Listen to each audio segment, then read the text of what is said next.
3 days ago, we began the journey to crown a major champion. The Swiss stage was electric. Teams qualified through the Swiss stage to make it to the playoffs. And on the crowd stage, teams fighting bit by bit, boost by boost, all to make it here to Championship Sunday. But before we get started, welcome, ladies and gentlemen, to the First Touch pre-show. Dazarin, T-Bates, and Cole. Cole! Hey! It's good to see you. I love being on the First Touch. I was on First Touch before on the pre-show at Worlds. Now I'm here in Copenhagen. It's going to get beautiful. It's going to get loud, Daz. It's brilliant, Bates. It's about to be a grand shine. Listen, Copenhagen, I hope you're ready, because today's matches, we got 3 of the best games in the world. We got 4 of the best teams in the world, and it's going to be nothing short of sensational today. Competition is going to be absolutely electric. But of course, we have to remind you guys exactly what these teams are playing for. Of course, the trophy behind us, but also, Cole, points and prizing. Yeah, that's what they care about. I mean, there is a $75,000 prize for the winners, but 32 points, more or less guaranteeing your way to the World Championships, which is what all these players will really have their eyes on. But the trophy that will be behind us in the center of this glorious stadium, that is what most of them will be vying so hard for. Listen, if I was them, I'd be worried about them 75 smackers. Listen, $75,000, that's not too shabby in and of itself. You can do a lot of things, $75,000, man. That's good money right there.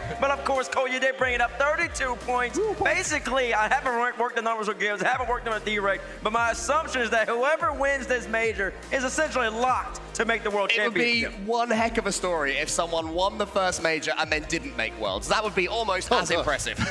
That would be impressive. Yeah. That'd be a little scary, definitely so. But yes, you're right. Today's Championship Sunday, 4 teams are battling to hold that trophy. But how did we get there? Let's take a look at the Swiss stage. Again, we had 16 teams fight over 2 days to narrow it down to 8. And even though a lot of us figured out the kind of teams we would have at this stage, for the most part, the way they got there, Cole, was definitely something that we didn't really expect to see. Yeah, I mean, for sure. I mean, if you look right at the top there, the qualified, Gentlemates and Furia, I'm not sure they would have been my 2 picks for 3-0. Fantastic performances from them. And then lower down, it's pretty much the teams we expected. Shout out to Luminosity, losing their first 2 series and coming so close against Vitality in the 5th. Great pick right there with Luminosity. They were so close to being the reigning world champions, but you got to give a couple shout outs to other teams. I thought Elevate representing APAC. They played pretty well. I understand it went out 0-3, but the games that they played, how they competed, that was really great. And then also Limitless coming from SSA, still getting their feet wet. And then last but not least, Power representing OCE, making it to the 2-2 round. If Power goes up against LG, maybe Power's here. If Power goes up against Complexity, maybe Power's here. So Power's a team that's close. They're so close. They're in that 9 to 11 range in the world right now, where all it takes is a couple more plays, getting a little bit better, and then they'll be playing here in front of the crowd soon enough. Yeah, and I got to jump in with you guys again. Luminosity Gaming, the 3rd seed in North America, almost defeating the defending world champions. Definitely a big result there. Taking them to 5 games, something to take note of. Post-major win, of course, all the conversations start talking. But let's take a look at the teams that are left here in this event. You see a lot of grayed out logos and a lot of EU teams, Cole, I'm not gonna lie. There are plenty of us still here, but it's not all of us. After that result from yesterday, G2 versus BDS, they lost the first couple of games, it wasn't looking pretty, and then they tore them apart. The defense that G2 showed against BDS is unlike something we've seen a lot in Europe. I think it stands them in very good stead, and they have a fantastic chance of upsetting the apple cart here. Bates, we've only got 1 team left in NA. We've only got 1 team left from representing North America. It's not a bad team to have, of course. You got G2, Stride, a team that was made to take down the best of the best in Europe. And also, without G2, we would have had an all-EU top 4, and nobody wants to see that. You know, BDS, I respect it, but nobody wants to see all 4 teams in there. So somebody had to take them down. At least it was one of them. You can't be mad at it. If Falcons was in there, rather G2, Etheria, or Gen G, this makes a better championship Sunday, having at least another region represented in it. Especially with the crowd here, you know, you need a little bit of spice. You need something to really fight for. I mean, I know we've got 2 huge French fandoms over here that they'll be happy to go against each other when it comes to it too, but having the inter-region rivalry, massively important. Definitely so. And, we're talking about it, but let's kind of dive into it with our recap here of Saturday. It was jam-packed, lots of big matches, definitely going to distance. Can we take a look at the playoff bracket? If you missed yesterday's matches, some of them were so close that you probably need to go back and watch before today gets started, but make sure you speed it up a little bit here. I mean, the quarterfinals matchups you see again, the Fury one was, of course, the most one-sided one, but that one went 5 games. Team BDS versus G2, that one could have went 7, and of course, we have some other ones between K-Corp and Falcons, and Gentlemates going 7 games with Gen G Mobile 1 Racing. Let's get into it. I mean, you say that go back and watch these. I don't think my heart could handle it. The amount of Game 7s we had, the amount of drama we had. We started off incredibly well with Gentlemates versus Gen G. Gen G, they started off a little bit slowly. Seemed to be the story of these North American teams yesterday. Eventually, though, Bates, they got going. Eventually, they did. They had to take a timeout after this game, too, because that man Itachi is just on them every single time. And you're not going to see anything too flashy out of any of these Itachi highlights, but what you are going to see is a man who's always in position, always there to make plays. Gen G, see him in this Game 3 no more. They made a 5-0 statement game in Game 3, and then they came back down 1-0 and made plays in Game 4. And I love the fact that you saw that level of resilience from Gen G. You have to think, too, first killer, first time playing on stage with this team. And Gen G Mobile 1 Racing was doing absolutely fantastic. Jack brought that one all the way back down to the other side of the field. I started getting hope. I started thinking, wait a second, hold on, Jack especially, what a phenomenal series from him. What I love about Gen G is seeing first killer be cheered by an EU crowd. He's found people that the UK lot and the EU lot absolutely love to root for, and now first killer is one of our own, so it's good to see them. But we also had a good performance here from Gentlemates. They had to fight, and that's what they've been doing all season long, getting these key goals, Bates, at the right moment. Key goals at the right moments. That's exactly what they're doing. Look at the patience. Look at the calm. That was the biggest factor to me that stuck out watching this Gentlemate squad yesterday. It was just how composed they were. They never seemed to be rattled. They were always confident in each other, even when they had their backs against the wall, even when they went down match point. It really seemed like Gen G was the team that was down. That Gen G was a team that needed to make moves. They needed to push the envelope. But when in reality, it was Gentlemates, but they were okay. They weren't worried about anything. Yeah. And that just shows the coaching in Eversec. That shows the maturity, the experience in Itachi and Seiko. Juicy seemed a little jumpy sometimes. He has at lands, but he's able to deal with that now, and he's got the firepower to sort of make up for that. And yeah, Gentlemates, they're a real spark of a team. And listen, you got the green suits behind us, man. Green suits rocking pink. I don't understand how that works over there at Gentlemates, but listen, that's not up to me. That's up to y'all. It's going to be interesting to see how loud they get going up against the blue wall, who is over here in this corner to my right. Yeah, that will be an interesting matchup for sure. But also, you got to think too, I want to talk about the composure again for Gentlemates, because Seiko, especially in that Game 6 situation, big time plays were happening, but the composure was on another level for him. And if he can continue that up here, especially in Championship Sunday, I mean, Gentlemates, they got a good shot here. Definitely so, especially how they performed here from the Swiss stage to get to this point and now. But they're not the only team in the bracket. Oh, there's more. Of course there's more. Always. Let's talk about BDS and It would be a boring final day G2. if they were the only team here. Yeah, it would be kind of sad Championship Sunday to only have one team. What's the point of even showing up? Not like y'all got robbed because you didn't, folks. You paid good money to watch Great Rocket League. And that's exactly what happened. G2 Stride going up against the scary person in the closet. Mean old Monkey Move.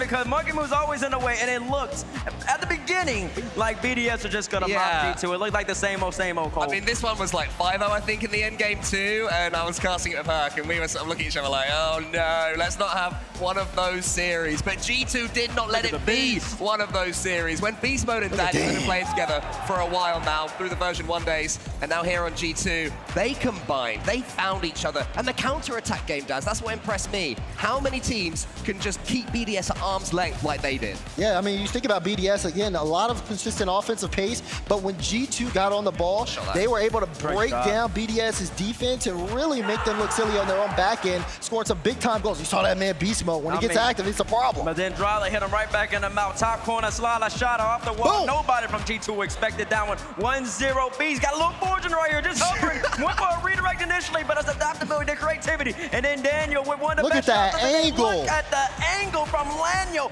When you need him most, he makes a big play from NA. I was watching a watch party yesterday. Roll Diz, Arsenal and Asbury were freaking out. And then Daniel right off the kickoff Monkey Move made a mistake against G2, an easy clear. You never see that from one of the former world champions. The G2 now here sitting in the semifinals, and the win impactful around the world, to be honest. I mean, After that, we were sitting here, me and Bates, just jumping up and down here right on the stage. I wasn't even dressed yet for the day. I was like, but I had to sit there and get that front row seat to that action. That's the most difficult thing about being talent on one of these shows. I'm sat backstage watching, I'm enjoying it, and then it's like, Cole, you're on in 30 seconds. I'm like, I gotta run through. Yep. I need to get out of that vibe because it's so easy just to fall into watching and loving and enjoying these games. Listen, that's the beauty of Rocket League, man. There's nothing short of spectacular. Rocket League, best esport in the world without question. I know everybody in Copenhagen agrees with that right now. I know everybody watching at home agrees with that as well. Yeah, and then with G2 taking down BDS of all teams who were up on them, it seemed like they were a curse. It seemed like they were Thanos to them. I heard people making that reference there. But now G2, they've got that off their back. Yes. Who knows how far they can go?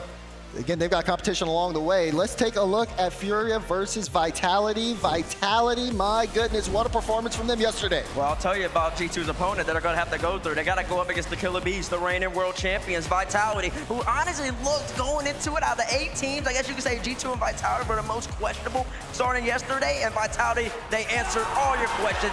Every single one of these players right back to LAN performance, LAN standards. They're the reigning 2-time LAN champions for a reason, Cole. I think people have forgotten that. The fact that Team Vitality towards the end of last season had that air of inevitability about them. Now that's definitely been punctured, but it's still the same players. One of, if not the only team here who didn't make a roster change in the offseason, and it's working. And listen, Rado, man, he's doing a little bounce. When he gets in front of the crowd, he just elevates to a different level. Rado online, okay. Rado at LAN's not in front of the crowd, he's good. But Rado in front of a crowd, absolutely amazing. Look at him, 2 goals in game number 3 and Vitality. They were just swarming all over a Furia squad that had the best offense going into this match, the So impressive to see here. I mean, you talk about the differences. This Vitality team is shockingly different compared to their online form. Rado definitely being a lot more on the ball. You have Fury also, though, bringing up a little bit of fight in that game 4 to try to make sure they stayed alive. I mean, an explosive Swiss stage out of them, but when they came up against Vitality, it really just seemed like they started to play on another level. That's just proud Vitality for you. They love playing in front of this sort of event. You know, they will still have it in their mind that they are the team to beat here. Even if, you know, we're all talking about Carmine Corp, we're all talking about other teams. Vitality have sort of been quietly going about their business. And now they're here at the business end, and my goodness, you wouldn't count against them. Listen, 2 matches away from making it, well, 1 match away from making it to a place where they really get comfortable in. That's a grand final. 2 matches away from winning 3 straight LANs in a row. But I think we haven't shown one more highlight, because there's also a man who used to coach them who's also 1 match away from getting to a grand final. What were you going to say? I was going to say, imagine that. Vitality gets the grand final. Imagine if it's them against KC and they look up and there is their old coach Farah prowling. What a story that could be. That could be an absolutely incredible one. You know, let's kind of dive into it here a little bit. Carmine Corp versus Falcons. Something that was match of the day, like to a lot of people. Yes. Falcons, absolutely explosive. They took down Carmine Corp in the Swiss stage, but KC battled back here, not without a lot of struggle though. You thought Falcons could have turned the courts around, but Carmine Corp really showed up. It was an absolute banger of a series. Man, I ain't gonna lie to you. The Carmine, they start off hot, but then after that, if you take out that 0-second goal, like outside the 0-second goal in game number 2, Carmine Corp didn't do anything for about 3 straight games. They didn't do anything, had no answers for Falcons. Even after the timeout, they looked a little shaky, and then they ended up losing that game number 5 as well. And you're like, wow, is KC really gonna go out here? Really right here in the quarterfinal. I mean, KC, and in particular, Rise of Batira, are that rare breed of player that seems to get better the higher the stakes. It seems to improve the more pressure the situation, and we saw that here. They were, what, a game down? They had to win in game number 6, which, of course, they did eventually. I'm looking forward to seeing the winning goal from Atto. That one was something particularly special. And then going into game 7 as well, it was just, it was a classic KC performance. Classic KC performance, you know. Here it is. Oh, there it is. Look at that! The snipe! One of the greatest shots in RLCS history, in the moment, in the clutch, but then Rise starts off on Champions Field. He's so synonymous with that, Batira as well, but they went up 2-0, and you just see Falcons, they're scoring empty nets, and you're like, what's happening? Back to back to back, Falcons 1, 2, 3, and all of a sudden the Carmine Corp, the blue wall, they're on the back row, but that's why they're champions though, because they never give up, they're never out of the fight, They always keep going. Vatira, great pass to Finley down low, and you see him all talk, all talk, all talk. I'm still here, baby. I switch teams every single year, but I'm still here, baby. I switch teams every single year, he's happy and I'm still going to be here for 5 seasons now. That's what he said. Listen, there's a reason Rise has been to the most RLCS Grand Final since the open era has begun. He is simply a winner. He's simply a LAN player. Rejoin Vatira, man. And Falcons, I honestly think that if they had played anybody else that day, yesterday particularly, they would have won. Vatira, who's now made it to Championship Sunday, what, 27 times in a row, whatever crazy statistic it was. Every single time we have an EU tournament, he'll be there, and every single LAN, he'll be there since way back in the Queso days. Yeah, absolutely, and I'm really impressed with what we saw from Karmine Corp, especially considering that, you know, Farah ended up calling a tactical timeout. Normally, he's really successful with those. After he did that, going into the Game 5, Falcons won. So you would start to get a little nervous on the side of KC, thinking that, okay, maybe this is something that we might actually see them out of the tournament, even though they had such a strong run. But I feel like their ability to battle back despite that is a very big showing of what they can do when they have all that pressure. Exactly, and we still haven't seen Karmine play their best game, because they've done it in spurts. It's like they play 3 minutes of okay Rocket League, then they hit you with 45 seconds of greatness. You haven't seen them really come together and make a complete game the whole entire tournament, and now it's Championship Sunday, you expect that from them. The thing about KC is that 45 seconds of greatness can be enough to get them a game to That's what's been helping them get through most teams. Most teams did a couple more minutes either side of it. KC, it's like, yeah, here's the 3 goals. That'll do us. It's so impressive, especially to see a lot of these teams at this stage of the game going into this Championship Sunday. I've got to ask you guys, as we see the Vitality fans, they're getting a little hyped, they're getting a little excited. The differences between Vitality online and on LANs, we can talk about that for a little bit here. I mean, online, it definitely seemed more team play oriented, but yesterday, it started to give you kind of a little bit of reminders of Vitality Spring Major, Vitality at Worlds, the amount of team play, where Dosen's involvement a lot better, and Zen kind of taking a little bit of a step back. What do you think about that? Zen take a little bit of step back. I can see that, but also, I mean, Zen stepping up too, as in he takes a step back and just plays more third and lets Ratto start cooking. Because when Ratto's confident, that's when Vitality plays their best ball. And honestly, I mean, all last year, it just felt like they had some type of, they just felt like they had a buff. Like, it was impossible for them to lose. And it kind of felt like that yesterday. It's just like they're back. The LAN buff, it's there, and now you got to stop them. I agree with you. Where I disagree is the statement of when Radosin is confident. I think he's always confident. I'm just not always sure that's the best thing. He can score 3 open, or miss 3 open goals, score an open goal, and be like, yeah, give me the ball, give me the ball. But it's working for him. I genuinely do think that is the key difference between them. You know, Zen and Alpha, they're so consistent. As far as mechanical players go, Zen is one of the most consistent mechanical players in the world. Radosin is that chaos factor, and when he's on, no one knows how to deal with Vitality. You can tell Radosin, I mean, he was playing out of his mind, definitely had a lot of great plays. But did he have some of the best plays of today? We got to see. It's time for us to get into our top 5 plays here of yesterday. Give me the top 5. Number 5, ba-bam. What do we got here? Oh, it's beast mode. Look at this, bringing this one up high. You see Dan sliding it through. Monkey Boom ends up backflipping baits. Look at this. You see G2 when they're on the individual passing lanes. It just looks so beautiful.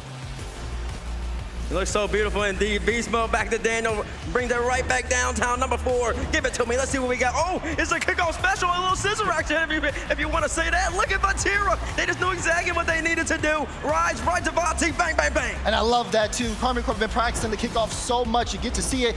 But here at number 3, they're practicing this as well. The fake to the top right. Oh my God. Opposite. The last goal, it was both of them combining. This time, they'll just miss it. Here we go. We're going to do Vatira. Absolutely nothing. Ato is there. 0 seconds as well. Unbelievable. Oh, man, but the man, Dan with a plan. The young man, look at him. 1, 2. Some people don't think he meant to do that. Yeah, he did. He's too talented. Tight angle. He was never worried. Look at this.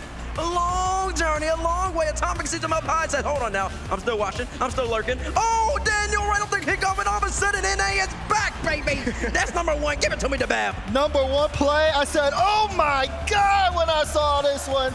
Atto, ground pitch.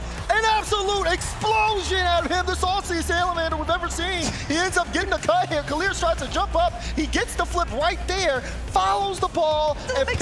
Falcons could not expect it. When you have a player who can do that in a clutch moment, team down 2 games, game 6 overtime. Well, it helps. It helps when you have a player who can force physics that don't actually happen in the game. How does he generate that much speed going against the ball? It's wild. Listen. And he knows. He knows how. He does know it's how. It's a Belgian buff.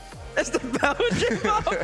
It's just a really great shot, man. I mean, and they needed every single bit of that. That's what I'm talking about. It's that little spurt of greatness for KC. Because Falcons, they had them basically from game 3 on, every game. They really did have them. It just took great plays from KC every single time. It was unbelievable. Yeah, I mean, we saw, again, so many different plays here, too, that almost could have made the cut but didn't. I mean, you talk about Falcons, for example, in that Game 7, the 1-2-3 passing plays, everything working out well for them, and even on the side of Vitality. The action is really ramping up to an entirely new level. Players are playing out of their mind, which brings us into our next conversation, the Ally MVP. Let's take a look at our Ally MVP nominees as we get ready to start Championship Sunday. There's going to be definitely some players here in the conversation, and here we have Atto, Beast Mode, Itachi, Rise, and Zen. Yeah, Atto, I mean, he has been fantastic, of course, for Karmine Corp. That goal that he scored earlier on was brilliant. I mean, what I love about all these players in particular, Daz, is that they all play such different play styles. We've got Zen and Atto in particular who've had key moments mechanically. Rise is always there. Itachi, I love the fact, he hasn't really scored any real memorable mechanical goals. He's just always on the end of the shots needed, always putting away those finishes when they come to him. These are the 5 best players, I guess, so far in the major. Listen, they're pretty good shouts. I would poll the crowd, but you know, there's gonna be bias because the Karmine Corps are gonna root for Atto, and then the pink suits or green suits just gonna root for Itachi, and then Zen's got his little Vitality Buzzworm army all the way over there in the corner. They're gonna root for him, and then G2 has no fans in here. I'm playing. I have some good fans. I see a couple of G2 jerseys right above me. Face, they've got you. That's all that matters. Listen, but I'm not gonna scream for that. I gotta be unbiased. Okay, well, let's talk about Beast Mode here. What did you say? we give you a chance to be full biased. Let's talk about Beast Mode here especially. He has been showing up and showing out. I mean, look at the energy out of him.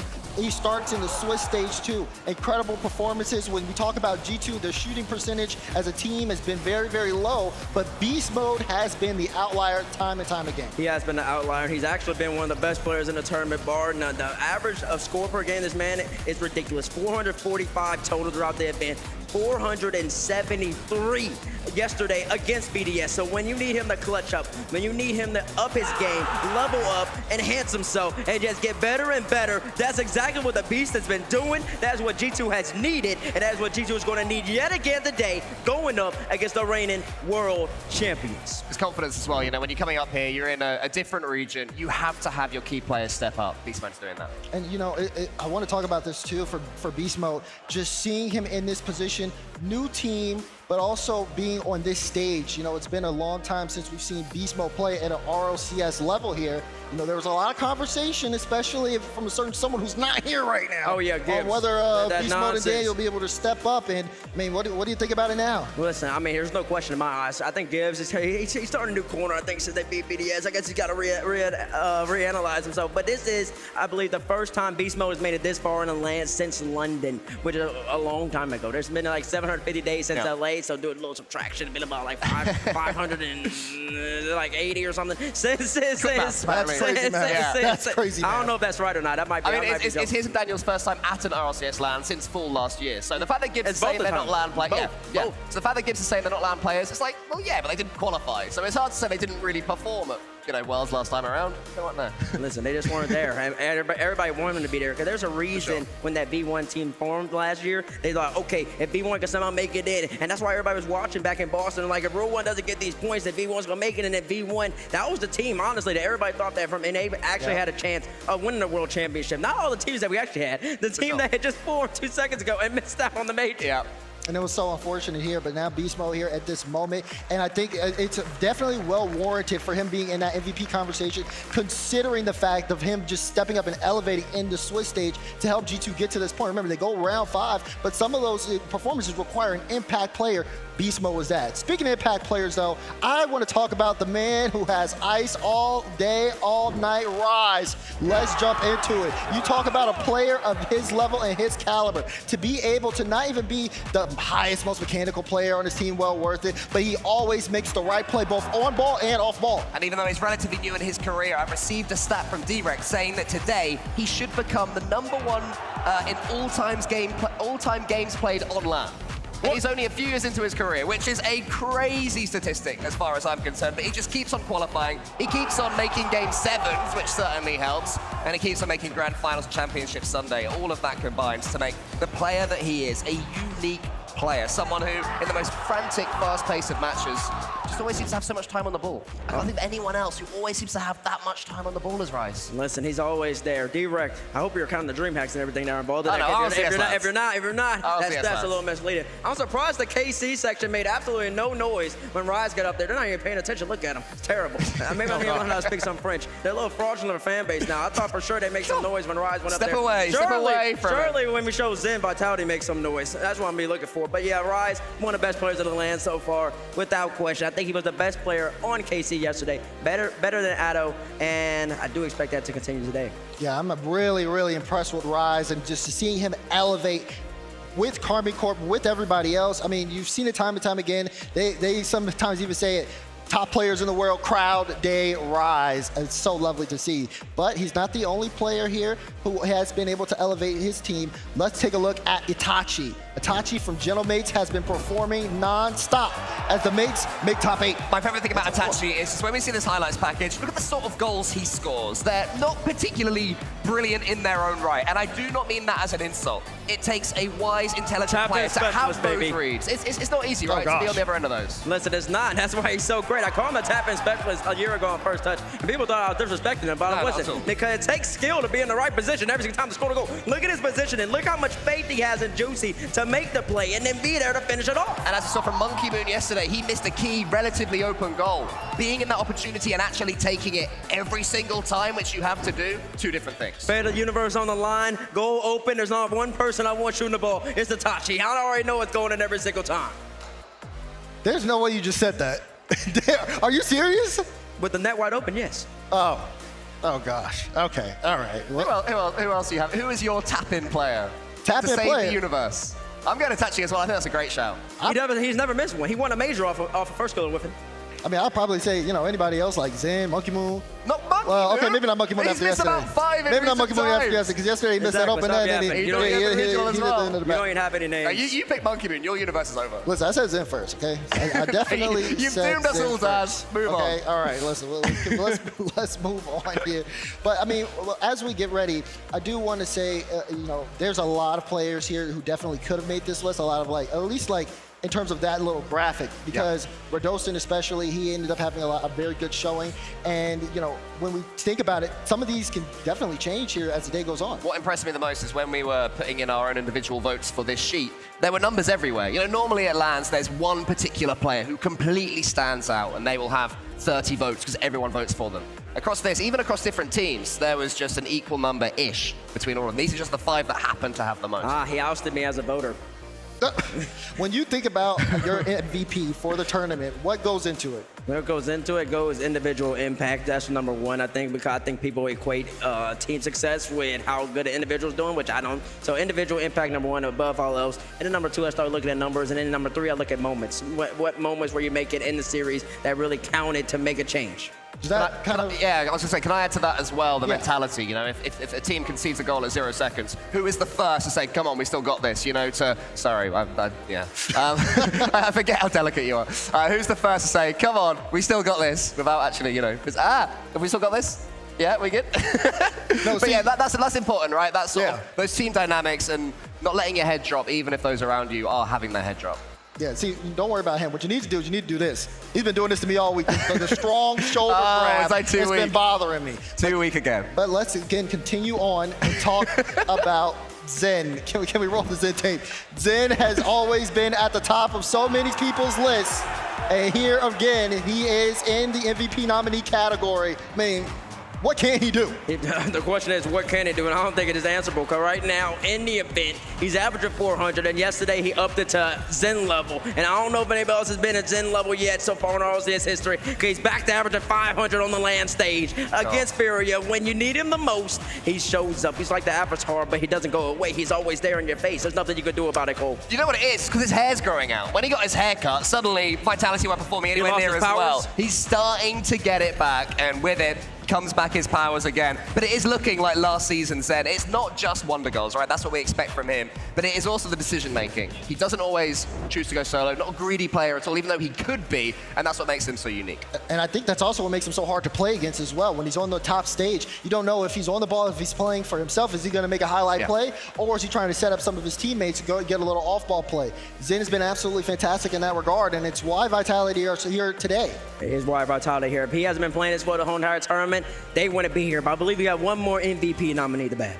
That is right. We do have one more MVP nominee. It is Atto sitting there. And I mean, we saw the pinch yesterday, but we also saw a lot of highlight plays in that best of 7 between Falcons. Atto was unstoppable. Look at the fake there until the slide. 0 seconds to go for that in a Game 2 quarterfinals. I mean, the man has his own level of ice. It's the bravery. He'd already jumped there even before Vatira had missed it. Knew fully well that Falcons hadn't read that. Continued to move on. And we're talking about Itachi getting the open goals. Atto ain't bad either. No, Atto ain't bad either. And let me tell you, he upped it when his team needed it the most. Played the best game of his life in that Game 6 against Falcons. And they needed every bit of that. They needed all of that hat trick. Anything less, 2 more. You see how much he was hyping up the Carmine Corp fans. Loving the fact that he's playing for the team. Loving the fact that he has such a great fan base. Backing him every step of the way. He's ready to try to get his first ever major championship victory today.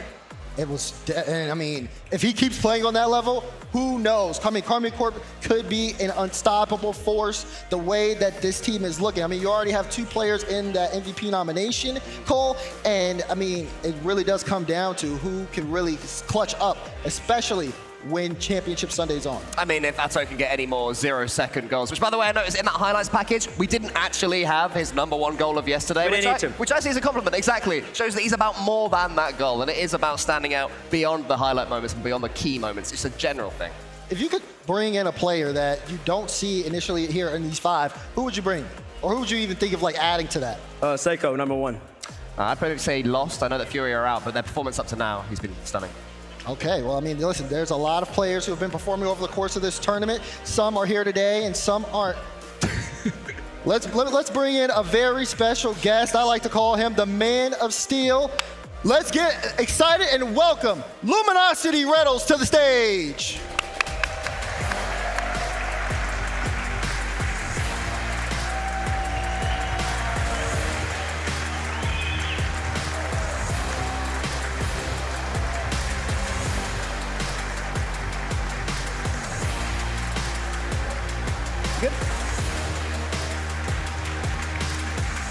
There he is. A lot of love for Rettles in here, and rightly so. Stunning performance for Luminosity Gaming. Hello, how you doing? Let him get the headset on first. Once I get this one on, yeah, I'm Hello, doing great. how you doing? Doing great. How you doing? Not bad at all. It's good to have him here, right? Absolutely, Reynolds. I mean, thank you so much for being able to join us here. Of course, absolutely great performance there in the Swiss stage. Almost made it in front of the crowd against Vitality. But talk to me about your run in this tournament. Hey, you know how it goes, and in the year of 2024, there's no free wins anymore. You have, Fury and Complexity going back to South America, making that region much stronger. You don't have, some matches that could be a little easier. You look back at last season. It was a good one. We had a slow start. It is what it is. We played 2 strong teams in Fury and Complexity. Had Limitless. It's one we should always win. Running into OG, which happens to be, our rivals this year in NA. It's one that has gone pretty 50-50, and we're very confident in the matchup. It's the team we've watched the most in the world. It's the team we feel very prepped for. We're able to squeeze that one out, and we run into the world champions, which actually is a matchup we feel pretty good in. We like the way they play. We like the way we fit into it. It was just something, it was a little too little too late. They have one of the best players in the world in Zen there, and he had some goals that, he's gonna get his. And he got his, unfortunately. It was a little too much for us, but I felt good. We learned a lot. I think this land's gonna help us a ton going into the rest of the season, and, I'm happy with it. Salute, man. How you feeling, bro? I feel good. How you feeling about this crowd, bro? I feel good about this crowd. This crowd is sick. We have... They always talk about the European crowd, and while it is a more, intimate venue, the crowd's been loud. The Ultras, shout out Carmine, shout out Furia, shout out Gentlemates, shout out Vitality, shout out all the fans here because, the passionate fan bases, you have the French fan bases, you have the Brazilian fan bases. Those guys are different. You hear the drums. You can hear it from the green room. It's awesome. I love it. I love it. Listen. Go, sorry. Listen, I know the crowd would have been crazy. I know you got your parents over there. They're over there somewhere. I don't see them, but there you go. There they go. Oh, there they go. There they go. There they go. Where are the signs? Where are the signs for LG? Listen, this crowd would have been going crazy. I know your dad and I know your mom. They brought the luminosity up, down, left, right. Always. They love it. Let's go. I was going to say, is there anything that you guys have learned about yourselves as a team from this event? Because it's always a new experience coming to an event, especially for Cheese, who's not been to one of these before. So what will you be taking forwards into the next online split and further forwards, hopefully, in future events? Yeah, right. Magic Bear Cheese, 2 newer players. Magic playing for a couple years now, but Cheese specifically, coming from a Nintendo Switch. That's impressive. It's best Switch player out very there. impressive. But it's a team that we feel needs more work with games under pressure. And it's something that we dealt with in Regional 3. It's something that we dealt with in the finals of Regional 2.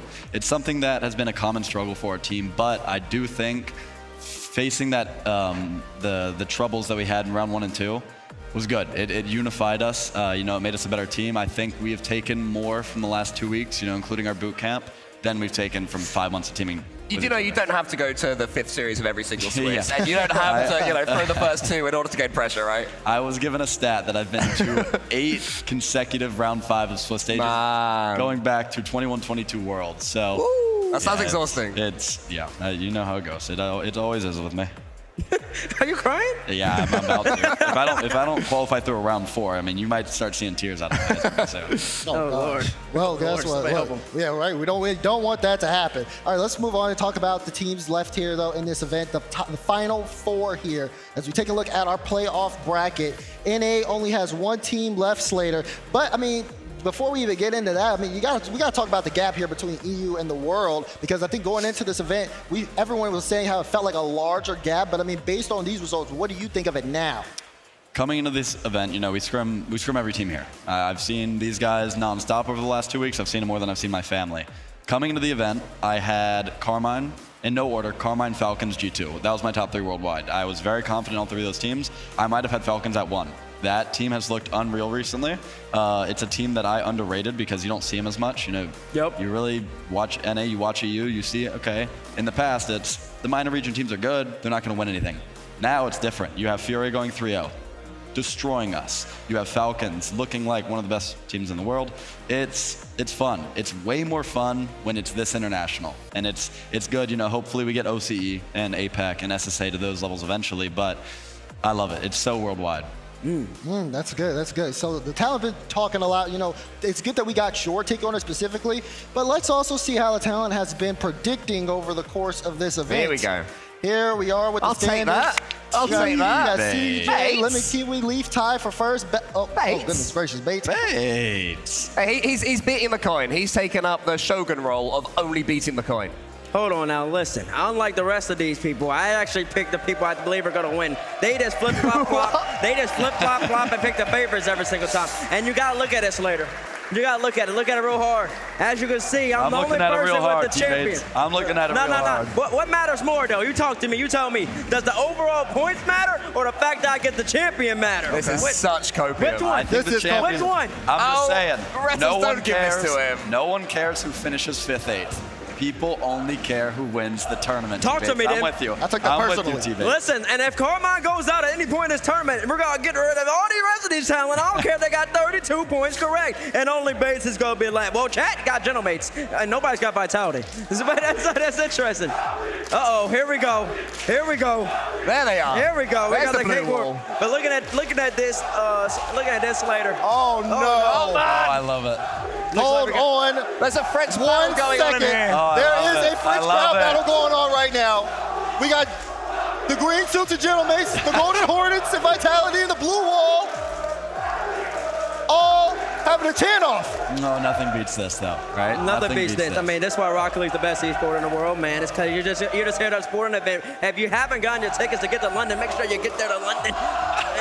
I mean, it's no let's go G2, let's go, is it? But apart from that, it's pretty good. Listen, I need some G2 chances on Vitality. G2 chances. Wow, Come on now, give me something. We need some balance right here, because clearly it's got a lot of success. Gentlemates aren't even watching. They've turned around. They go, nah, I don't care what you guys They are can doing. see y'all see him behind me. I can't hear you. Y'all see Gentlemates? Oh, they turned around the green suits, the pink suits. What are they called, the band? The green suits. The green suits. It's pretty good. Pretty good. Colorblind in France, apparently. Can't be mad at that. All right, that's exactly what I like to see. You know what I'm saying? So right now, though, we're going to get a little bit of talk here for the greatest of all time players.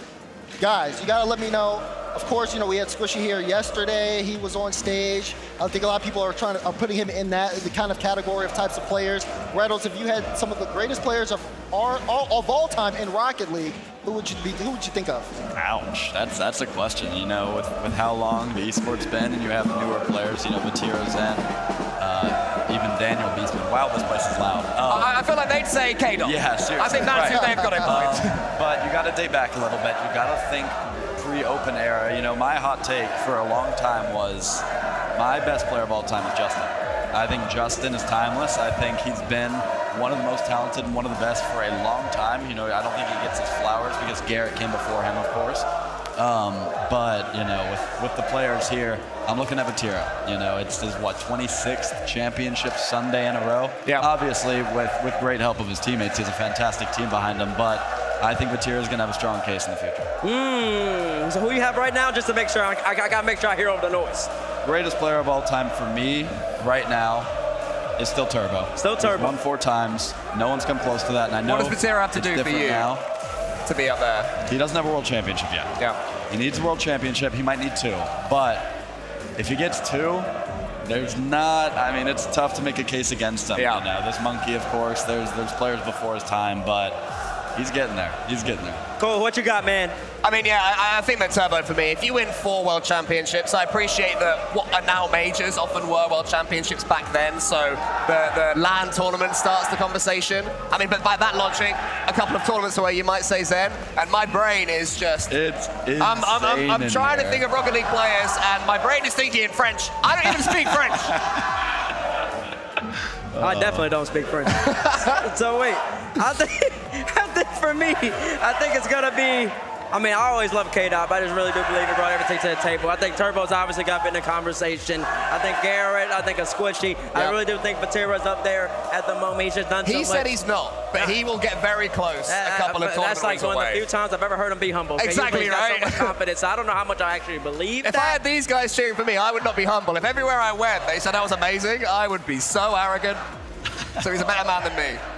I'll cheer for you like that. Yeah, thank you, Rettles. I appreciate it. You can be my ultra. Oh, you know, I of course I do like the Turbo. I love K-Dop here. I do want to see Garrett G kind of in that conversation a little bit. Agreed. I love Garrett. Of course, Squishy, Justin, all very impactful players over the course of time. And I do think that the players that we're seeing right now, come years' time, we're also going to be having those same debates, same arguments about them too, because there's a lot of legends to the game, and a lot of people have a lot of time left in their careers to make something happen.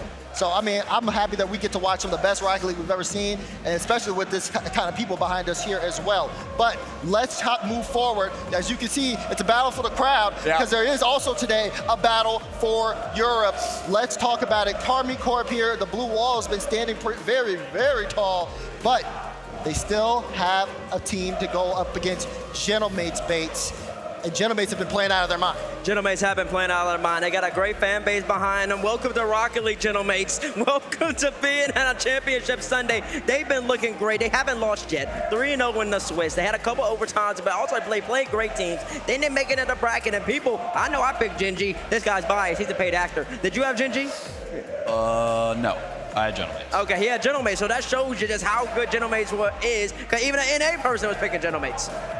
Yeah, Gentlemates, I mean, their performances have been, I would say, better than anybody expected them to be at the start of the season. We knew they'd be good. I wasn't certain they'd be in the top 4. And now making it here, going 3-0 in the Swiss, I think is an overperformance. We definitely can talk about mates. We'll give some time here, but let's start first with Karmi Corp, the blue wall, the way they've been playing here. Again, they did end up getting hit from Falcons there in the Swiss stage. Oh, the series was so good. They battled back so big. This is the round 2 matchup here to start it. I mean, Daz, I don't know how you stayed relatively calm during this, enough to formulate words, because I couldn't when I was watching this one in the crowd. You and Stack's very impressive throughout. Slater, man, what were your thoughts as this series was going back and forth? So I was in the green room during this series, sitting next to James Bott. James Bott, game 1, had a blanket over him, laying down on a couch. By game 7, he was on his feet. This was one of the best Rocket League series we've ever seen.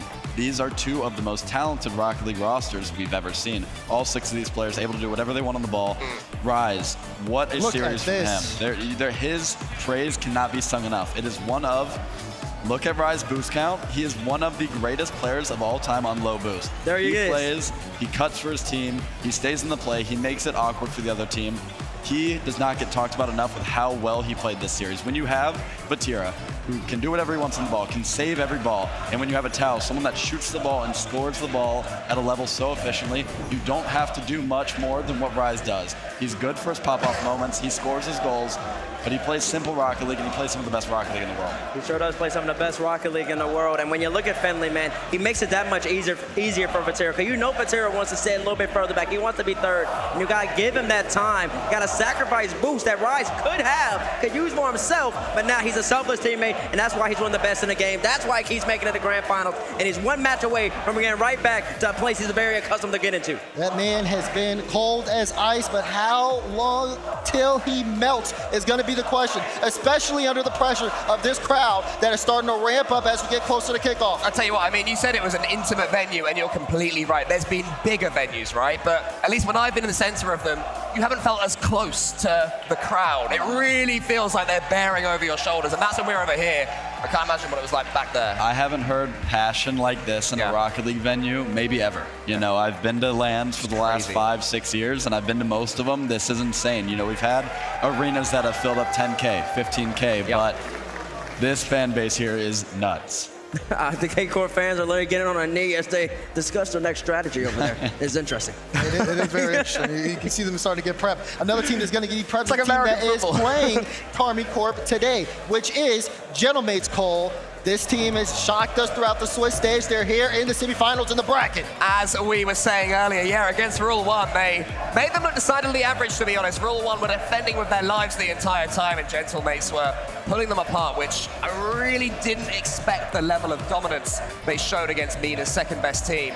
Juicy is one of those players who's always up and down. I think he's very much on an up at the moment, T-Base. Oh, he's very much on an up. He's been looking really, really great, and his 2 teammates, they're just so composed. They're not worried about anything. And Slater, I want to get into the mind of somebody who was scrimming against his Gentlemate squad. A lot of people had him at EU4. They kind of fallen off a little bit. Did they look good in scrims? Was this to be expected?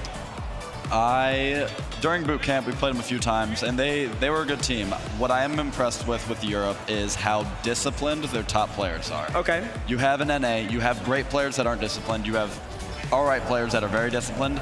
The level that EU's top, 12 players show, the ones here at the major, it is, I think, the biggest, difference maker. When you look at Gentlemates, you look at players that stay very close to the play, players that can do whatever they want with the ball, don't try to do too much, are very efficient.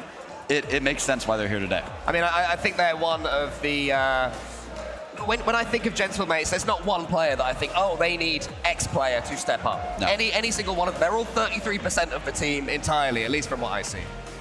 Copenhagen, we're getting closer to kickoff. Are you ready for Championship Sunday? I know you can get louder than that, Copenhagen. Are you ready for Championship Sunday? The map! Let's get it! Let's take a look at the playoff bracket here. 4 teams fighting to go and become major champions. G2, Vitality, Karmi Corp, Gentlemates Alpine, all incredible performing teams. Here is our schedule. Karmi Corp will play Gentlemates as our second match of the day. Of course, we'll have our grand finals later, but first, it'll be G2 Strive taking on Team Vitality. What a matchup this is going to be. North America's final hope against the Hornets, who are resurgent right now. They've been quieter in EU, but now back among all this noise, among their own fans. Are we going to see the return of, far and away best player in the world, Zen? That's what he was last season. Not quite been that this season, but he's just taking tentative steps that way. All right, crowd's getting ready. Let's welcome the teams to the stage. Introducing first on the blue side, the last hope for North America, Atomic Beast Mode, Daniel. Give it up for G2!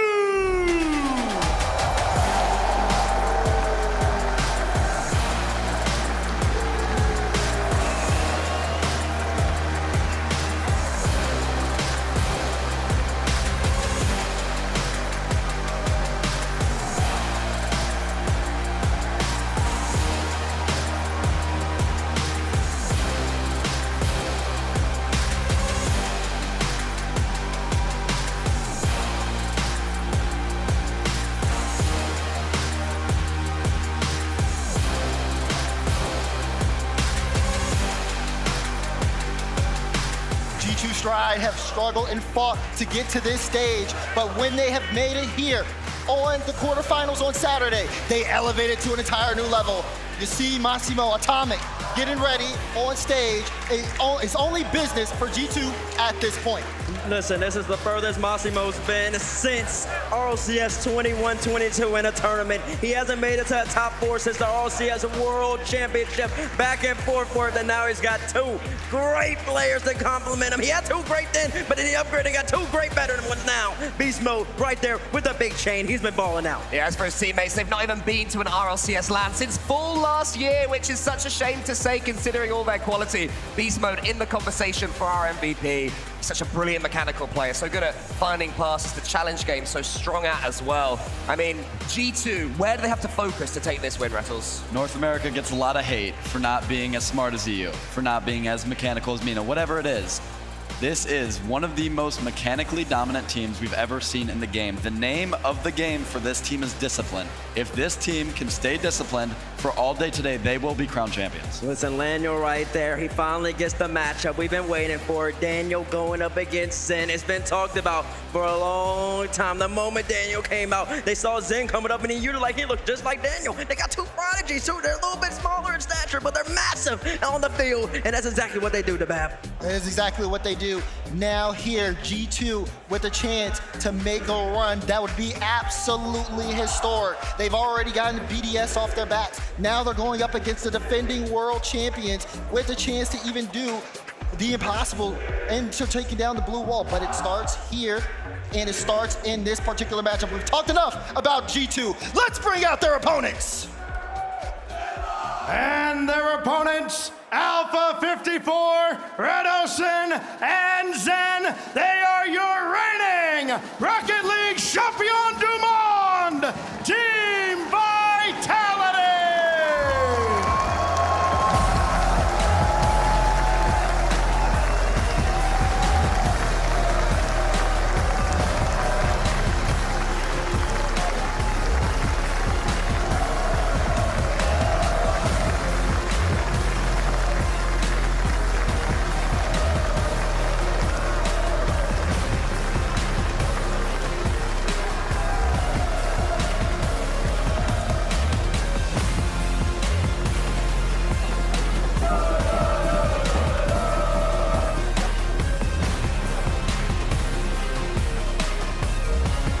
Team Vitality under new coach Fairy Peak, and as they were walking out, he was playing to the crowd, geeing them up, begging them for even more. They will know that if they are to defeat G2, they have to feed off that energy. They have to feed off that energy, and it starts with that young man right there, Zen. The first time he showed up yesterday, he was so composed. Look at him right now. He's playing to the crowd. He's so great, and he knows exactly what he needs to do in order to get by this G2 stream and make it to another grand final. One of EU's best. This is a very structurally strong team. They don't overcommit much. They make good plays. I think this series heavily relies on what Redosin do we get today. Do we get the Redosin we got in group stage or Swiss stage where it wasn't great going to round 5, or do we get the Redosin that we saw yesterday against Furia, the dominant Redosin, bouncing up and down, making plays? We'll see.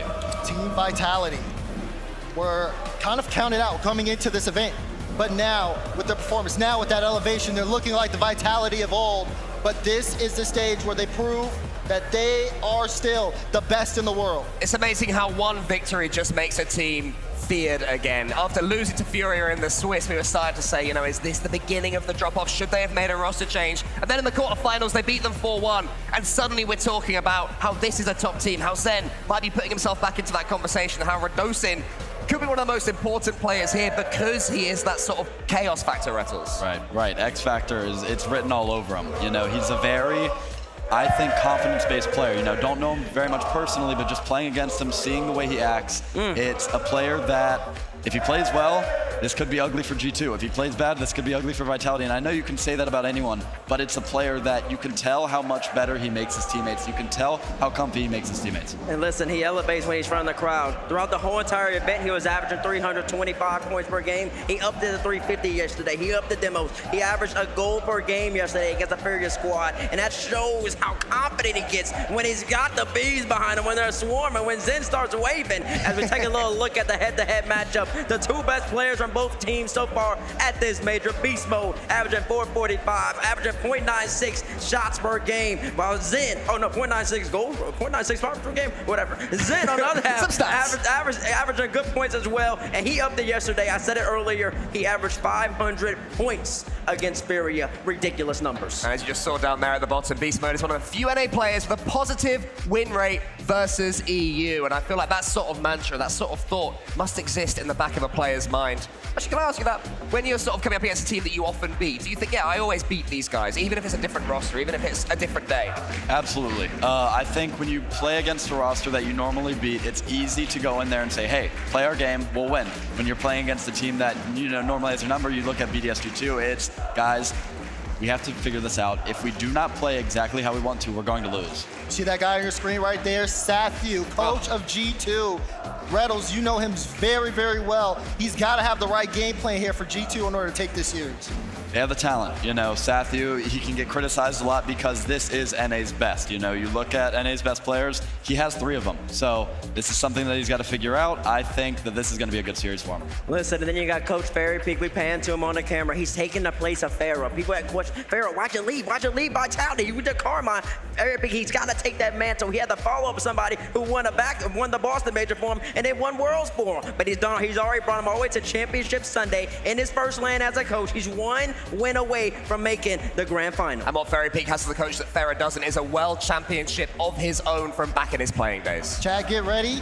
The match is about to start soon. Make sure you get your vote in. Use the hashtag G2 if you're voting G2 Stride. Use the hashtag VIT if you're voting Team Vitality. As guess what? We are so close to kick off here, Cole. I can see you starting to get a little antsy. I'm so ready. I want to get on with it. I know the players do. It must be more and more difficult just to deal with the pressure as you sit there, as you wait. Potentially the hardest thing. Ooh, it's gonna be close, man. This crowd is starting to pick it What's up. Alpha doing that? The energy is starting to get better. You know what this feels like? What's it feel like, Slater? Talk This to me. run feels reminiscent of Season 7 Vitality. Yeah. Where Season 7 Vitality went through the big 3 of NA, them being Europe's strongest team, G2. I could see it. I could see it. Yesterday was BDS. Today could be Vitality and either, you know, Carmine or Gentlemates, but I like our odds. I do like their odds. Listen, the juxtaposition, G2 is not going to be easy for them, though. All of North America, all of the world. If you're a MENA fan, if you're an SSA fan, you just need to join in the group of this G2 squad because Vitality, they've got all of Europe behind them and every single team. You want to have the international final, or we could have a potential Vitality versus Carmine rematch or semifinals to the World Championship. I mean, there's all sorts of storylines that are bubbling and brewing underneath the surface. I think for G2, they have to try and look back at what happened to them when they were in the World's Final against Team BDS. And BDS is completely quiet in the crowd. They stole that advantage from them, and from that point, they couldn't deal with the momentum. G2 will know they can do the opposite here. You know, early on, you know, you had a lot of Zen Daniel comparisons, and you know, a lot of credit to myself and Arsenal, but you now have a team around Daniel that is just as, if not more talented than him. I like it. I like it. I think this is the first series that they've played where you kind of, the playing field seems even. Okay. I'm listening to you, but of course, let's see where you're going to go here in this particular matchup. We're going to get into talent predictions, starting with you, Slater. What do you got? I've stuck with them. I'm with Bates here. I got G2. Listen, since he wants to put me out there, I gotta go G2 as well, man. You got Atomic, you got Beast Mode, you got Daniel, aka Lana. You made a great team, and you gotta do it now for NA, for North America. G2 starts the run here, and they're gonna make it all the way to the grand final and go up against somebody else from EU. Yes, sir. Yes. I mean, I don't want to feel left out. I've got G2 here as well, and I'm Yes, curious sir. how the crowd's going to react to that, because we've got little pockets of French fans, but this is G2 against the rest of the world. This is the rest of the world versus France. I genuinely think the way G2 shut down Team BDS yesterday, if Vitality aren't at their absolute best, and they haven't been since last season, they're not going to beat them. Do we want to do the coin? Do the coin. We can do the coin. Here we go. You didn't say what colors were what. We already know. G2's blue, Vitality's orange. The coin is orange as well. The coin has been going for Vitality, but I'm not going with the coin. I don't know what they're getting so excited for. Is it booing or cheering? Put me up with G2 as well. Copenhagen, are you ready? Oh my God, They're I'm so not ready. ready. Maybe in a I'm few ready. minutes. They're getting loud, boy. I'm getting loud. I'm ready to go, man. G2 versus Vitality Slater. What does G2 have to do to win, and what does Vitality have to do to win? What does the coin know that we don't? Like I said, name of the game for G2 today is discipline. They have the talent, they have the skill, they can score at will, they can defend at will. If this team can stay disciplined with cutting the field and their challenges, challenging for each other, I don't think there is much Vitality can do.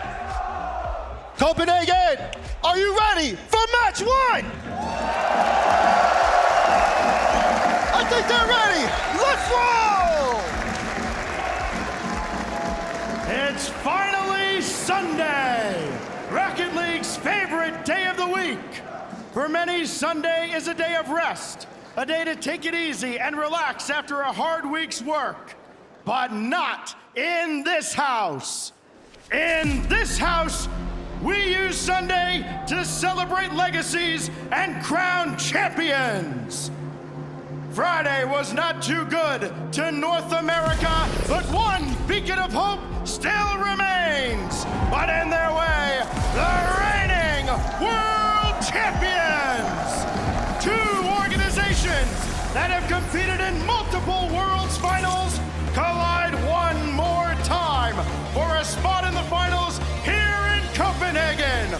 What stories will we tell of this international clash of Rocket League Titans? Copenhagen, it's time to kick off Championship Sunday! Copenhagen, welcome to Championship Sunday, and welcome to the semi-finals. Johnny, let's find out who might go the whole way. It's a classic, it's an instant classic between Vitality and G2. G2 looking for revenge for the organization. Going back years ago, Vitality simply trying to defend their land streak. G2 start off in the Vitality end. You've got to be careful these days with all the kickoff strats going around. A goal can come out of anywhere, but we've made it to midfield play in the opening seconds. This was Daniel up against Zen. Matchup that many have been looking forward to. Alpha being hounded. As Beast Mode takes away, only up to Zen, picks up 100. No mistakes allowed at this level. Swiss was certainly an interesting one for both these teams. Not as clean as Ivor would have liked. Not as clean as Zen might like this situation to be, but he has controlled it. And he's been the main ball player so far for this Vitality team, but in goes Radosin. It's got good territory. Well, there's a slow start for G2 yesterday against BDS. They rallied, won 4 straight. Vitality, meanwhile, started off stronger. 3 straight games against Furia. It looks like G2 have come out and matched Vitality in the midfield for the most part. That being said, Vitality have a dangerous center ball there. G2 briefly under pressure, but they escape. Unbelievable read. It's now Beast Mode up. Backboard looks for the double. Just couldn't quite set up the angle. As Daniel actually collides into his own teammates, they've now got a cut rotation. Try to keep some sort of pressure going. They've done well. Oh, instant challenge there from Atomic. Is he going through? Oh, you betcha! Atomic 1-0. Immediately challenges Zen and goes all the way himself. That is unbelievable confidence. Plays Zen before Zen even knew what he wanted to with the ball. Wipes it away from the car. G2 up 1-0. And that's exactly what they need to do. They need to get up. And again, Atomic immediately challenges Zen. It doesn't matter that he's been outplayed there. He's giving his teammates behind him time to get control of the ball. they are absolutely going to be shutting down Zen every time they can. But it's not just Zen. Redosin really showing up yesterday. Alpha really showing up yesterday. That is the style G2 have got to use if they're going to have a chance not only in this matchup, but to go the distance, which of course, as you all know, is their plan. Alpha really does feel like the sleeping giant of this event. We haven't quite seen him up to that kind of level that we know he can reach. Zen, on the other hand, just trying to chase up, doesn't get the 100 boost, but in comes Redosin, looks for the double tap. Atomic takes it away. Next one up, it's a double commit, so it's so important that you win the ball. Beast Mode did exactly that. Yeah, G2 are not wasting time in defense. They've got the backboard covered here, infield, a little bit open. It's slightly an opportunity here for Vitality, and it goes in! Alpha lobs it low. There was a G2 defender on the goal line, but it proved to be too awkward of a save. Yeah, Atomic would have liked it anywhere but over there. Unbelievable placement. And I think if you play that quick and you play that with power, there is a chance Atomic can get to it. You slow it up, Atomic's car is just gonna slide off the backboard. Yeah, it's something you can't dodge downwards. You can't use your flip to go down in Rocket League as Vitality now all over G2. Now G2 on the counter attack. They used this against BDS to great effect yesterday. Already a factor. Alpha offloads to Redosin. Not really the bounce off the wall they were looking for. They play it anyway. Redosin with a flip reset. G2 trying to layer that defense, going for one early challenge followed by another. For them, it's all about trying to recreate what they know they can do in practice, what they've done in North America all season long. It's been a difficult time completely transitioning that to the LAN in Copenhagen, but they are getting better every single day. And for Vitality, it does feel like just avoid catastrophe. They really have been their own worst enemies at times. Up goes Beast Mode. Gonna try and challenge it back down. There goes Atomic, realizes he couldn't get there in time. So Zen and Alpha pressing forward. And Daniel will be so happy with how that one worked out. Yeah, Zen didn't have any boost there, just had to play the ball at that moment, or it would have been G2's for free. Complete deadlock in game one. It's the series we all want to be close after a stunning quarterfinal day yesterday. Every single series delivering. Who's going to ice it up here at the end? It's Zen down the middle. Atomic and Beast Mode both jump, but again, these double commits don't really matter for G2 because they are making good on the ball. Back to the midfield. Atomic does take control, at least momentarily. Sidewall double tap, that's dangerous. Zen's got to respect it. Just curls the ball towards the backboard, cradles it away from danger. 1 minute left on the clock. Both these teams tied at one apiece. Well, Beast Mode's gone very deep here, but the back pass brings him back into the game. Daniel to Beast Mode, forward to Atomic, to Beast Mode again. It's off the crossbar. And Redosin and the rest of Vitality were beat. If that was on target, it was 2-1. Now they're on the opposite side of the field. Atomic keeps it out. Low boost, has to just do well, and he's done exactly that. Redosin looking for a back pass. Alpha would have liked to take over. He has bumped for his troubles. So this is an opportunity now. G2 trying to stride forwards, get their chances. Reset from Daniel, not going to be available. That first touch was very heavy. And Redosin is just going to cover it as Alpha hits into him. Yeah, he tried to leave it there. That's definitely an attempted fake by Redosin, but it was pretty awkward. He couldn't get away from the ball. Still Vitality moving forward towards the closing seconds of regulation. That's not the clear Beast Mode wanted. Zen going to pick it up at the edge of the box, backboards it, but controlled well by Daniel. That was so dangerous as well. Daniel can't afford to make any mistakes. G2 can't afford to make any mistakes. Infield to Zen. Double commit. Who's first to it? Daniel. As now the ball hits the floor. We have overtime. Yeah, Vitality accepted the OT there. Looks like it's going to be Daniel's ball first. Ceiling play. Early dodge to get it past one. Backboard covered by Vitality. We're back into midfield. We're back over to the awaiting Alpha. Ball far side. Atomic realizes he has a little bit of time, but does still get there before Redosin.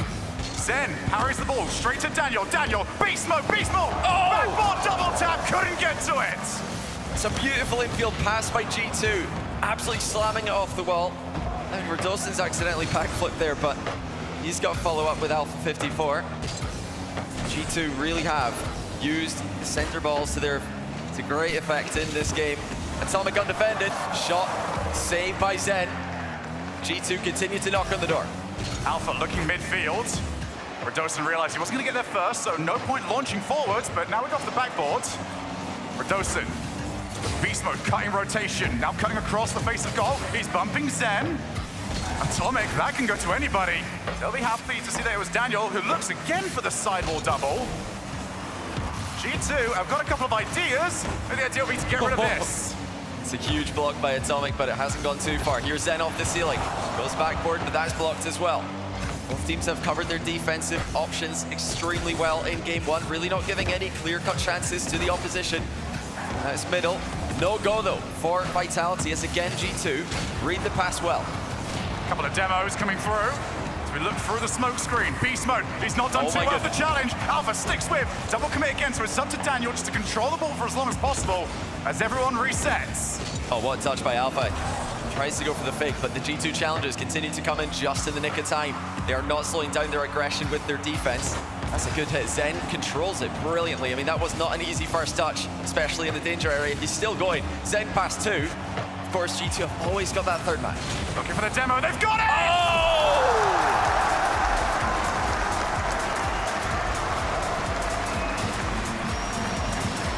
Alpha faked the ball, gunned for the goalie, took him out, and that left it completely uncontested.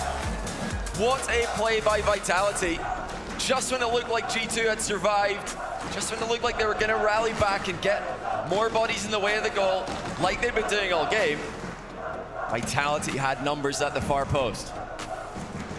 Blink and you'll miss it. Vitality, the communication just to come through and say, leave it, I've got you, go and find the goalkeeper.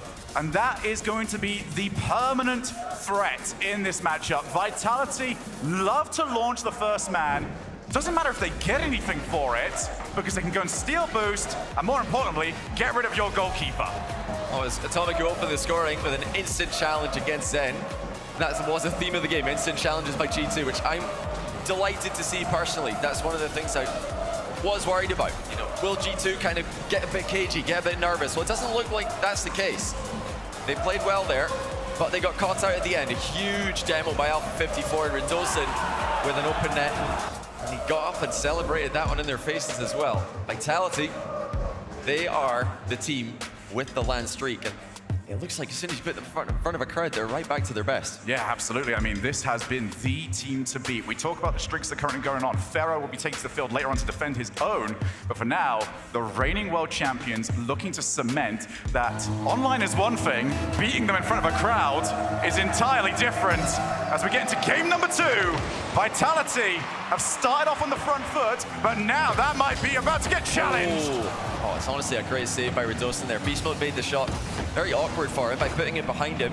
Redosin controlled it, kept it in the back corner. This, you know, even though it's close to Vitality's goal, is usually a safe position for them. Atomic with a chance for the free aerial play. Doesn't have a foot to work with, flying in front of the ball, but he gets slapped back into it. Didn't have enough momentum on the urgable bump pass. There was a second man coming up, and now, look to see who was there first. This time it was Daniel. Beast Mode having an argument with the inside of the goal. As that's now dropped down! Oh! Well, he tried, but it was not quite enough. Oh, Alpha's trickery. It looks like he's going across the box. He stops and goes the other way, and Atomic had to play that. It was going to be Zen's either way. Unfortunately, he could not get enough on it, and it's 1-0 Vitality in game 2. G2 know how this feels all too well. So many of their fans will be thinking, not this team again. Backboard, Redosin almost got there. 2 players needed to stop him, as Redosin has really come into his own in the latter half of this tournament, as Alpha keeps the pressure on. We talk about the additional pressure of playing in front of a crowd. For Vitality, they've just been infinitely better in front of a crowd. Now this is a chance for Beast Mode. Atomic's going to join him in the back corner as well. G2 have played a lot of their offense in this exact corner this game. Not too much effect, and now Daniel's lost control. It's on target, saved by Beast Mode, but G2 starting to look a little bit shaky in defense. They need to lock it down. We're seeing how early Vitality are challenging now. No opportunity to control the ball. Zen's going to look for a goalkeeper. Early jump from Beast Mode to avoid it. Oh look at the chaos cause. Oh my! So Redosin can finish it off. Vitality are just in their element. Alpha fakes one, and G2 just get completely tangled in defense. You know, in game 1, they spread out brilliantly. They had the backboard covered, they had the ball challenged, and they had the passing option covered as well. But here, you can see they're just gravitating towards the ball. Fake kickoff there by Vitality. They're going to collect the ball in their back corner. That's something that, although it looks dangerous, they like to use because it gets them into this midfield play with boost at their disposal. Zen's gonna wait for it as Beast Mode does clear. Gets the ball straight back over to the Prodigy. As Zen is just collided to midway through the air. Atomic looking to try and make a game of this. Not far off. Vitality have just really not given G2 anything to work with.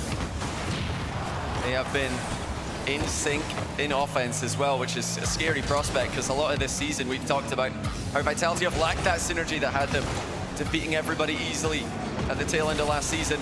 Zen over one again. G2 have got players back. Vitality are just in cruise control right now. They don't need to force the issue. G2, who's it going to be? We talk about the help Daniel's got here. As Rails pointed out in the desk before the match, this is the most talented roster Daniel's ever been a part of. He doesn't need to carry. Who's going to step up and make that big play to get G2 back on the board? But they have plenty of time, and now Daniel up to the air, immediately challenged. Alpha was having absolutely none of it. Now Zen, beautiful catch, looks to go the whole way. Not gonna happen, but this is the problem here for G2. It is wave after wave of offense, and they're merely surviving. Yeah, they got no boost. Beast Mode on one small pad. Atomic and Daniel had nothing, so it's just constant Vitality pressure. G2 still hunting for a big boost pad. They're just not spawning for them. Atomic, the key challenge to buy some time. How much time? To Alpha, right next to the goal. Slow playing, little 1-2 with the crossbar. G2 surviving, but they need goals. They need counter-attacks. Vitality are not giving them any opportunities. Yeah, Daniel's got the ball. He actually has a decent amount of boost here. Beast Mode does take over. Second man up has always been quicker from the boys in orange. Atomic looks to try and catch them out. He's got Daniel waiting backward. Drop down pass, and even that was covered.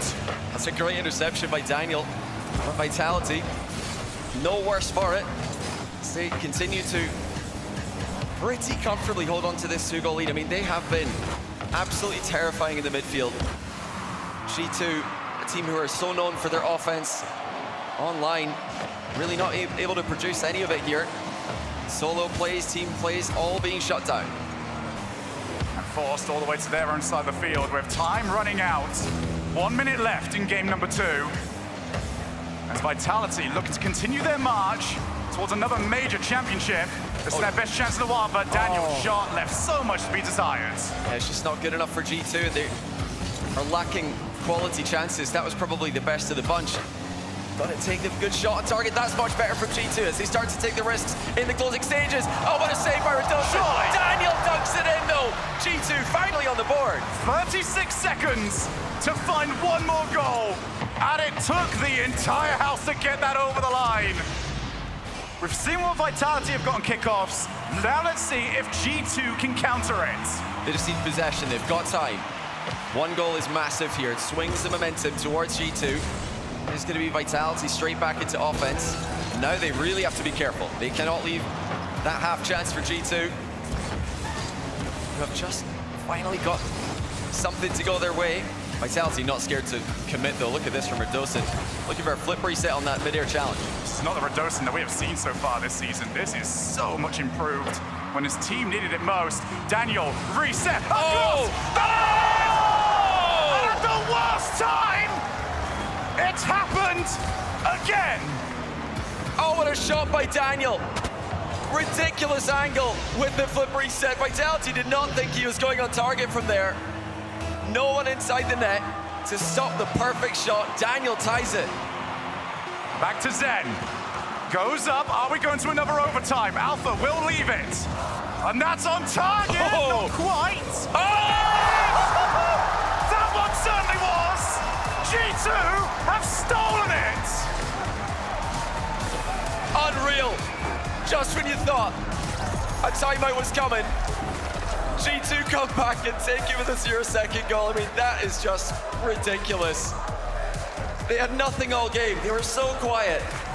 But that flip reset from Daniel almost took the roof off in Copenhagen. What a goal and what a finish. G2 have just stolen the game right under Vitality's noses. Well, they still believe. Their team probably don't believe what just happened to them. That was out of nowhere. The highlights package here will be 90% team vitality, but the 10% that really mattered went to G2. This is where it really felt like things were going also very wrong. And then Daniel shows up. Unreal. It just works. Let's take a look one more time. So Daniel, reset. It's just This is crazy. just I mean, behind Radosin. To shoot from this position is really quite a special play by Daniel. And then to produce even a shot on 0 seconds as well. Absolutely brilliant by G2, who, you know, I was getting ready to, you know, ask again, is it a timeout? Is it time for them to just take that quick break and then try to build a comeback like they did yesterday? Well, today they don't need to do that. They've still got their timeout available because they just had that little mental reset in the middle of the game. Huge for G2, huge for North America. And for so many G2 fans that have been with us for a while, that one will be so good because they will remember certain players scoring at 0 seconds, ruining their chance at a World Championship back in Season 7 with almost the exact same style of play. Now G2 have got all the momentum. Look to try and get their second game on the board. And they almost scored there. It's a great save from Alpha 54. G2 look completely energized by that comeback. Well, let's see how Vitality responds. They've had a couple of road bumps. It's not all been clean domination, despite winning the last 2 international RLCS events. They know how to bounce back themselves. Talk about that grand final. Fairy Peak was one of the players who played for Vitality, of course, in that famous win against G2 years ago. He stands behind the squad now as the coach, helping them out. This is a chance for Zen. Decides to go over the 50. Daniel defends it beautifully. Zen tried to go low and Daniel still had that one red. Now in goes Zen yet again. G2 have not backed down just yet from trying to challenge as early as possible, but now Beast Mode's missed it. Zen challenging. That's going to drop down. Will Zen want to turn? Not quite. Instead, waits for the ball to come to him. He is solo for now. Radosin, not the best first touch. Does need a bit of help. Receives it from Alpha. Now Radosin with players to aim for. Uh-oh. Now, off the backboard, Daniel clears the safety. Oh, well played, Daniel again. Just getting that one extra touch to make sure that G2 are not going to be in trouble there. It looked like it might be another chance for Vitality. Beast Mode now trying to chase down his own play. No, it's to Atomic and it's in! G2 up by 1. They are clinical when required. 4 goals in a row now for G2. Well in control. Can they now finish this off? Kickoff goes back to Radosin, who can play this now at the ceiling, but that's not rolled the way he would like to. Cross level work off the backboard. Early challenge. Beast Mode has to launch early. Did not want to get caught 2v1. Yeah, solid third man commit there by Beast Mode. It's a clean angle to attack the ball from, so as not to get dunked on. Vitality being a bit frustrated here. Towards the end of last game, now the start of this one. That pressure that was so easy to come by, suddenly, only few and far between moments in the G2 end. Alpha's been taken out of the game here. Follow up by Atomic, save this time. Daniel on target. Slowly, Radosin lobs it clear, but not too far. G2 still in offense. Can Beast Mode center, use it. Oh, using the backboard beautifully there. G2 look like a completely different team. Reset, looking for the next one up. It's Daniel, backboard, double tap. In comes Beast Mode. Just needs to try and drop this down to a teammate. As Radosin, he's good. So Atomic will finish it off. Perfect pressure play by G2. Beast Mode denies Radosin's clear by landing on him. And Atomic goes over the top of 2. Completely boosts our Vitality defenders. What a regain this was by G2. And boy, are they running with it. Oh, and now Radosin's by himself with Beast Mode chasing! Oh, wow. And Radosin was just too slippery. I mean, that really is a huge save. If G2 go ahead 3 goals here, suddenly that's 6 unanswered. About a 5-minute window. It could still be with Daniel in the air, reset. Saved by Alpha before it can get anywhere near the goal. And Radosin just opts for the ground play here. You can see the pre-jump challenge coming in on the right of the screen there. Vitality are really struggling to link up all of a sudden. They have been completely stunned by G2's brilliance. Now here comes Alpha, though. Oh, it's a great reset, but saved by G2. They are not out just yet, and they will be sure to remind us of that fact. Atomic looking to try and put this one away. You could imagine a 3-goal lead with this amount of time left would be safe enough, but here comes Zen. But for Dosen over in support, watch to see if Daniel would have a missed touch. That does not happen. Instead, we've got Atomic looking backboard. What a read this would be! Not far off! I think that's just brilliant by Atomic again, who's really come to life in this game. The link up with Beast Mode to open the scoring. Now here comes G2 on the counter-attack. We're in the final minute. They look solid, but all of a sudden a long clear hits off their backboard. Glad to see that one go wide. Looking for the down shot. That's going to be so dangerous! Cause chaos! Cause destruction! Cause G2 fans around the world to get a bit more worried. Well, G2 had the boost there. They just needed a challenge. It's what we've been complimenting them on all day. They have not held back. They've not waited. They have been going forward at the ball that time. Not so much. Now Radosin straight away on the kickoff. Bleach Mode's dispossessed him here. 40 seconds to work with for Vitality as they attempt to do what G2 did in Game 2. Alpha not quite there for the reset, but he can still follow. 0 boost. So whatever he does here, he's going to be very laid back. Zen, first touch. Actually opens up a gap here for G2 to challenge. They will take exactly that opportunity. One more chance. 20 seconds. Radosin is midfield should they require. Instead, Alpha goes to the pre-jump. Oh my goodness. Oh! Oh, he's done it! They've done it! Pre-jump by Radosin. He shields the ball, denying the clear. And Zen slots an equalizer. I mean, this is just ridiculous. G2 from 2 behind in Game 2. Vitality from 2 behind in Game 3. What a series. We're only 3 games in. We're not even done. Will we have more regulation drama? Up goes. Zen moves in. It's down to Beast Mode, who will accept the overtime. Who is going to take the second one? Another half-flip kickoff by Vitality. Zen follows up closely though, and it does give the ball away to Daniel, who's off the ceiling. Not able to get anything on target. Radosin intercepts the pass as well. Now it's Vitality on the counter-attack. Offloaded to Zen, who's been demoed out the play. Back into the midfield. Daniel launches to Atomic, ceiling. It's dropping dangerously. But Radosin nice and calm. Alpha looking for the setup. He's got Zen, far side, who waits for it, takes over. Now it's up to G2 to defend. Yeah, where those challenges from G2. Looks like they are playing this one out aggressively. Beast Mode off the ceiling. Looks like it's going to be Vitality's ball again, though, as they take it away from him. End-to-end stuff. Both teams happy to up the pace. Off the backboard, Zen has to wait for Alpha. Didn't want to land on his own teammate. That's dropped through Beast Mode. Buys some time for his team. Back to the midfield. Daniel with Beast Mode looking for Zen. Oh, not far off. A great attempt to the bump there. That was the play to go for, but Zen avoids it, takes control. This is going to be available for Radosin. He goes for a controlled touch on the backboard, baits in one challenge. Flying after the ball now. It's a 3v1. Vitality and bodies forward there. G2 with a crucial recovery. They've got to stay aggressive. G2 in that defensive game. They conceded the first in this game by backing off and giving too much space to Alpha 54. Not made that mistake so far in overtime. In goes Atomic for the challenge. That's going to bounce off for everybody to try and chase. Alpha to Zen, who's not going to get there before Beast Mode. Every single time that ball is launched long. Now just following it up, seeing who they can demo. Make the path just that little bit easier. Oh. That's going to drop down, and Alpha doesn't look too happy. But he's got the rest of the team.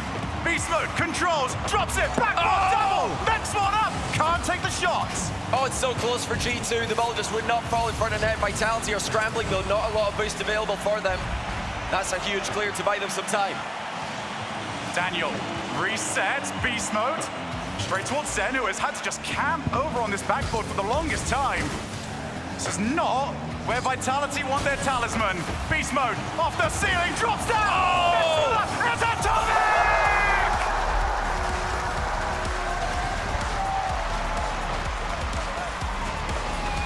Unreal by G2 again. That far post approach by Atomic, covering the clearing options. And even though Vitality got something on it, it didn't go far enough. 2 games straight for G2. 1 with a comeback, 1 with an overtime win after a Vitality comeback. How are Vitality feeling now? They took the opening game here. They look comfortable on the stage. Now not so much. A lot of thought on that left side. And that entire overtime just seemed to belong to G2. They have figured something out here that they are very, very happy about indeed. Let's take a look at some of the highlights from the Mobile One high performance replay. And it was high performance the entire way. And Johnny, I'll let you announce this one. Timeout Vitality. We wondered if it was going to come through.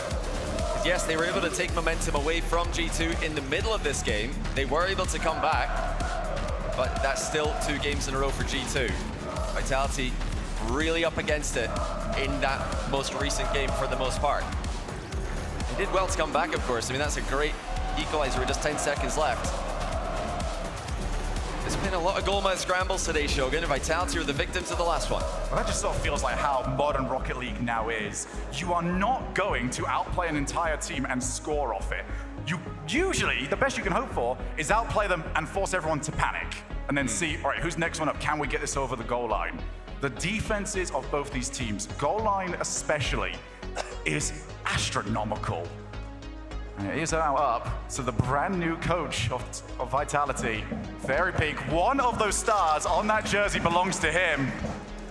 Looking to try and continue the legacy of one of the most storied orgs in Rocket League. And it is Fairy Peak doing the talking right now. Trying to rally the troops, trying to get them back into the series. I mean, it's a weird one for Vitality. They were cruising in game 2. It just looked like they were about to take a 2-0 lead. G2 stole it from them with some unreal play. It was Daniel who sparked the comeback with a flip reset. And in game 3, it was even more G2. Vitality have got to figure out how to win back that midfield and how to stop G2 from controlling the pace of the play. We have required 2 overtimes and a 0-second masterclass in this series so far. And we are just hopefully barely about to reach halfway. Timeout is over. Let's go to Utopia as Atomic starts off. He's over against the 1v1. He's almost found a way through. Yeah, it's good support from Vitality there. Oh, salvaged well by Beast Mode. He didn't get the read right as he jumped, but able to recover beautifully. G2 pouncing on all these half clears by Vitality. That was the theme at the end of the last game as well. Vitality could not get rid of the ball long enough to re-establish boost control. Those 2 middle boosts have belonged to G2 for the longest time. Redosin looking for the ceiling. I don't know if he's got the reset. We're about to find out. Cut rotation, 2 players, but now that means there is a swarm of blue cars. Oh. They can leave it, but not for long enough. Yeah, I like the idea by Daniel there, but Vitality saw it coming. That's been another theme of the LAN, is these fake aerials with quick follow-ups. Always got to be aware, not just of the player on the ball, but the next one coming behind. Daniel is gone, at least for now, sent to the scrap heap. Now dropped to Redosin, more demos. Zen takes the shot, saved once again. Daniel with so much goal coverage there. You'd think he'd be the one in trouble, but he kept his momentum even out of boost and launched himself back into the ball off the underside of the crossbar. Still Vitality coming forward though, Alpha under 1. The follow-ups are coming in so quickly now for G2. Looks like that timeout has not affected them negatively at all. Both these teams are just vying for so much midfield pressure. You can see in the background, Atomic wanted to put Alpha out of position. Now Beast Mode turns, and chooses just to trek back for the time being. Even helps his teammate out on the way through. But Boost is a huge commodity right now. Beast Mode off the wall. Zen tries to target Redosin. Redosin back to Zen. Just too far out to really trouble G2. Well, that shot is obviously going to get saved, but it's about the follow-up for Vitality. They need to use that to try and set up the next attack, and that's what they're doing here. Beast Mode with a huge bump onto Zen there. Denies the aerial play before it could even get started. Now Alpha leaving it for Redosin. He tried for a sideball read there, missed it. They cannot afford to make these mistakes. G2 have been all over them whenever they leave a ball uncontested for even a split second. again, you can see the respect that Zen is commanding. 2 players sent to try and stop him. Zen's gonna go for the pinch. Not quite there before Daniel, as again Atomic just wipes through. Vitality have done well just to not get hit in those positions. But they also need to stop getting put in those positions, as Zen not gonna choose to attack. Waits. Ball goes midfield and Daniel clears. Like you mentioned before, it has been a bit of a struggle for Vitality to establish boost control in this matchup. At least the second half of it that we've seen. G2's ability to respond on stage has been nothing short of extraordinary. From 2 games down yesterday against BDS and looking a bit like they're about to go 2 down against Vitality. Dosen clears. These are testing shots. This one's maybe a bit more testing by Beast Mode. That's cleared as well. Vitality scrambling again though in defense. This match really does feel like it's on a knife's edge. Who will be the magician? Who will make the mistake? Might be Beast Mode. Sets himself up. Dosen covers the backboard. Now Daniel drops the ball down, leaves it for his teammate, and somehow still, Zen had the read. More fake aerials by G2. Vitality will need to be keeping an eye on everyone in the play at all times. They've got boost right now in defense, so they should be fine. As soon as those numbers run low, they look like they're panicking in defense. Whereas G2, it doesn't seem to matter what boost they're on. Massive redirect by Beast Mode. In fact, maybe a bit too much as it goes over the top of Atomic in the midfield. Here comes Alpha. He's not able to get onto the ball. Does get a pop high though to Redosen. Follow-up is a little bit wayward here. Vitality taking the scenic route. 50 seconds on the clock. Goes down. I'm going to see Redosen is waiting. What can Alpha do to try and set him up? He's also got Zen on the far side. The will now be called into action. 100 boost. Ball available. What can he cook up? Looks to try and set it up. And Daniel finds a challenge, puts it wide. This is the best spell that Vitality have had in quite some time. Will not want to lose possession. Will not want to lose territory. They go again. Zen keeping that clear away from the wall where G2 were looking to pre-jump, and that's giving Vitality a bit of pressure here. Redosen confidently up for it. Final few seconds of the game, Vitality have had a lot of pressure, but not really that many chances to score. Drops down, Atomic. Zen now just skying past him. Redosen will wait for Alpha to take control. Next one up. Alpha's actually lost that one, so Zen accepts the overtime. That was a little bit too close. Yeah, gladly accepted overtime there, Zen grounding it.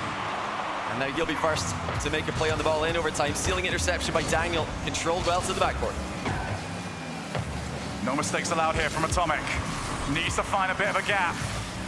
Has done so, and now he's got Beast Mode. Oh! Puts the ball onto the side. Dosen turns just in time. These launched balls give you so much time to think. So much time to potentially make one mistake. Dosen's going to trek back. He's got plenty of boost to work with. Maybe not as much time as he wanted, as that's now across the face of goal. Zen's got some time. 30 seconds into this overtime, still no winner. Well, G2 continue to arrive at the perfect time with their supporting players when shot opportunities arrive. They are not lacking in any confidence moving forwards. As again, Atomic follows up immediately on Beast Mode's pass.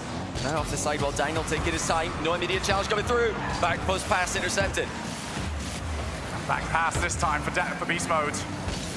Wanted someone to challenge him, did get his wish. Atomic, who's he going to get the ball past? He's doing so well. That's dropped down, so there we go! Daniel puts G2 on match point! Atomic with a huge play. Bumping everyone out the way. Nobody went out to meet him. And he cleared the defense, leaving it uncontested. Triple match point G2. All the NA hope in the world. From NA's only hope at the start of the day, even at second series yesterday. But they have just really grown into this stage environment. And it's Vitality, the defending world champions, the two-time LAN champions, who are in massive trouble. And no timeout to work with. That was the match post timeout. They've now got to do it back to back to back. They've got the players, they've got the talent. Do they have the ice? And maybe, Johnny, the same can be said about G2. Can they now go and get the job done? Because so far, this has been close to perfect. Yeah, it's going all the way back to that game too. I think that was a great save. Daniel and Zen both phenomenal saves at the end of the game. But the last play of the game, no one from Vitality matching Atomic there for momentum. They didn't go out to meet him. They kind of panicking, just letting him advance. And you look at G2 on the other end of the pitch, not a panic in sight. You know, they play a lot of defense this event. They've been #1 defense in Swiss and continuing to look like the #1 defense in the playoffs as well. It's so difficult in these stressful situations to get the comms right, and that's where G2 have been a different level. Well, Vitality have tried to rally the troops. We go to Aquadome, and we see whether or not we will require a Game 6, or if G2 can get this done way early, and I think many would have them beating a team like Vitality. Zen, oh my goodness! The magician pulls it out the hat! I mean, just how on earth the Zen scored here. That first touch is unreal. He blocks it, top ends, past the entire G2 defense, #1 defense, 1v3 from Zen. We have triple match point. Who cares? We've got a Zen. Daniel leaves it for beast mode. Almost caught them all out. Zen was the last one back. Now Radosin gives chase. Unable to get there before beast mode did. Who looks to take everybody on. It seems to be just get the challenges, get the demo, as once again Zen has to avoid. Looking to transition, leaves it for Alpha, drops down again for Radosin, who's got a bit of time to work with here. Looking to go backboard. Daniel can't afford to make any mistakes, but Vitality also did not want to send the numbers. Beast mode off the backboard is saved just in the nick of time as Alpha gets demoed by Atomic as soon as he made the save. It is a continued theme. Vitality are not challenging at that midfield line. They're a bit afraid of overextending, a bit afraid of getting outplayed by G2. That's not really something that you can afford to have in these situations. You can't hold back. You have to get those challenges in early. Buy time for the players behind you. Zen up against beast mode. Beast mode actually follows! That could have been one each. Instead, Radosin leaves it for Alpha, who will continue to give chase. Another good challenge. Steals the 100. Now back to midfield. Will there be the backboard read? Oh my goodness, yes there is! And still, Zen keeps them out.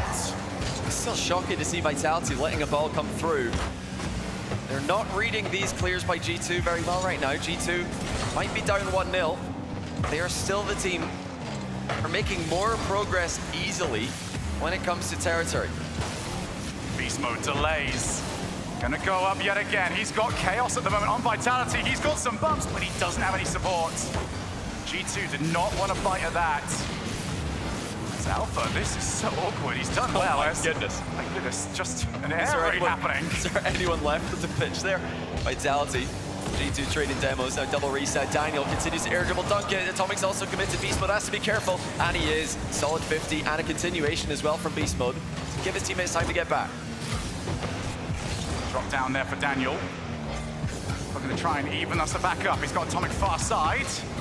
Instead, looking to cause that chaos yet again that Vitality have fallen victim to.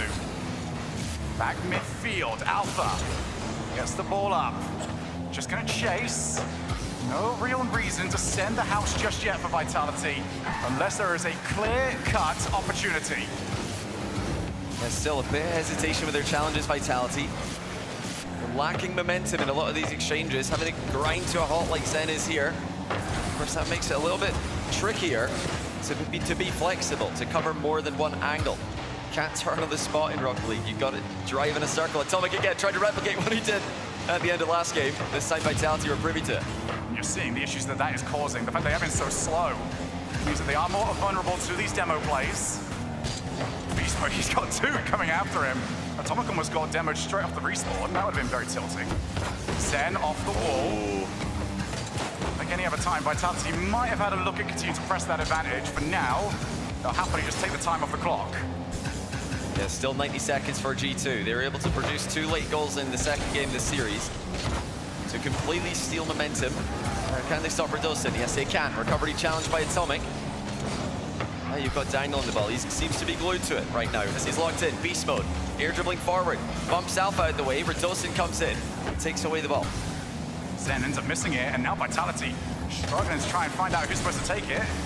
Thankfully, their confusion was also G2's confusion, but that's such an awkward bounce. In goes Beast Mode. It was a bit too close to the shot, so couldn't get any power. Yeah, he's trying to get there as fast as possible. The quickest follow-up he can get. A bit too high for him to react to. Now final 50 seconds. Lob pass from Beast Mode. Daniel's going to be first up in the play. Zen challenges. It's passed off.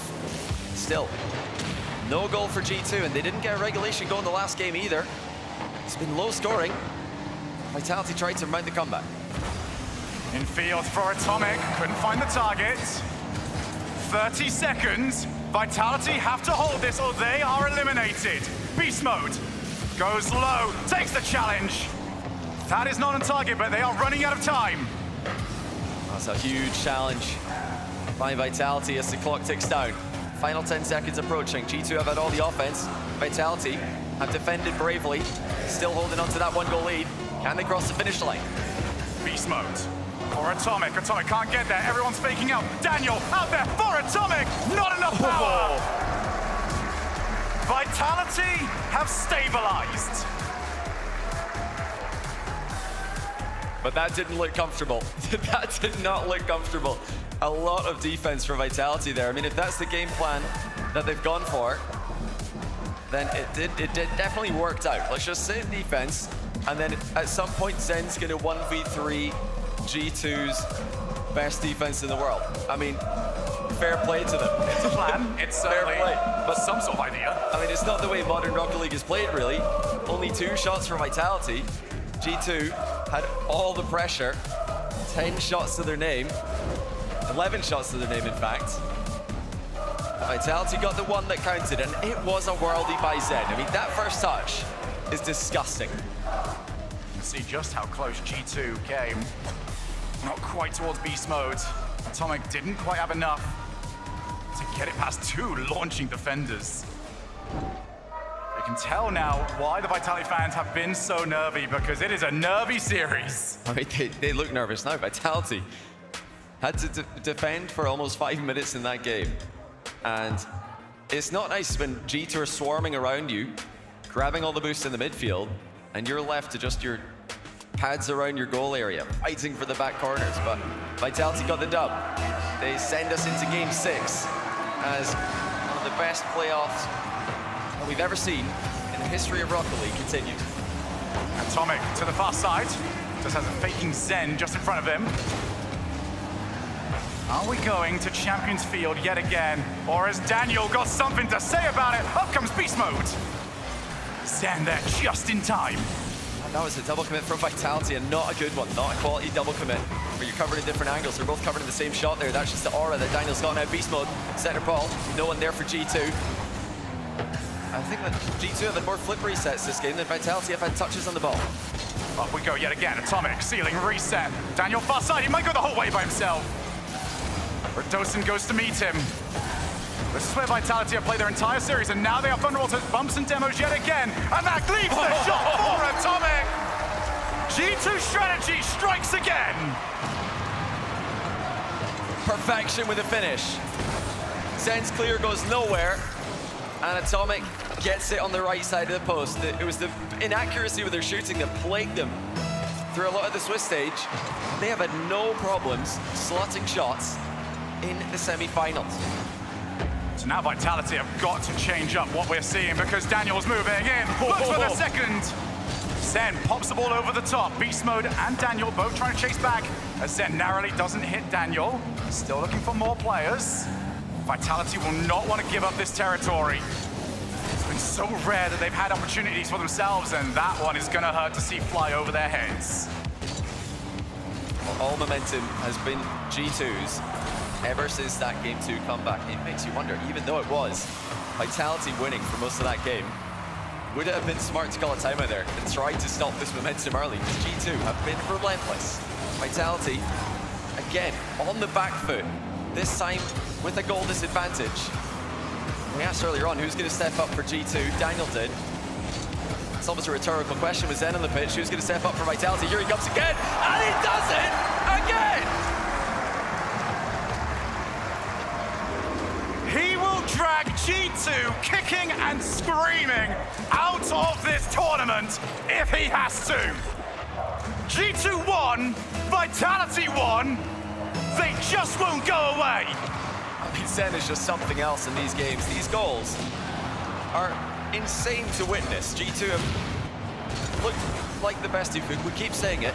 And Zen's just gone past their whole team again. He just goes straight through them with the air dribble dunks. Atomic didn't quite get enough on it, but Vitality were expecting a little bit more, and that's actually put them off. Now that's so awkward for everybody. Radosin for a ball to be chased. Zen.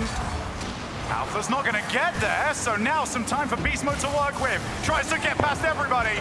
Not quite gonna happen, but Radosin again has missed the ball. So now Vitality, they're scrambling. Back pass, shot, on target, Zen stops it.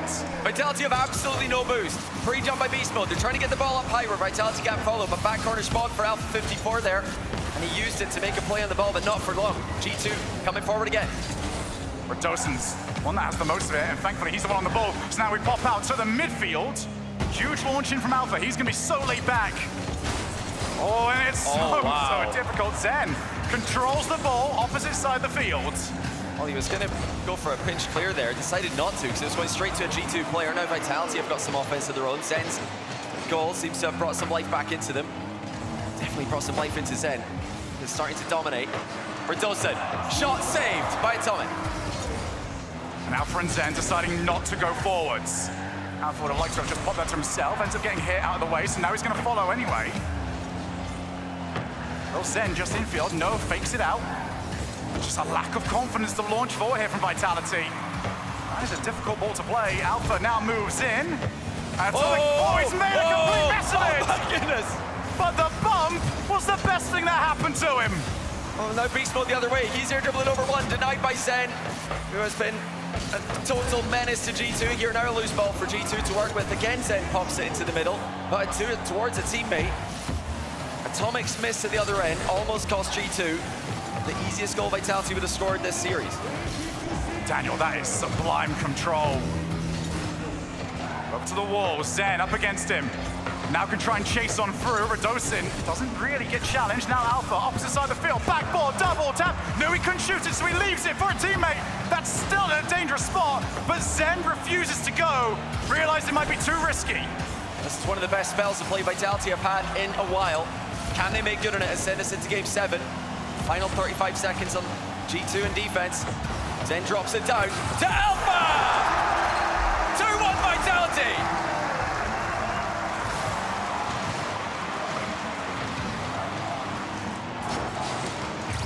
The roar from the Hornets when that went in. Will we hear a louder one in 32 seconds? Or can G2 silence the Hornets and silence the doubters? Daniel looking for Beast Mode. Beast Mode back into the midfield. That's launched away. And G2 with options here. They've got time. They don't need to rush this too much, but that time is now starting to slip away. They lose control again. It's off their own backboard. Daniel takes his time, but it goes through!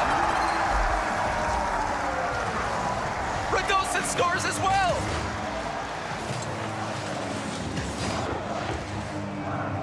It's slipping.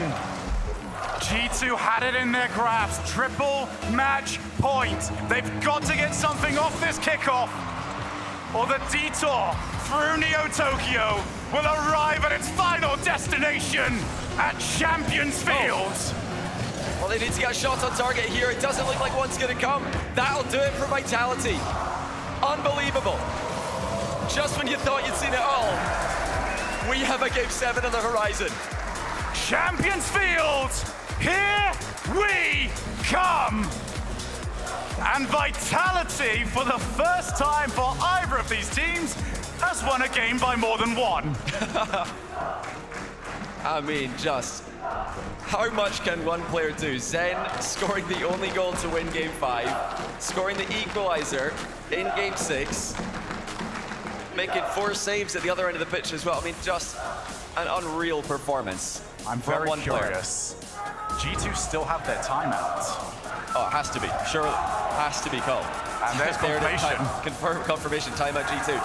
Zen went 1v3 in both games. and G2 couldn't stop him. And then, unlike last game, instead of Vitality sitting in defense for the rest of the game and holding on to a 1-goal lead, they went and got it. Sen passed down to Alpha, who trusted him, committed for the second goal. Then it was Sen off the backboard to Radosin for the third goal. And Sen does need Radosin and Alpha to play with confidence. He needs them to follow up on his plays. He needs them to challenge with confidence in defense. That's really been, for me, the main takeaway this series for both teams. It's about the trust in defense, about just being happy about letting yourself get outplayed so that you can make it easier for your teammate behind you.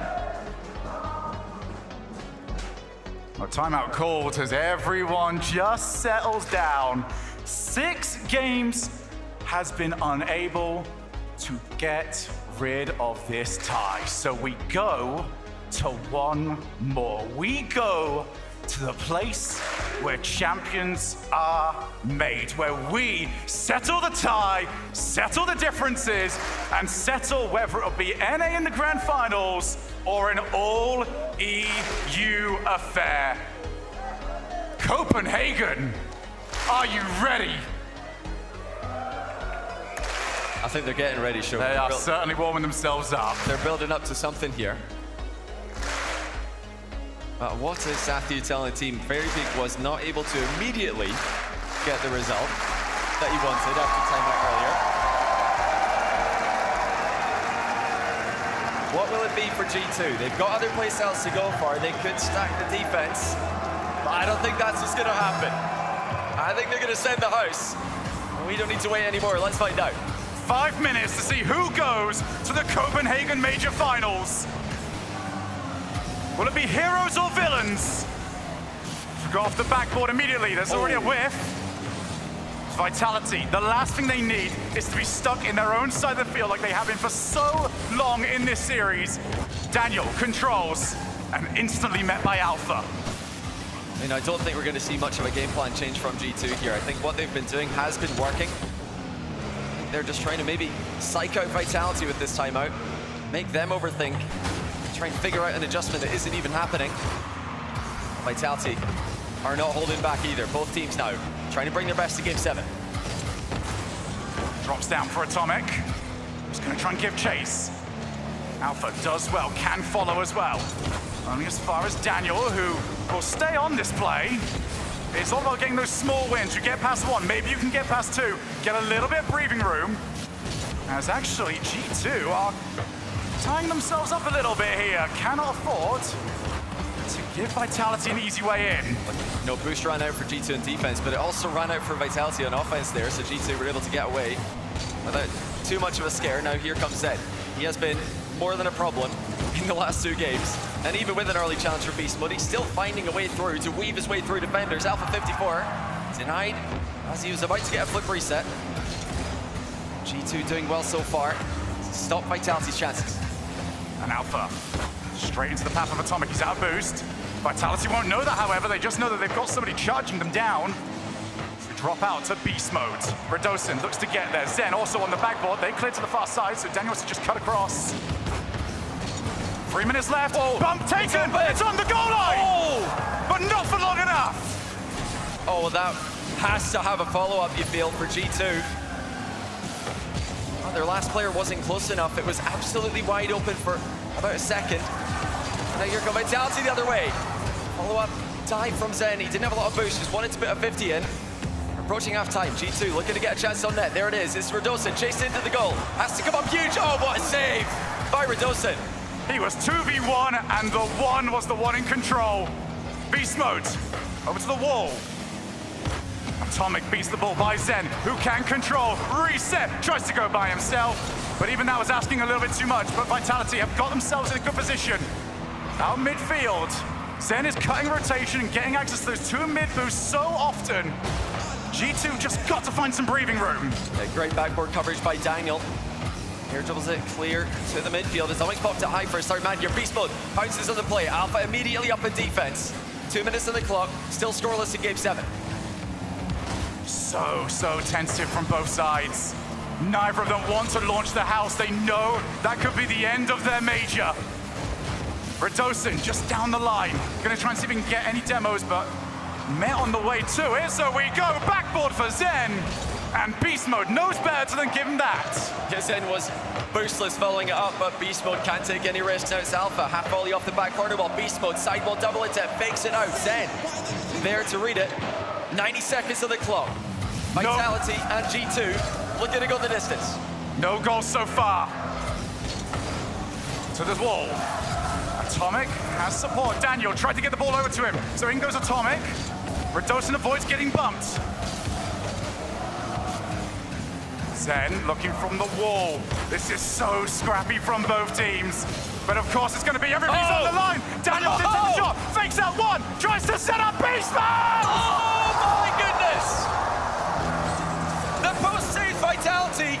G2 came so close. 1 minute now. G2 cannot allow that to put them off. Redosin, who dares challenge? Up goes Alpha, fakes it out for Zen! And Beast Mode makes it up and gets the stop. Entertainment like you've never seen. Redosin double, downwards. Zen is there, that's saved by Beast Mode as well. But how much has he got left? Gets rid of the ball for now. 30 seconds. It's Daniel. Fake again. So many mind games. Looking to drop the ball downwards. He's faking absolutely everybody. But Beast Mode's shot is blocked. Alpha tries to pinch, doesn't get as much of it as he wanted it. In comes Zen. Reset, that was a heavy touch. Up goes Daniel, left for Beast Mode. That backboard will be covered. Zen takes over. Can Zen make another miracle play? He looks to 50 into Alpha. But we are going to overtime, ladies and gentlemen. This one will be settled in the most dramatic fashion. Daniel looks to be the hero. Backboard. Who's the first one to it? Atomic wanted it. Beast Mode just controls the midfield. There's the demo. If Vitality can get a big win here, they might have a way through. Was covered for at least the time being. Up goes Daniel. I mean, it's just so scary to commit in these positions. You don't want to have this end in a mistake, but if you don't commit, then maybe you have to watch an open net pass you by. Daniel tested the routine save that he makes. Alpha will turn. Gets good contact as well. Zen has to jump earlier than he liked. He was getting pressured in the backfield. Redosin there first. Over to Daniel. Daniel with a perfect first touch, but the second touch gets away from him. Alpha's going to have an angle to challenge here. He was in reverse, so he couldn't make good on it. Now Beast Mode off the ceiling, going to the right side of the goal here. We're going to keep a continued pressure play going. Vitality are looking like they're in trouble at the moment. They've managed to get themselves the boost back. But G2 have got the momentum, they've got the territory. Now they have Daniel looking to set up, drop down, first one to it! Up goes Beast Mode, but not quick enough! Oh, another great save by Redosin, who comes in clutch for Vitality. Zen trying to dispossess Atomic, who dribbles it past him, back into the middle, but it's gone over Beast Mode. So overtime has been all G2 so far, and that challenge will not change the narrative. Daniel gets the ball to drop down, Zen with 14, and he doesn't get any more, so he has to just settle to clear. Oh, what a clear it is. Of course, Beast Mode controls it perfectly, looking so composed on the back wall. 50s with Alpha, who takes it away from him. Cautious play from both teams. It's all about avoiding mistakes in these huge situations. Now here comes Zen. Flip reset, goes in front of the ball, but he can't get the bump because G2 are here. And it's open! G2 are gonna take it!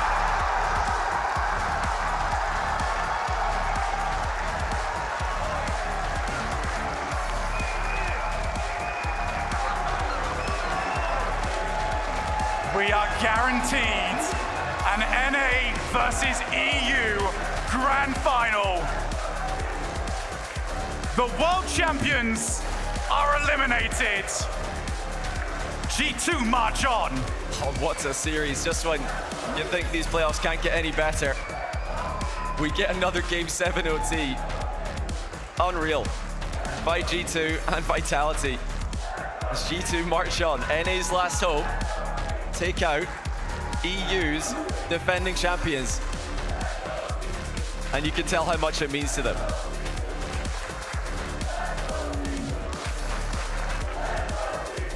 They have had to sit there and listen for months on end, ever since Boston, where NA had its worst ever performance, and it was followed up by a world championship that did not look any better. Months later, They come over the pond, step onto Danish soil, plant their flag, and move on to our grand finals. Well, they came in with a lot of work to do. They had to go, we're talking about 1v3s. They had to 1v3 EU's top 3. They took out BDS yesterday. They take out Vitality today. Only one will remain. It's going to be KC or Gentlemates. But G2 continue to march forwards. And that is now a double whammy of revenge for G2.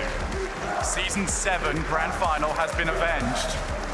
21-22 Grand Final has been avenged. Now they play for glory. It's just so scripted. It's unbelievable. But G2 rise to the occasion. It was against them, both in the quarters and today in the semis. They had to fight back from behind, and fight back they did. And now they've got time to prepare, time to relax. Maybe not going to be all that relaxing, waiting to find out who they play in the final. G2 looking to be the first NA champions in 2 years in RLCS. I can see a beast mode standing on stage right now. He has been just a picture of composure all weekend. I think you guys have heard enough of us talking. Let's hear from beast mode and Leafix. That's right, G2, NA's last hope. I'm here with Beast Mode. Hold up. Give it up for G2, come on.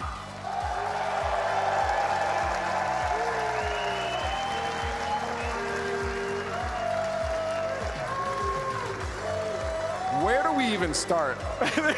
That was absolutely crazy. First off, best placement for you ever in RLCS land. You gotta be super proud right now. I mean, words can't explain how proud I am right now, man. I knew that we had the capability to make it to the finals, and now that we're here, I don't want to lose it. I don't want to lose it at all. I want to win it. I want to win it all. So yeah. You're showing it. You're making it look like you do. That's for sure. I want to bring up, going a little bit back here. It almost feels like you're getting revenge for NA as a region, because back in Season 7, Vitality took down our big 3. And G2 was one of those. So now you guys are kind of getting revenge for the whole of the region. I mean, yeah, that Vitality match was a long time ago, and it's crazy to think that they lost back then, but no, we won now, so that's a good feeling for the G2 squad. But yeah, we're NA's last hope, as what everyone says, and I just want to get the win for you guys, for real.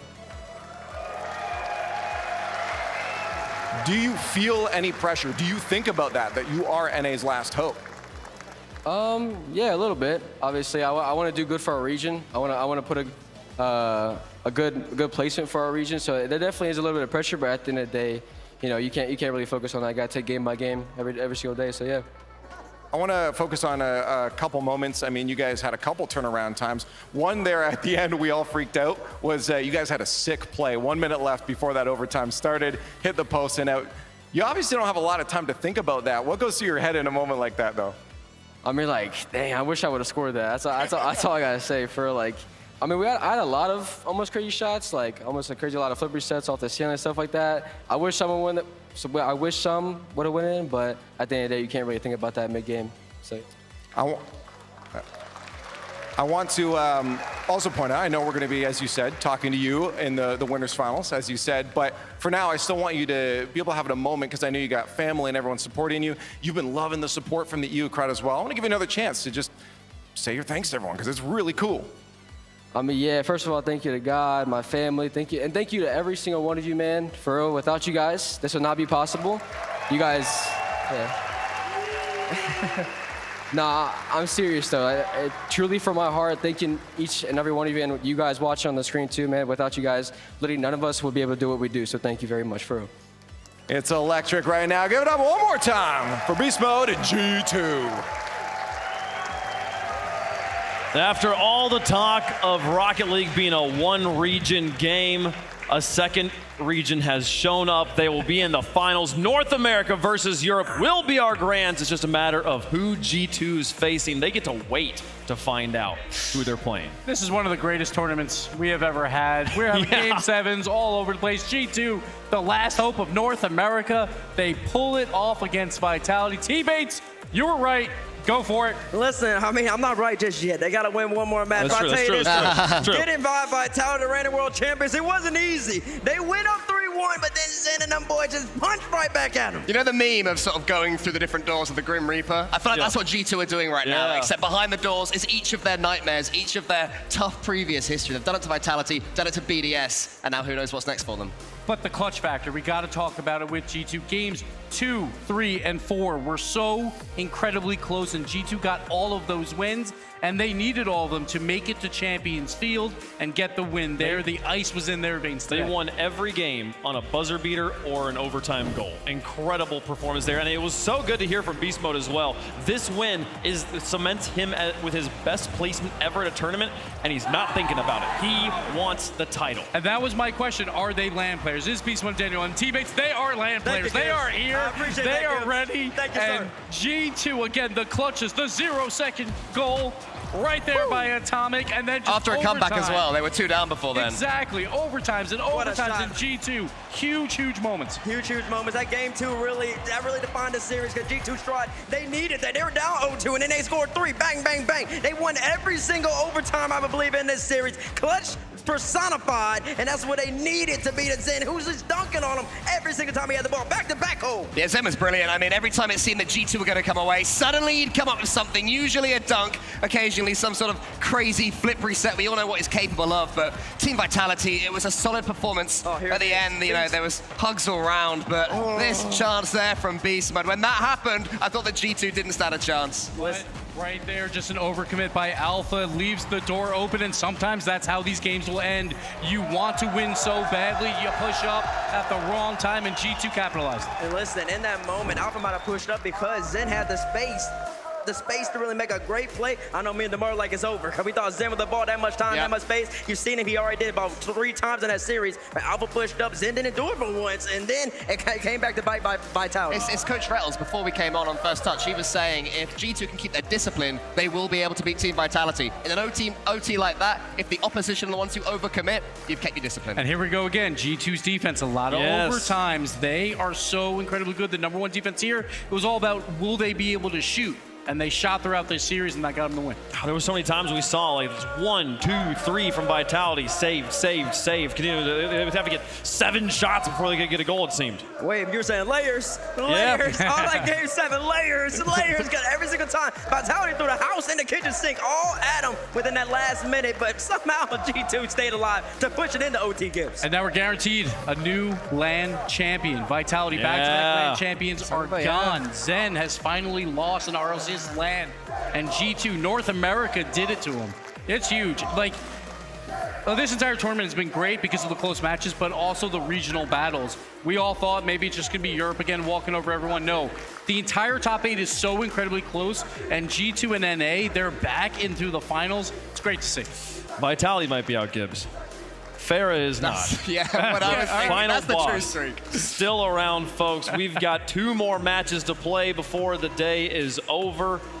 G2 Stride sit in the finals, waiting for the results of our next match here.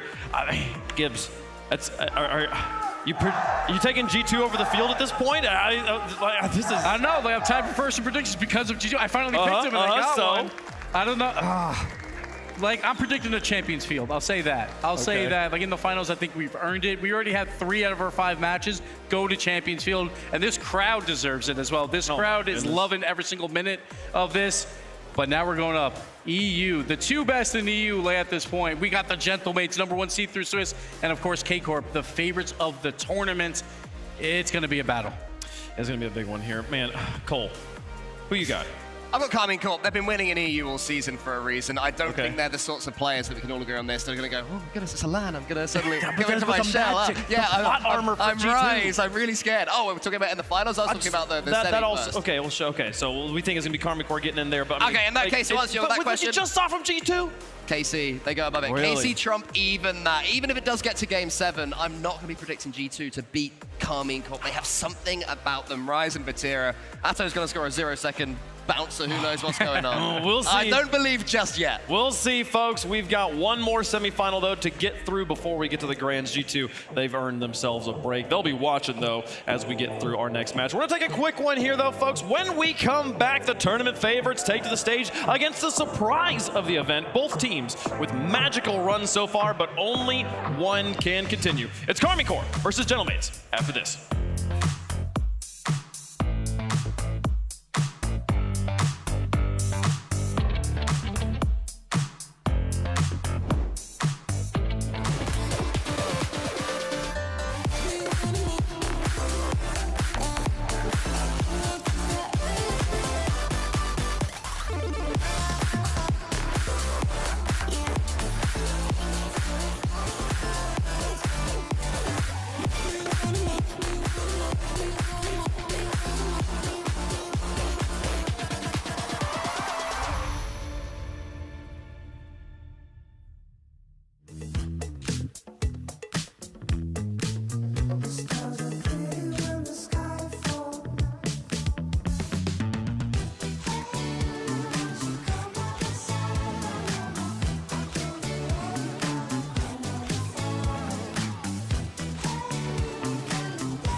So, Vatira or Atto, who wins for Dustin?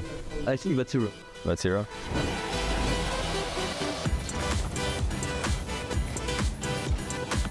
So the winner of this plays against Redosa, which is a terrifying prospect, obviously. Loss for them.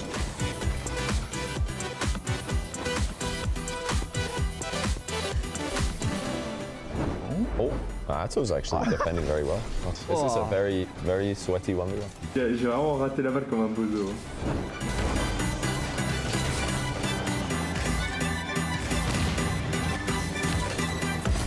Bon, on s'amuse, hein.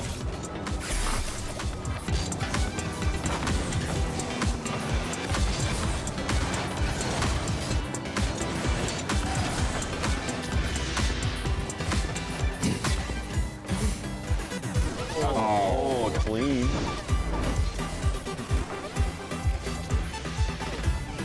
Oh, it's falling apart.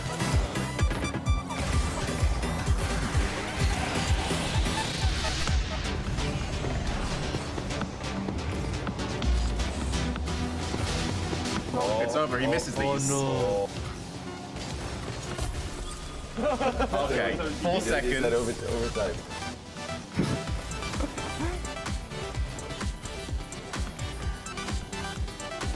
Oh, no way. Overtime. And who's gonna win? I thought he was gonna win. I thought he was gonna win.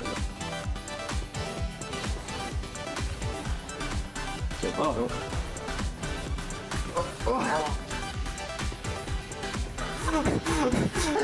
Vatira advances to play against Redosan in the next Match of the round. century.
dripping, it slugs. You need it, pull the trigger. Got you feeling, got you feeling. The world is yours, only if you take it.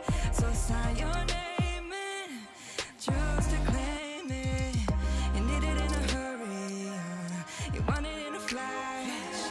Can't get this time back, we don't get this time back. You need it in a hurry, you want it in a flash. Can't get this time back, we don't get this time back. The way you choose now, the way you choose now. So the way you choose now, the way you choose now.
Emotions overflow as contenders rise and fall. 3 remain in Copenhagen, each with their eyes on the trophy. Welcome back to KB Holland. The Gentlemates prepare to take on the blue wall behind us right now. G2's waiting in the wings, waiting to see the results of this match.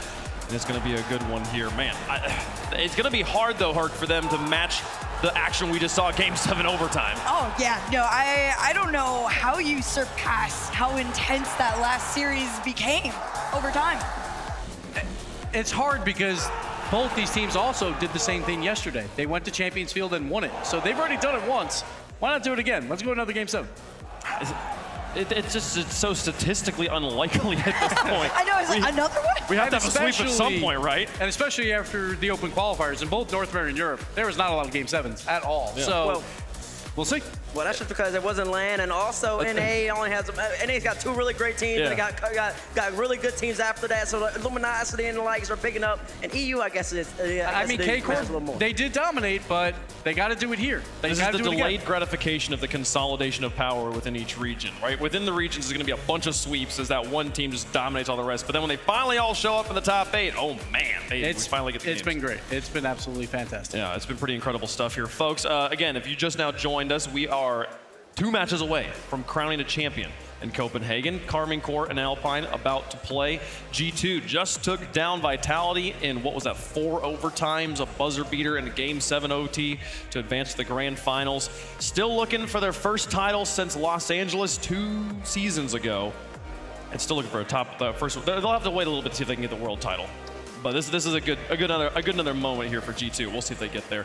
It's been a big one. We got some big teams waiting to see if they can get into the grand finals right now, though, folks. Carmine Corp taking on the Gentlemates of Alpine, the tournament favorites versus the surprise of the event. Yes, the Swiss seed #1. Gentlemates are not getting any respect. None of the casters had them win the tournament after the Swiss, and pretty much all of us had K-Corp winning it, even though they lost 1 match. But they're both here, both have 1 life. It comes down to this match versus, and whoever wins goes to G2. The blue wall's ready. Let's get them on the stage. Introducing first on the blue side. What's the color? What's the color? I said, what's the color? Rise Atto Vatira, representing the blue wall, Carmine Corp.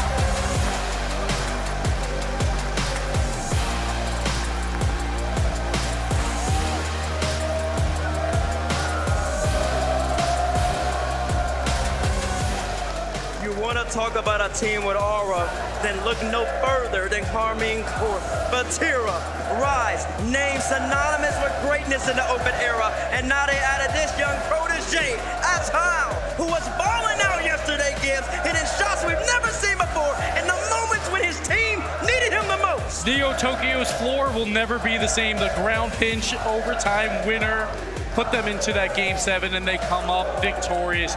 Rise and Vatira, when you talk about RLCS land supremacy, they're at the top of the list. They now have 6 top 4s, tied with KDOP, the most all time. I feel like you gotta put eyes on Rise though, right? It has been this legendary story throughout the years. He's been waiting for this huge, big win, and now he is on the cusp of it. It is almost time. Can he do it though? 4 different teams made all 4 majors. Rise, he will roster hop a lot.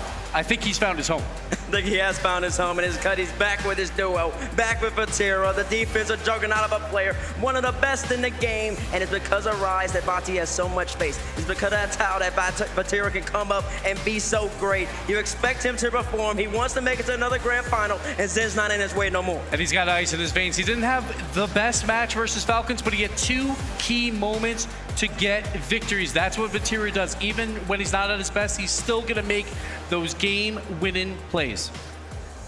Usually it is Vatira who is leading the stats for this team, but it's been Atto and Rise for this event that have picked that up. And that's scary. Which is scary to think that, yeah, you've got Vatira just waiting to wake up. Exactly. It's exactly scary. It's going to be looking good for Carmine Corp. You expect them to just clutch up. They haven't played their best Rocket League so far in the event, but they're always there when the moment they need it. Exactly, and I think the fans know that too. You can hear the battle chants beginning, and it's going to be a loud one. Well, there's 2 Ultra groups in this stadium right now. And introducing their opponents, Gentle!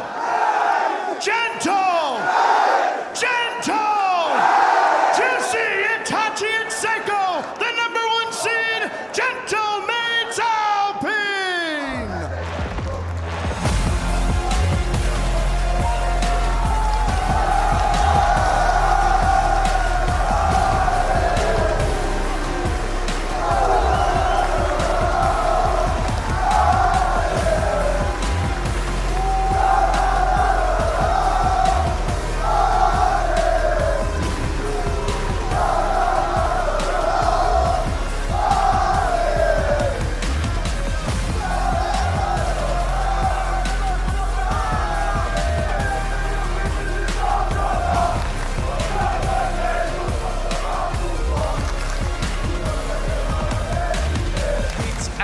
mean, put some respect to their name. 3-0 in Swiss, the #1 overall seed in this playoff bracket. Yet, no one predicts them to win this tournament, and they want to change that right now.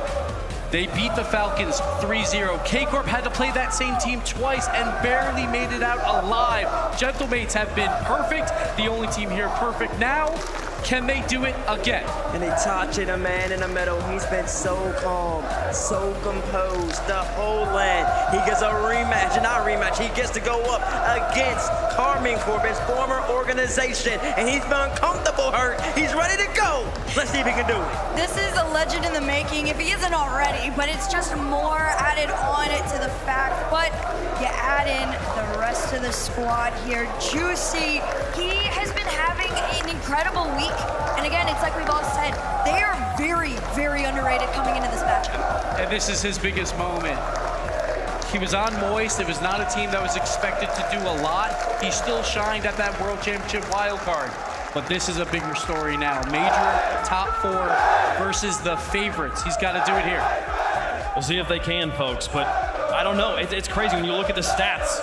There's not a lot to go on with Gentlemates. They're kind of in the middle of everything. And yet, they are here and yet undefeated in this tournament. They're 4-0. That's the only stat that matters. You win your game. Sure, their goals against and goals for, not fantastic. It does not matter. Get the wins. And listen, if there's any team going into today that might have the best chance against Karmine Corp, it is the Gentlemates squad. They have been living and feasting and winning in overtime games. They're so comfortable every single time they play. Taking at a head-to-head matchup, Rise versus Itachi. You just gotta love Itachi, man. Look at the charisma in this young man. But see what he's been doing after 406. And Finley, the numbers won't tell the whole story with him. He's making so many off-ball plays hurt, really helping Vatira and Atal make some plays. They are, you can't even hope that they're going to make some plays. They're going to make what feels like a million plays. But I love that stat there. They matched up a total of 21 times in the RLCS, but it was Itachi that comes out overhead barely in the head-to-head 11-10. And that's pretty good when it's Rise.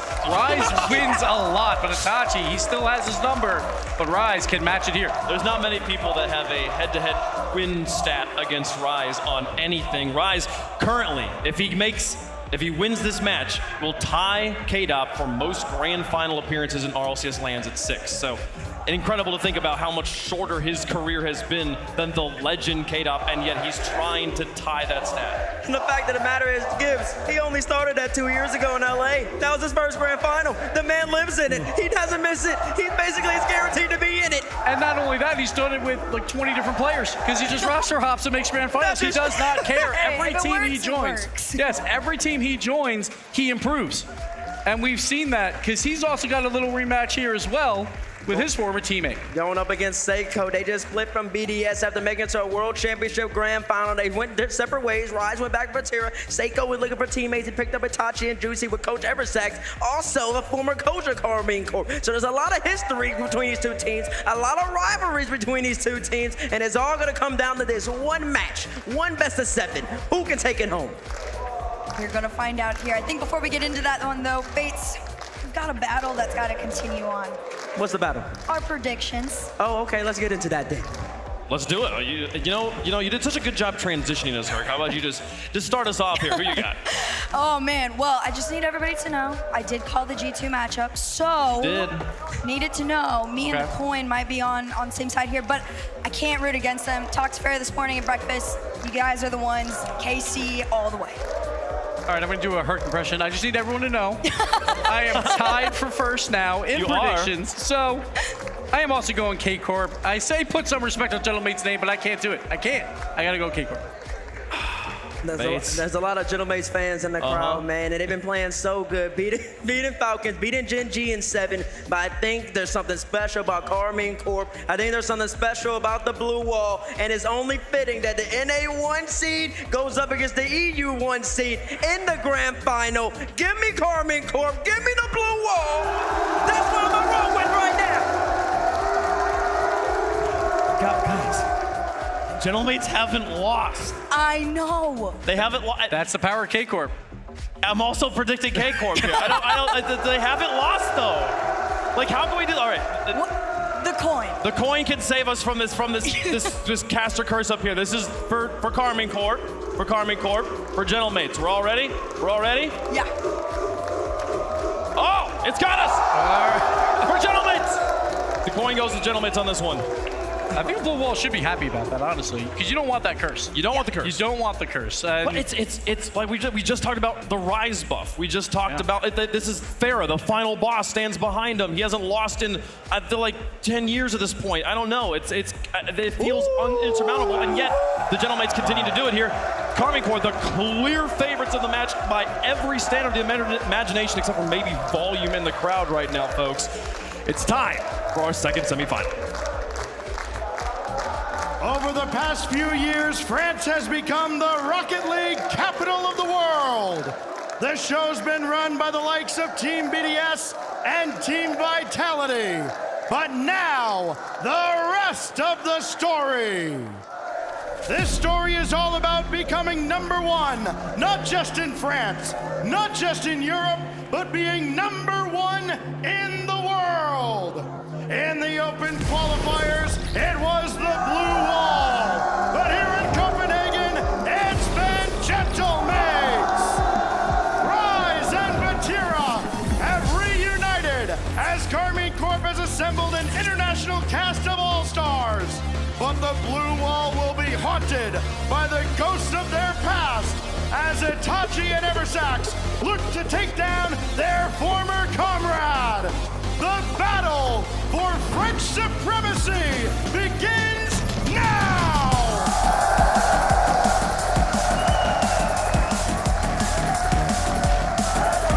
A shot of affection here for Karmine Corp, and Gentlemates standing in their way. I am joined by CJ. It's our second semi-finals. Will anything top what we just saw out of Vitality and Yeah, you know what? Juicy does. What a response. I mean, everyone went K-Corp. They said, surely the Gentlemates, even after the Swiss stage that they had, they've started off so strongly here, 3 seconds in. What a message. And Karmine Corp, they're going to receive that message, and I'm sure they're going to punch back with something fierce.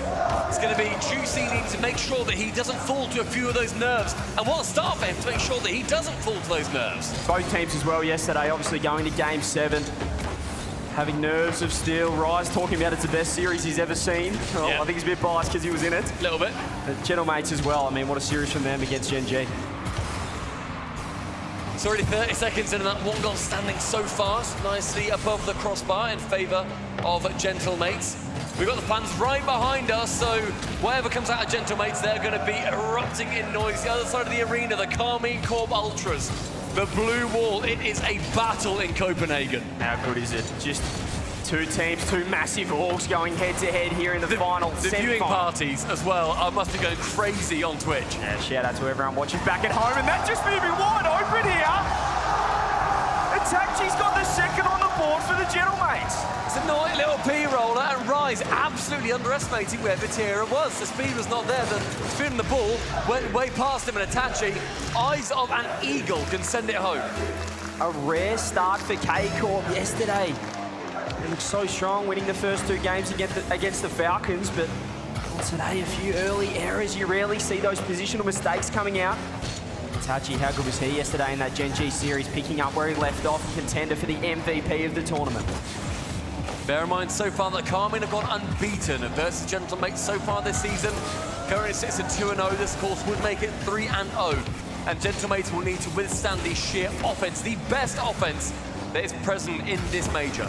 The positive for K-Corp, even though that series was so impressive, we talked about Rise's performance against the Falcons, we talked about Atto's heroics in Game 6, but it's Vatira, the man you're expecting to show up, probably had one of his quieter series. That has to be a positive. If he can come online, you just think that they're unbeatable almost. I mean, the fact, as you say, we all agree basically behind the scenes. Vatira, we didn't see him as much. We want to see him show up in this series, and they still won. Like, they still got that quarterfinals win. The victory did fall their way versus Falcons, one of the best series we have ever seen on an RLCS land. But so far, Gentlemates absolutely getting the better of them. Yeah, advantage Gentlemates, but here's an opportunity. Atto throws it across Rise.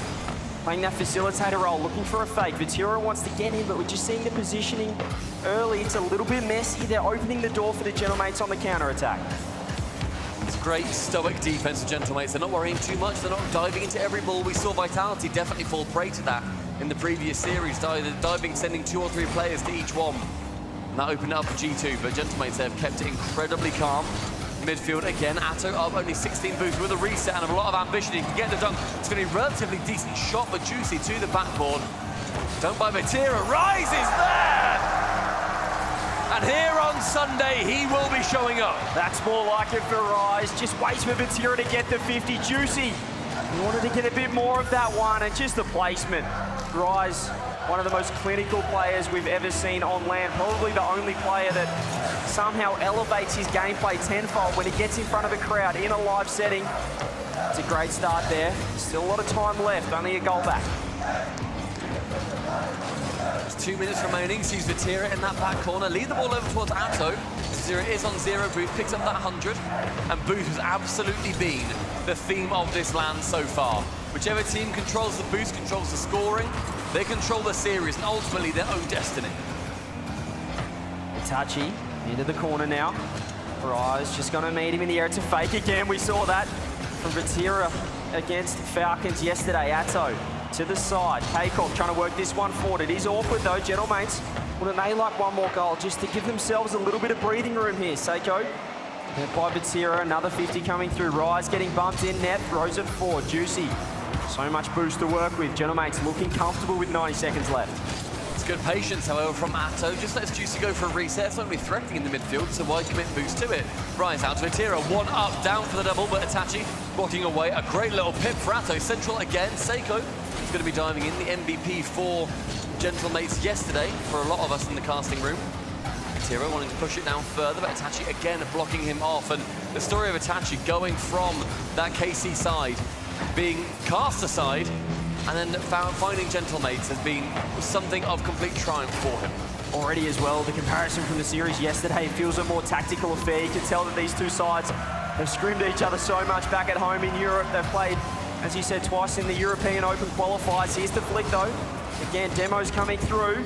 Gentlemates, 40 seconds left, trying to hang on, want this game 1 win. Rise can't get the touch. Mispositioning from Rise, very awkward for him, but the ball is going to fall back into the back third for Vatira.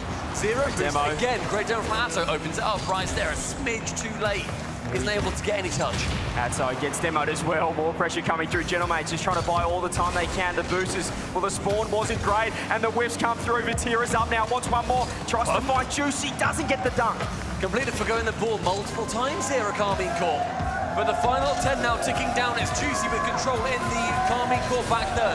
Atto on the charge with Vatira. Atto cannot get it over Itachi in the midfield. Rise now up 40 boost, but who's there first? It's going to be Itachi sent long, Vatira to catch. He can keep it up though, he's got a beat as well. There's Itachi. Atto who wanted a better one there. The demo came through. Vatira's trying to keep it in the air. Juicy wants it on the ground. Itachi might just get one more. Gentlemates game 1. A clean old game for the Gentlemates as well. Calm and composed, stoic as you like. And despite their relative calm emotions, the Gentlemates fans, the green suits standing behind us, are popping off. What a start for the Gentlemates, and they did the exact same thing against Gen G yesterday, scoring 2 goals straight away, putting the pressure on their opponents. Gee whiz, aren't they playing well on land? Itachi and Seiko. Seiko, I thought he was the MVP for Gentlemates in the Swiss stage, but Itachi yesterday scoring these early goals. He's done it again here early. Juicy 3 seconds in, after all the talent. Everyone probably back at home thinking K-Corp might be able to run away with this one. Already, it's the Gentlemates to strike first. Across the board though, realistically, we have not seen Carmine Court make sure that they live up to the expectations that we have set for them coming into this LAN. They are the team that almost every single caster put forward to be winning this event. Gentlemates taking game number 1. CJ, it's unexpected. It is, but this is what you get on land. You never know what's going to happen. You never know who's going to step up. It's all about moments, all about making the most of your opportunities, and well, Itachi's done that twice now already. Juicy getting involved as well. We might have ourselves a series here stumping. Game 2, Forbidden Temple sitting in the colours of the Gentlemates. It's pinks and purples, but will it rain gold down on them? Atto faking everyone out as well. Early chance for Vatira over to Rise. He always scores these, saved down corner. Itachi just getting that one away. Name something more impressive than Rise going for double taps. He scores them almost every single time, whether he sets them up or whether his teammate does. He always finds that top corner as well, Atto. That phenomenal ground pinch in Game 6. And he brings something similar here today. Rise is very awkward, Juicy. Here we go, backboard shot, open again! Seiko managing to follow up on the chance as well. It's Juicy faking out Rise. You never see that happen. He just panicked, didn't he, Rise? He got caught out of position, just so awkward, flat-footed. Back in net. Seiko, well, that's the easiest goal he'll score all day. K-Corp again, struggling early, giving themselves too much of a head start or lack of. KC don't want to be going down by 2 again. Just gives you double to try and follow up from within 45 seconds. They are down by that one already. Midfield sees Juicy. Low boost will find Hitachi, the main goal scorer, the main offensive player. And it's on target. Atto helps clear it corner bound, but who is there? It's Seiko. Again, just asking questions of the KC defense. Yeah, Vatira nearly put that one in his own net. With a missed touch, more bumps coming through. We saw Tommy do that in the previous series. That's a great touch from Seiko. Just pushed to the side, but Gentlemate still on attack. With a lot of boost and pressure. Atto, that's not the best clearance. Wide open and saved. No! Juicy fires. 2-0 Gentlemates. A series of a lifetime for Juicy so far. Puts up a pirouette. Rise helps it on its way in when the save may well have come in from a teammate. He just panicked a little bit and he wanted that, perhaps a miracle post bounce out, but it's a rinse and repeat of game number 1. And it feels the exact same series as Gen G yesterday. Another 2-0 lead for the Gentlemates. K-Corp, they need a fire here. There's a shot on, saved again. Follow up Rise. He always finds top corner, but Hitachi's ready for it. 2 out of 3 players on Gentlemates being awarded with saves there. Now Juicy with a shot. Rise has to make sure that he gets a tap into the corner. Hitachi, sidewall, backboard, Seiko. No magic found. How quick are Gentlemates looking? We've spoken about the fact they look so impressive as a team. Perhaps the best 3-man unit, certainly in the Swiss stage, earned themselves that number 1 seed, took down BDS as well. Now they're looking so strong against a team that they haven't been able to beat in the European Open qualifiers. This is going to be awkward for Hitachi. Of course, he reads it to the corner. Atto trying to get in there as well. Gentlemates just hanging on, and they're looking composed. I mean, when you say hanging on, I think they are doing a brilliant job. They've got chalked hands. His rock face is all theirs. I mean, there's a stick above them in the shape of Carmine Corp trying to shove them back down. Unable to do so far. Halfway through the game, Rise sees one as it goes for the player. Vatira, a tame shot on target. Pass down there, Atto, Rise! What a drop down. Atto with a bit of magic. They're expecting the second shot. Juicy pre-jumps 2 on the backboard for the Gentlemates. Rise goes low. Finds the angle, finds the opening. K-Corp get one back. Half a game left. And you talk about the players in this land that have showed up so far. Atto is absolutely one of them. Yesterday, versus Falcons, he was a sensational player, a world-beating player. Still one more, though, to bring back in favour of Carmine Corp. He's got space here, though. Gets a touch around, he's got no boost, just fires it on Rise, looking for the bumps, trying to knock a touch in. He's just gone, oh no! Surely not, almost a goal there.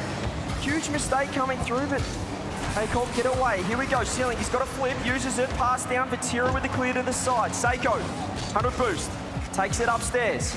Waits for the reset, gets it now and fires it over the top. Atto just can go to the side, he's lost possession. Vatira wants boost, didn't get it. Gentlemates keeping the heat on. Swarming around that KC back third. Vatira finally abates that pressure.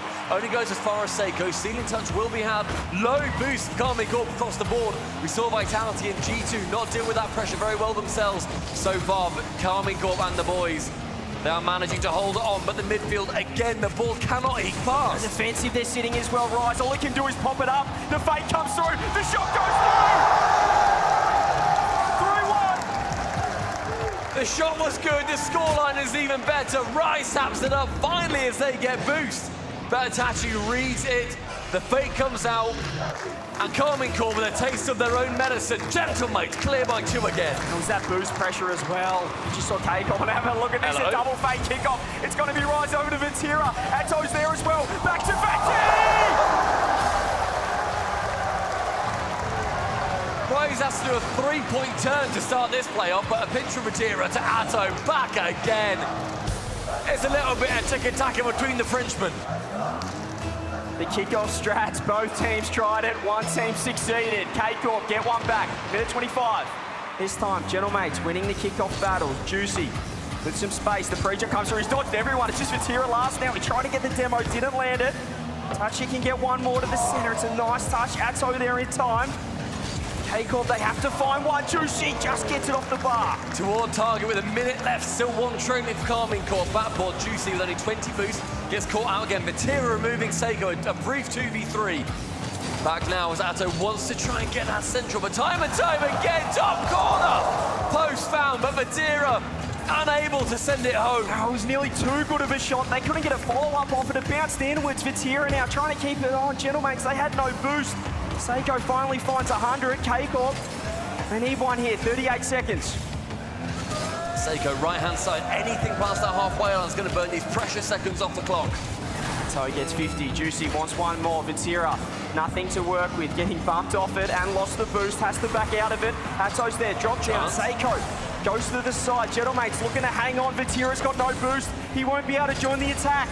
And a clear again from Gentlemates. Send long Vatira, 100 now, rise midfield. That goes far enough, but the final defender in the form of Seiko can't clear it away. Is this it? Are they going to go 2-0 up here? Shot across, no one on the backboard. Seiko has to wait down. Bifatti's not there. Oh, still up. Gentlemates want it down. Oh no, Rise! Gentlemates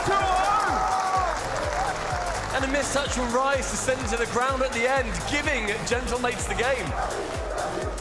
Do we see that timeout come through for Carmine Corp? Do we see Coach Ferrer speak to his young men and get them back on track? I think they have to call the timeout here. There's no other choice. They don't look themselves at the moment, but it's a credit to Gentlemates. I spoke about it in the series against Gen G yesterday. A lot of the teams boot camping, scrimming this team, coming into the tournament, saying how tough it is to play them, how much of a three-man unit. The perfect offense, the perfect defense. The Gentlemates army are getting up and about now. And tell you what, my biggest question mark was going to be on Juicy, but now my biggest question mark is all about how Carmine Corp can bounce back in this timeout. Ferrer, lots and lots of words going towards this team. Whoever makes it through, they will be with one player as their LAN debut grand final. Atto, unable to make one previously. Juicy on the side of Gentlemates. So a new player facing that incredible pressure. Timeout. This is where Ferrer earns his bread. This is why they call him pretty much undisputedly the best coach in the world. I think anyone could say that. He just does not lose. I mean, he's won, bear in mind, the last 2 RLCS LANs. He's won 8 events in a row, including the open qualifiers. How can you not call him the best coach? But this is a position that a coach, this is where either they prove their stripes or they think, I don't know what to say here. Clearly, Ferrer has a lot of words. You saw it yesterday. He was trying to calm the team down. This time, I feel like he needs to go the other way. Against Falcons, they were a little bit perhaps overstimulated. You saw them standing up after every goal, and Ferrer was trying to just get them to settle. Well, maybe he needs them to fire up a little bit. We haven't seen the animation come out from Rise. And perhaps, when you're versing someone that, from your own region, the number 4 seed coming in, that they'd beaten twice online, that they hadn't lost to, sometimes it can be hard to get animated. You think, all right, this is going to be just a walk in the park. We'll do what we usually do. It's not working. But again, Vatira, for me, he hasn't shown up so far. Same as yesterday. He is a player that can show up in these moments, repeatedly does show up in these moments. Ferrer needs to bring him online. Otherwise, Gentlemates, my word, this statement series so far, you're 2-0 up, 2 more, and that grand final spot and the chance versus G2 is all yours. That's a great start with the bump. Vatira went as well, and now it's just Rise. You got to get that one to the side. 50 came through, Itachi gets demoed. This is step 1 for K-Corp. Don't concede a goal in the first minute. Their starts have been so poor this series thus far. This time they have won the kickoff from there. They've got pressure. Itachi just keeps it to the side. 0 boost from a lot of Gentlemates here. Itachi scoops some up. They do get it out. And this has just been Gentlemates. Every time they look pressure, they find a way to just knock it to the side, grab boost and get out of defense. Yeah, boost has really been a problem for Gentlemates so far, but it's repeatedly been the issue that Carmine Corp have faced. But now as Atto with more than enough boost can get the rotation. Vatira comes out of a blind spot. It's 1-0 KC. Vatira was looking for the bump on Seiko, but he turned into the offense. Atto faking it out. Vatira finding the angle. Seiko in massive trouble. Avoiding that demo. K-Corp, the first time this series they've scored first. And we said about Vatira needing to come online. He is clearly powered up, making moves from going for the player, then being the spear tip of Carmine Corp. It's a minute in. Gentlemates, as you say, CJ, first time in this series, they're going to need to chase. This is the, right, it's very awkward. Mate, Atto, think about it. You could tell maybe the comms were a little bit nerve-wracking there for Rise. There's the pass across. Juicy gets too much on it. Itachi trying to keep it in. Great dunk. Vatira trying to bait this touch out. It is awkward again, but Juicy opting to back off. Becoming a little bit more routine now, minute and a half in. Itachi on the back, a little bit of space till Atto comes in to try and challenge him. Rise removing Seiko from the pitch, and now the counter-attack coming through.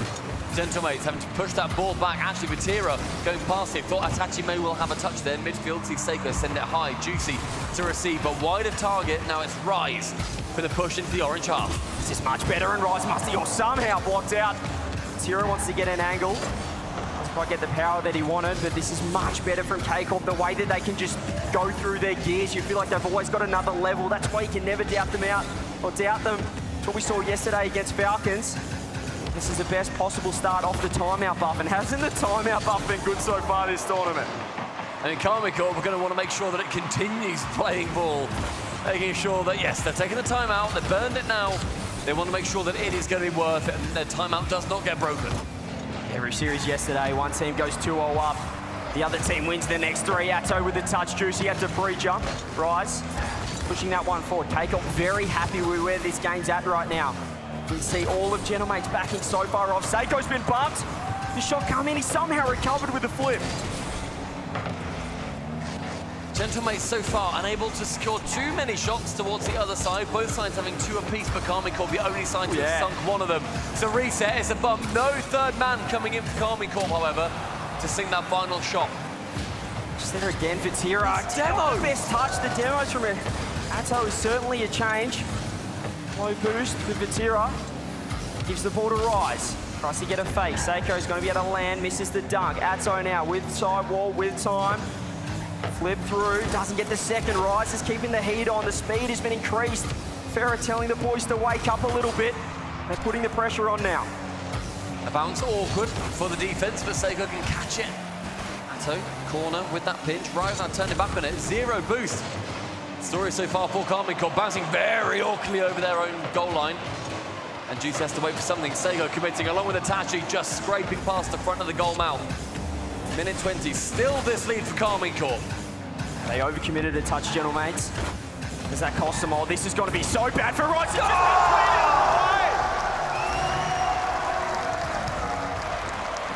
Demolition derby sent down pitch. Juicy for the man, Seiko for the goal. You could just see as soon as that 50 came through off that sidewall, Rise was in a world of hurt. He was facing backwards, he was caught out.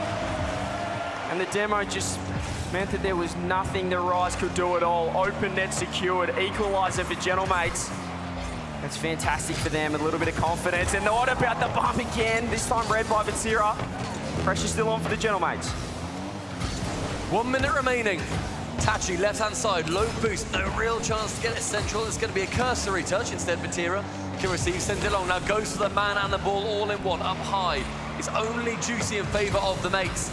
But missing that one. Now Atto's called into action.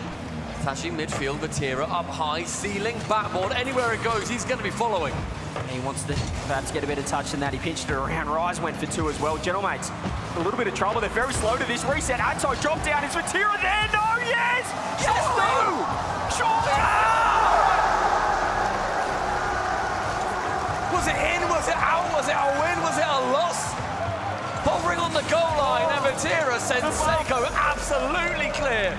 Rise with a tap in, but well earned from KC. The bump was huge. You thought surely Seiko's going to get that one out, and then I thought for certain it was going to be in off the bat. Atto's missed. Juicy reset. Big trouble for Rise. What a save! Big time player Juicy is becoming. Rise midfield, just poking it along, get it away from the blue half. 10 seconds now, ticking down on the clock. K-Corp, can this be the start of something here? They lost the first two, they just want one for the mental. It's weak. Seiko pushes it across, Atto gets the read, no boost for Gentlemates. He just wants the ball down. He's given it away, however, Rise right there, 50'd out. Itachi, sidewall, still up. Here we go. Seiko blocks. Itachi wants the pass, blocked down, still up. Up high, still in that blue half. Anything to the ground. Rise face. KC secure their first. Timeout buff secured. Best possible scenario for K-Corp. The last thing they wanted was to go 3-0 down. But if the other games yesterday, the other series are anything to go by, it's all a part of the script. Drop the first two. And then win 3 on the bounce. Will we get another game 7? Can the Gentlemates respond? Do you call the timeout right here, Stumpy? I don't reckon so. I think so far, Gentlemates, they are playing their same game. It was just a different form of KC that became more online. Vatira, especially. CJ, mate, we're finally seeing the quality he can show. There's still room for both these teams to grow into, however. That's a scary part. You saw the reaction from Vatira there. That first goal for K-Corp. It's galvanizing when you get one goal, one game. Hell, they need it. They just need a spark. Often it's Rise to start them. We saw that yesterday. This time, look at Vatira getting physical. The off-ball play, Seiko just getting removed from the net. Rise clean up. And K-Corp get one back. 2-1, still in favor of the mates. Both groups of ultras very much up and loud. Both knowing that their chants are going to be spurring on their respective teams. But here in the Coliseum, bloodshed awaits. Here we go. Game number 4. Win, and you're in. Atto. Well, he wants a grand final berth. That's the first major for him. Rise blocks out. And this is awkward for Juicy. Almost baited in the touch there. Tira wanted a piece of it. So with boost. Nice little pop. Decent little pop, but not anywhere near where Atto actually wanted it to go. So that's this gives nice. control of the It's ball open. away. It's Rise. It gets sent long. Juicy tracks back. Oh, Tira just didn't get power on it. It was wide open, and Juicy's just going the other way now. Seiko gets the beat out. Doesn't land on the boost. Scoops it on the way through. 50 off the wall. Just to the side for a Rise, but Juicy's right there, Gentlemates. And they're looking good. They didn't call the timeout. They've kept it up their sleeve, perhaps knowing how important the buff is. Don't need it just yet. After one is big, so you may as well keep it for the second loss if that ends up coming in. If not, then you can make sure that you can slow down your opponents a little bit later on. Juice going for another, but actually shies away from it. If he commits to that, that's a goal for the mates. They just hesitated there. Perhaps you can see how free that shot was going to be. Seiko backing off this, Atto to the side. Both teams lacking a bit of composure. The quality touches aren't quite there. Juicy's missed the clear. Rise fakes it for Vatira. Seiko will get the free touch. Going to find a touchy downfield. Atto so quick to read that, however. Yeah, Tachi didn't really commit to that pass going through from Seiko. I think earlier on in the series, maybe he would have done. Realizing that potentially this is, as we said, a different KC that has been activated. The usual KC has now been activated. Oh, Juicy just sends that one downfield. Vatira with the clear. Rise is there. He thought about turning. Atto, awkward touch, can't control it. Free for Itachi. Atto again, look at the recovery. Vatira underneath with the clear downfield. K-Corp is hanging on. They're not finding that link-up play, however. What can Juicy do on the ball? He's got to reset, no boost. He's got to fake it, got to shoot it. So awkward for K-Corp. All 3 went, but Rise came out with it. A zero boost reset play is precisely what I want to see coming out of Juicy, but now it's a chance with Rise trying to link up with Atto. So with Vatira rather, a demo at the back. Seiko straight on target, tries to go above Vatira instead. Saved up high, Itachi central, 40 boost, the reset. Seiko removing Atto from the pitch, and this is where moments start to appear for Gentlemates. It's been all Gentlemates so far here in game number 4. Rise though, the bumps come through, that's huge from Atto. He's got no boost, he's getting to work, more demos. Rise is looking busy, Vatira's faking everyone, pass across, no one home. But it's open at the back, a double chance! Of course, securing it and standing up, calling on all of his fans. That's what we want to see from Atto. We saw it yesterday in spades. He's brought it here in game 4 of the semi-finals. K-Corp first on the board. Still a lot of time for Gentleman's, perhaps feeling like they should have scored 3 double through. Oh, just blocked out again. K-Corp's defense has been phenomenal so far since that timeout. Left hand now, chance to Atto, but he gets removed from the pitch entirely. Seiko handing it off towards Juicy. Juicy, my word, the player that he has become in this tournament especially. I've been extremely impressed with him. Seiko now up high, challenging. It's a miss actually from Rise. Tries to recover, isn't able to, but Vatira is. He just improving as the tournament goes on. Off the ceiling. Rise gonna wait on the wall. Juicy hands it up to him. And gets another dunk on it as well. Seiko, all he can do is pinch it. He has found a teammate to touch you, but this time, Atto there. That's a great pass out. Double commit for K-Corp, but they've just walked it around him. Can he get it on net? Watch more. Anyone? No. Completely open. Not enough boost, not enough time to get around it either. Tira takes it upstairs with the reset. One more. Juicy. Double commit again, Gentlemates. Panicking in defense. Atto trying to work to the side. Not too much boost. Forces to touch. Rise is still inbound. Can't get the infield he wanted. There's the space. It's just Atto. He's just throwing the kitchen sink at it. Oh! The second for Atto. A very loose touch from Itachi in the middle, and then a 50 that Juicy just could not read, but he put forward a great effort to save it. But those 50s will sometimes go against you. Karmine Corp on their way to drawing the series. To have the nerve to do that, third man up a goal and just throws himself at that ball, gets the 50 and gets rewarded for it. That's what Land's all about. Who's going to be able to take the risk? I think that risk-reward game. Atto, just so impressive. What a pickup this season for K-Corp. Rise. Just going to keep it down. Low boost, but loves the low 50 or two. Itachi trying to get one back. They need 2 here. The demos are going to help. There's the pass to Seiko. Blocked again by Rise. You've seen that off this kickoff, immediately Gentlewates are pushing, they're attacking. Seiko again! Going central, it's Itachi! And how good was the fake? Seiko takes it up off the ceiling. And Rise. The pass was pixel perfect. Rise tried to pre-jump that touch. Did not get a fingernail on it. And off 32 seconds left, Gentlemates. Can they do? Can they produce a little bit of magic? They'd love to move on to match point here. K-Corp looking to tie the series up. Itachi's upstairs. Vatira meets him in the air. Juicy now. Little bit of space. Ceiling. One more. Atto again. Rise throwing it downfield. 13. Ball being juggled right below the ceiling line. Vatira up again to block it. He has become someone else. The assist isn't able to come through. Final 5 ticking down. Itachi right hand side up high. 3 boosts. The man central. It's Seiko. But the floor is found and KC move into the 5th. Drawn utterly level. What a response for K-Corp. Gentlemates.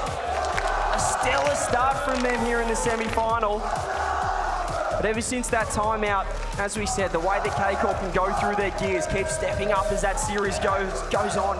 Best of 7. I feel like if there was a best of 21, they just never lose. They just keep on getting better every game. Now, Gentlemates, I think they'd have to call the timeout. I'm expecting that to come through any moment. I've just lost all momentum. There it is, timeout confirmed. Gentlemates going to take the extra couple of minutes to reset. And Atto standing up, calling on every person in the crowd that supports him and the other KC boys. And this timeout, a chance for Eversax on the side of Gentlemates to make sure that his voice is heard, that his team are going to be able to recompose themselves and get back onto that game 2, rather that game 1 and that game 2 form. But I think right now this is just Karmine Corp matching them, matching the ability that mates put forward. I mean, we spoke about yesterday being perhaps the best quarterfinal day we've ever seen. All best of 7s. Unbelievable quality. Hasn't this championship Sunday absolutely delivered as well? 2-2 here in the second semi. So we saw G2 watching on very closely. Coach Sathu, I'm sure, the tactical maestro he is, trying to work out how both of these sides are playing. But Gentlemates, for this timeout, if anything, it's a way to try and ice out K-Corp a little bit. Take the extra time. We know when K-Corp get on a roll, it's so hard to stop them. Sheer momentum players in K-Corp. but right now looking more composed than ever. Both sides stoic across the board. What do you think of Vatira going into this next game? Because in games 3 and 4, he has looked much more electric. And you saw the animation in his face. You can see it in the player cams. Atto standing up as well.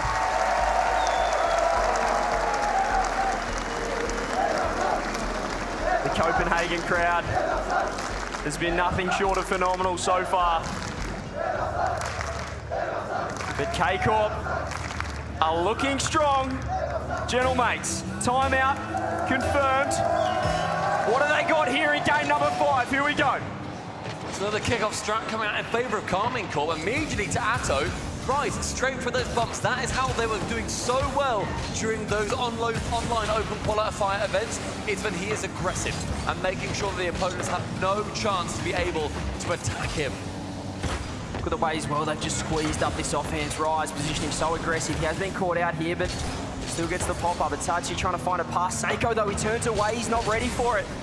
That sums up Gentlemates the last couple of games. They've just lost that 3-man play. I'm calling them the best-looking team as a team of 3 at the tournament. So far, they've lost it, but that's awkward. Vatira takes the 50. Atto, it's even worse for him. K-Corp, troubled signs early off this timeout. This defensive set isn't exactly what they want. Rise gets the clear. Seiko keeping it in. Gentlemates, wouldn't they love one early here? Atto, 50'd again. Itachi trying to keep that one in. Once again, it's Rise just to give them a little bit of breathing room. The positioning for all of Gentlemate is so aggressive. It may well catch them out on this play, but it doesn't. Very thankfully for them. Rise now, wanting to touch that down, finds Vatira to the backboard. It's going to be awkward. Vatira's not there, but Rise is. He never even wanted it, Vatira, because he knew he had his old pal underneath. Rise, open net, top bends. This K-Corp train has left the station. Rise Vatira hitting them with the old left-right goodnight. And that first goal in their favour is going to push them forward. Gentlemates need to slow this bleed, however. It's going to be led from Juicy. Central, Seiko's there, leaves it. Maybe thought that Itachi was going to be closer, but he is not. Itachi gets a reset, blocks out. Juicy upstairs. Vatira, he gets a beat as well, and that touch isn't great here for Gentlemates. Troubled signs. Timeout buff perhaps not working as well as it did for K-Corp. Pushing the heat now. Seiko, caught out, has to back off. Vatira finds Atto. He's going to be able to work this one around. He's just faking everyone, open up for Rise. Itachi did so well first man. Showing that confidence too with Atto, trying to go for those fakes. Unsuccessful that time, but now Gentlemates will be thinking that Atto is going to be going for those fakes. Even if they don't go for them in the future, it's still be embedded somewhere in your mind. Rise 50 it out. Seiko underneath, more bumps. Rise is just an absolute pest right now, but Itachi's on the ball. He can't get it on net, no boost. It was after Juicy got the bump too. A steamroller going through the entire Carmine defense, but Gentlemates cannot work anything past that halfway line. Rise attempting it. 2 players on the sidewall in favour of Gentlemates. And we hit half-time. That 1 goal so far for Carmine Corp proving to be a lifeline. And the timeout, as we said. Here we go, Atto. He's got a free double. He's got it, no! Seiko keeping it out. A 2-0 deficit would just be the worst possible scenario here for Gentlemates. Have to work this ball forward and have to start playing as a team again. Here goes Itachi. Gets the 50, still with a bit of boost. Seiko's waiting, fakes the touch. Blocked out, but again, there's just no follow-up. The aggression from Gentlemates isn't what we saw in the first couple of games. Almost seems like Gentlemates are assuming that Carmine Corp are going to win it. A double whiff now. Itachi finally called into action to try and clear it away. But Gentlemates looking a lot less toothful. Saw it there as well, Seiko. Just missing that one, faking it out perhaps. Itachi working it up, Rise again. Doesn't really put a foot wrong. He can't get a double on it. Vatira just has to pop it up. Just the way they're able to link up though, K-Corp out of defense. Their transition. Rise has grabbed that corner boost. Seiko with 0. Atto keeping the heat on. Juicy though has found himself downfield on the ceiling. There's no one there, but once again, Rise, that middle man. K-Corp, they just don't look fussed at all by this offense. And 90 seconds. It goes midfield. It's Rise. Bounces top corner. Cannot sneak its way in. Vatira backboard. Who's there first? It is Seiko. Midfield is his with enough boost, then very much helped on by a KC defender. Itachi takes it up, but Atto there again. Juicy has to go. He's won that cleanly, but again, the midfield play dominated by K-Corp, dominated by Rise. Vatira takes it up, gets bumped. Tachi dodges the touch, dodges the ball, but keeps on it here. Atto just waits sidewall, but again, there's just no follow-up. There's no bump coming through for Gentlemates. These attacks, K-Corp just parrying everything away at the moment. Atto to the side. It's a touch. Juicy, that's a good dunk. Is there anyone home? Perhaps Atto. Almost there for the Gentlemates. Every striking blow so far for Gentlemates is being parried by Carmine Corp. That one flying above the crossbar. Atachi with a miss. He's low on boost now, sitting in the net, has to get something. Does not get it before Rise has a bite of the cherry. And he's going again, Rise. He might get bumped here, Juicy. 20 seconds left. Gentlemates, oh, here we go. Tachi downfield. He's gone for the bump. He's working it around. The fake comes through. Seiko's for the crimp. No! Seiko a little bit too close to that play. Final 10. Gentlemates need to push something forward now. No turnaround. Itachi, that back corner. He wants it to be his, but Vatira now up high. Just takes and burns these seconds off the clock. Now, 0-second plays. Onto the ceiling, down to the ground. Carmine Corp on series point. Look at Vatira, already delivering instruction for his comrades. The blue wall is up and about. The Ultras are firing. And Gentlemates, ever since that Game 2 win, have been absolutely stunned. They've lost 3 on the bounce now. How do you stop this momentum? What a turnaround for KC after those first 2 games, winning 3 on the trot. Gentlemates, their biggest problem as far as I can see, they're not sending that second player in. I think they're assuming that Carmine Corp are going to be winning that next ball. Whereas previously, they weren't giving that respect. They were thinking, well, look, boys, we have nothing left to lose here. We go out, whatever. At least we know that we've tried our absolute best. I think now they're going to be worrying somewhat about the problem that they've got ahead of them, and that problem is Carmine Corp being 3-0 up, 1 more win. And this next game is going to be Rise's 250th. And Rise has now surpassed JNAPS's record for games on LAN by 2. Good job, Rise. These just might be the best LAN play we've ever seen. Could K-Corp be the best LAN team we've ever seen? Well, right now, they're on a one-way ticket to G2 in the grand final. Gentlemates, can they force 7? We've seen nothing the past few games to suggest that. But they're too good of a team to go out like this.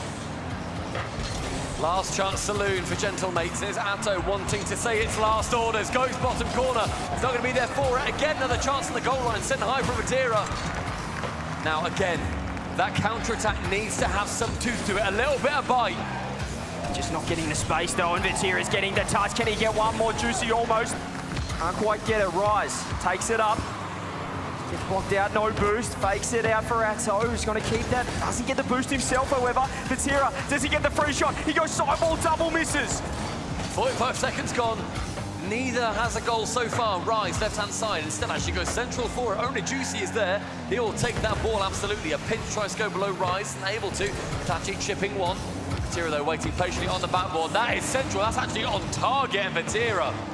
Great eyes from him to clear it away. Yeah, Gentlemates just a little bit too eager to follow up. Juicy with space, reset around 1, fake around 2, there we go! The drought has ended! Gentlemates win 1 back on Neo Tokyo. Itachi started this series like a house on fire, and he's back. He went to bed for a couple of games. But what a time to step back up here, Gentlemates. Atto wants to instantly respond. Seiko to the side. Gentlemates want champ field. We're going to get a day of Game 7s. Certainly, Gentlemates will want that right now. Dangerous position for the ball to be in, but Seiko can't clear it away because nobody from Carmine Corp expecting it would make it that far. 8 boost midfield. Vatira with a reset. Fakes out Seiko, ends up going low, perfectly past him, and with a boost steal, setting up for the winter that's going to be coming. Atto high with Juicy. Matched over by Vatira, who jumps over the ball. Maybe a pass back, pass central. Rise now doesn't want to commit to it. Sees Juicy is up first. Seiko low boost, just pops it up. Tachi has space. K-Corp trying to set up this defense. Reset comes through. Vatira wins that one cleanly. That's a great touch, but Rise is right there. Vatira looking for bumps. Atto, a little bit awkward. Does work it around. Juicy's up, so is Vatira.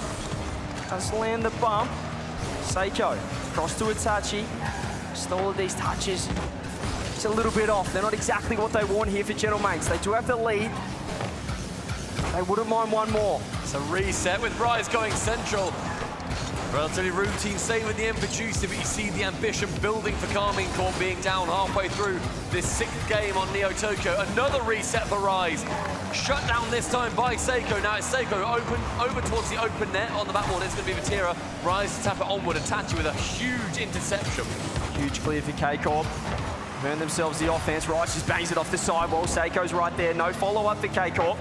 Rise again, trying to find Vatira. Ato's thrown himself. The bumps have come through. Itachi reset on net. Vatira saves.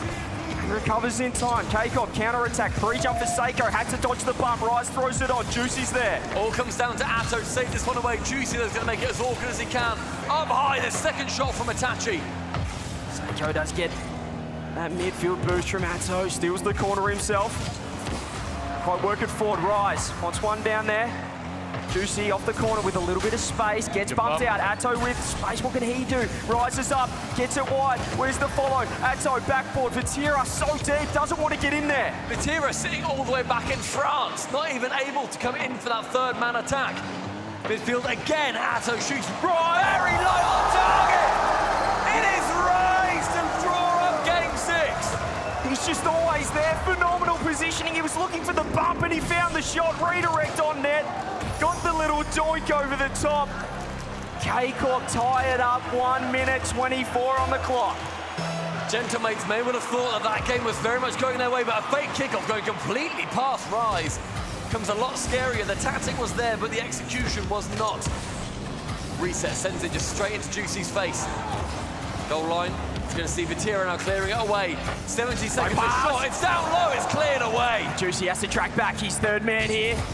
Atto just gets it off the side, gets beaten to the ball. 1 minute on the clock. Gentlemates won't want this to go to OT. Rise with space off the backboard. What can he do? Can't get the touch. Nothing for him on that chance. He's going to try and remove Itachi from the play entirely. Instead, Atto is up 50 boosts. It's midfield again. Rise gets dumped. It's Juicy with so many plays on the ball. And Karmine Corp look a little bit worried with what's to come. Rise is on it, 50 through. Atto keeping it on there. He's in the corner now. Rise looking for more demos. We saw what he did a minute ago. Tira blocked out. Juicy gets the pass. Itachi's going to have space. Backboard. Atto's ready. It is very awkward for him, but there's no one home for Gentlemates. Counter-attack. Blocked out again. Straight towards that final defender. Could have been a great chance for KC. Instead, it's a great chance for Gentlemates. Vatira clearing away. 10 boost.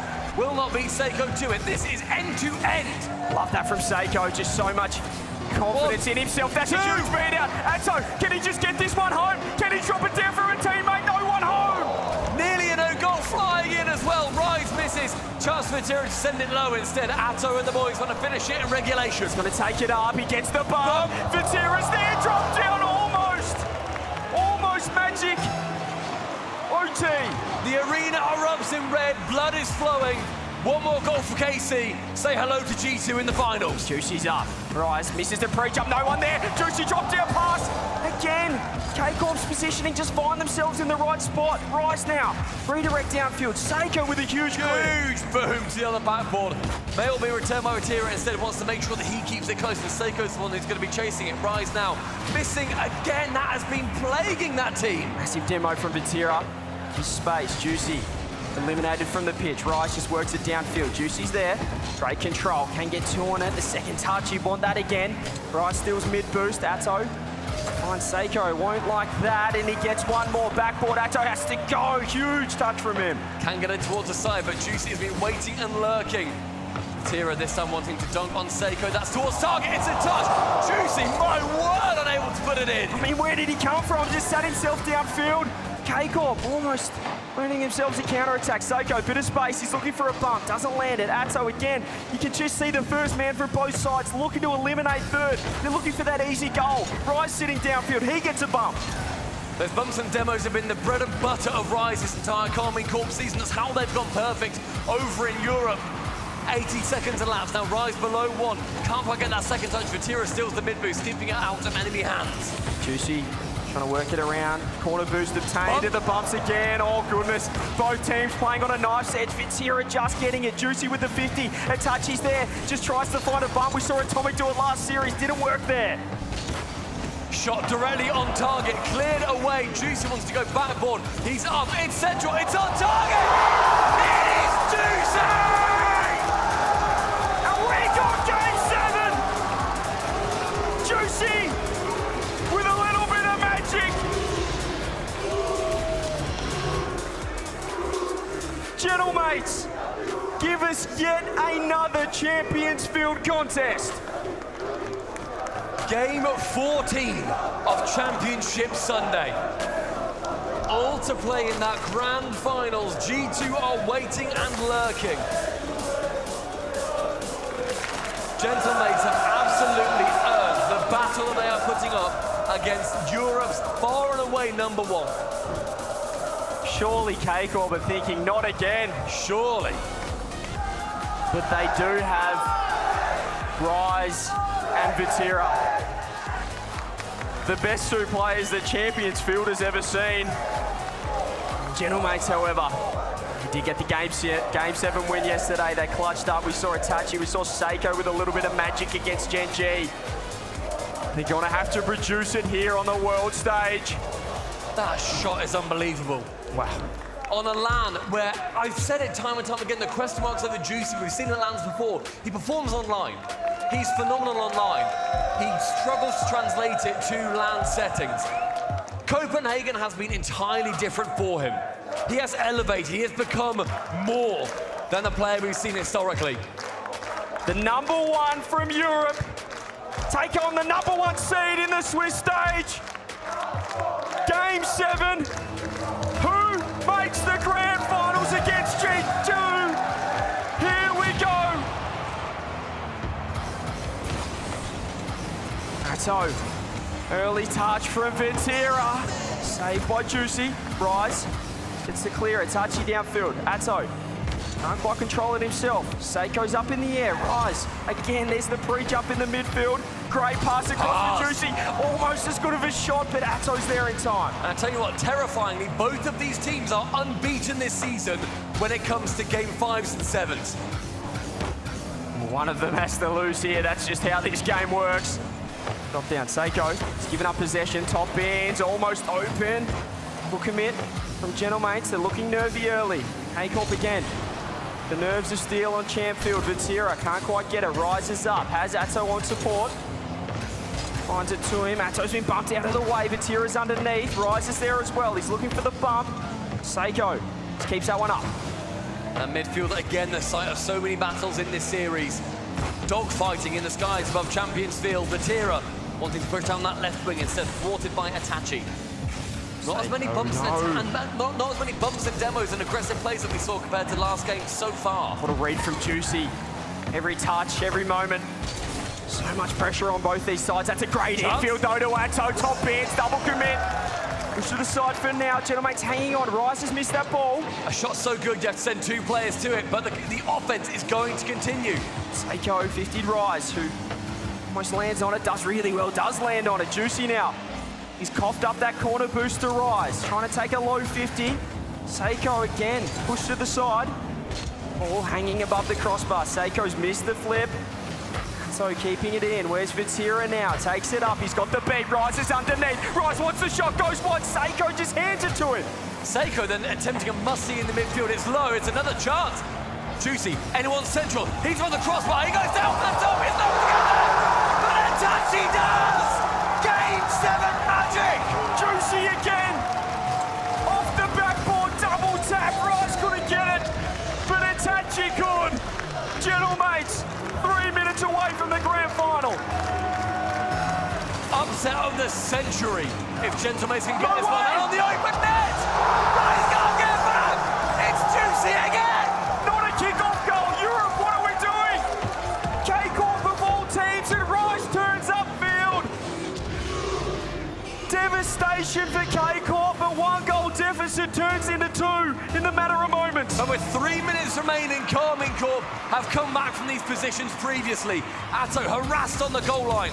Chance for him to send it high over towards Rise. No contact made. Rise usually icy on champ field. Couple of mistakes here already. K-Corp, they need to go now. Rise is there, but the pass just doesn't come through again. The lack of connection. K-Corp not bringing their best to champ field. They always do, but not this time. Rise and Matera 16-4 when it comes to Champions Field. They simply do not lose here. Will be 16-5. Certainly want to get to that grand final. The 2 number 1 seeds potentially. G2 again waiting in the wings. Vatira's up now, corner. Touchy on there as well. So he does get the beat, blocked out again. The defense has just been phenomenal from Gentlemates. K-Corp can't find a way through. Another pump pass from Juicy right by Vatira to the ceiling though as Atto shut down by Itachi. Send long from Seiko, but we see how much Gentlemates have pushed back on defense. How long can they withstand for? Under 2 minutes now, Atto takes it up. The miss comes through, double no. And a double commit for K-Corp. They threw everything at that one, but they're just not firing. Just not quite as on target as they were yesterday. Rise, the left-hand side, with 100 boost. Tries to go central, but yet another miss. He misses the pass. He always hits those. Minute 30 left. Itachi, ceiling, nothing for him on that chance. 20 boost now, Atto wanting to push down net. Seiko backboard, another clear is going to burn even more seconds. That's what they're looking to solo play and just kill all the time off the clock. K-Corp, they've got other ideas. They need to now. They have to go. We've seen Magic so often, but again, the bumps come through. Sent long from Seiko, now Matera on the back line.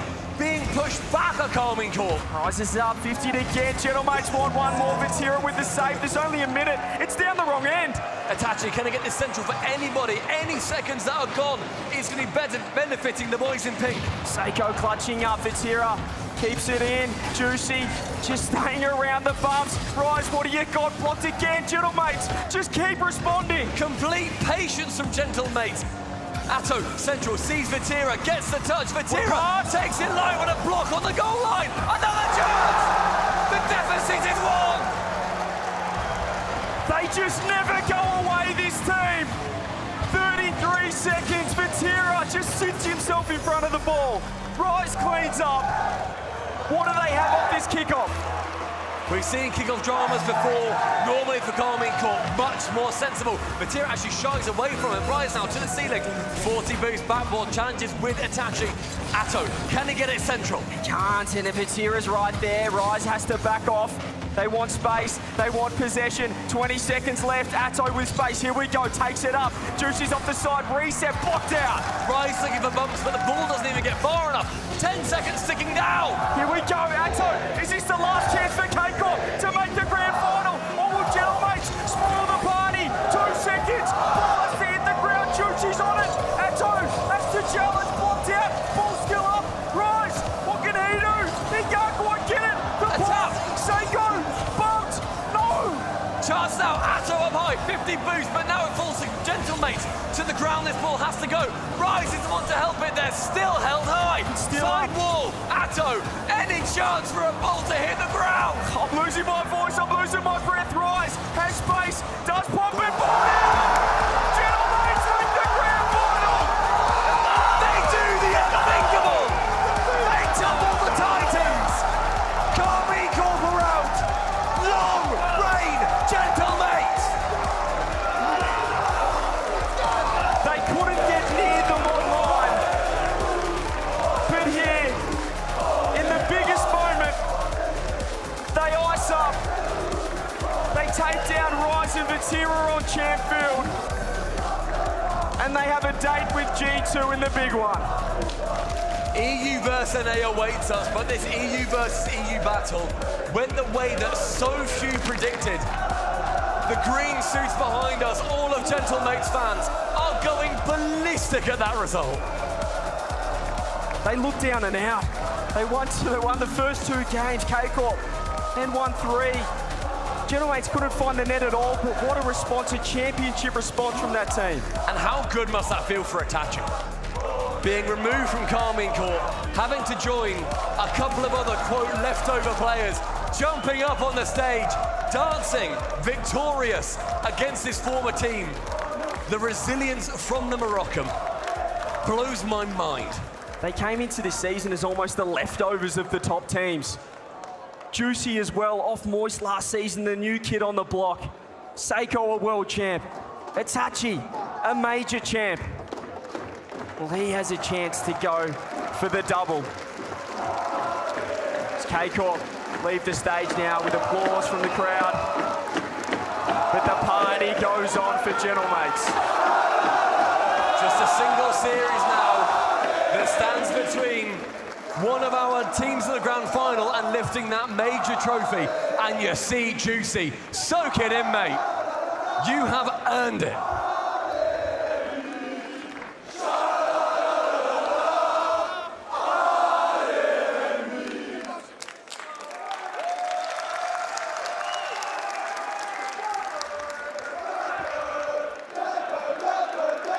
That's what you like to hear, Gentlemates.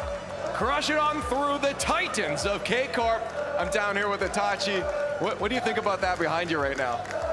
Extremely grateful to have them with us. They're making so much noise, it's amazing. We can hear them through our headsets, so it's amazing, and we're happy to bring this win for them. Now, I want to know what's going through your head as well with this matchup, because this has to feel like redemption for you, taking down former teammates on the big stage, especially for your journey. The last time you guys were in the Grands was in that first Open qualifier, and now you're here again in Grand Finals. What's going through your head with all this? Yeah, we had a rough split. We had some bad results, but we worked very, really hard. We changed some things in our team. We changed a lot of things because we saw it didn't work. And now we're really happy to see that it's working. We're beating really good teams in a major, which is amazing, and I hope we can keep going for this finals.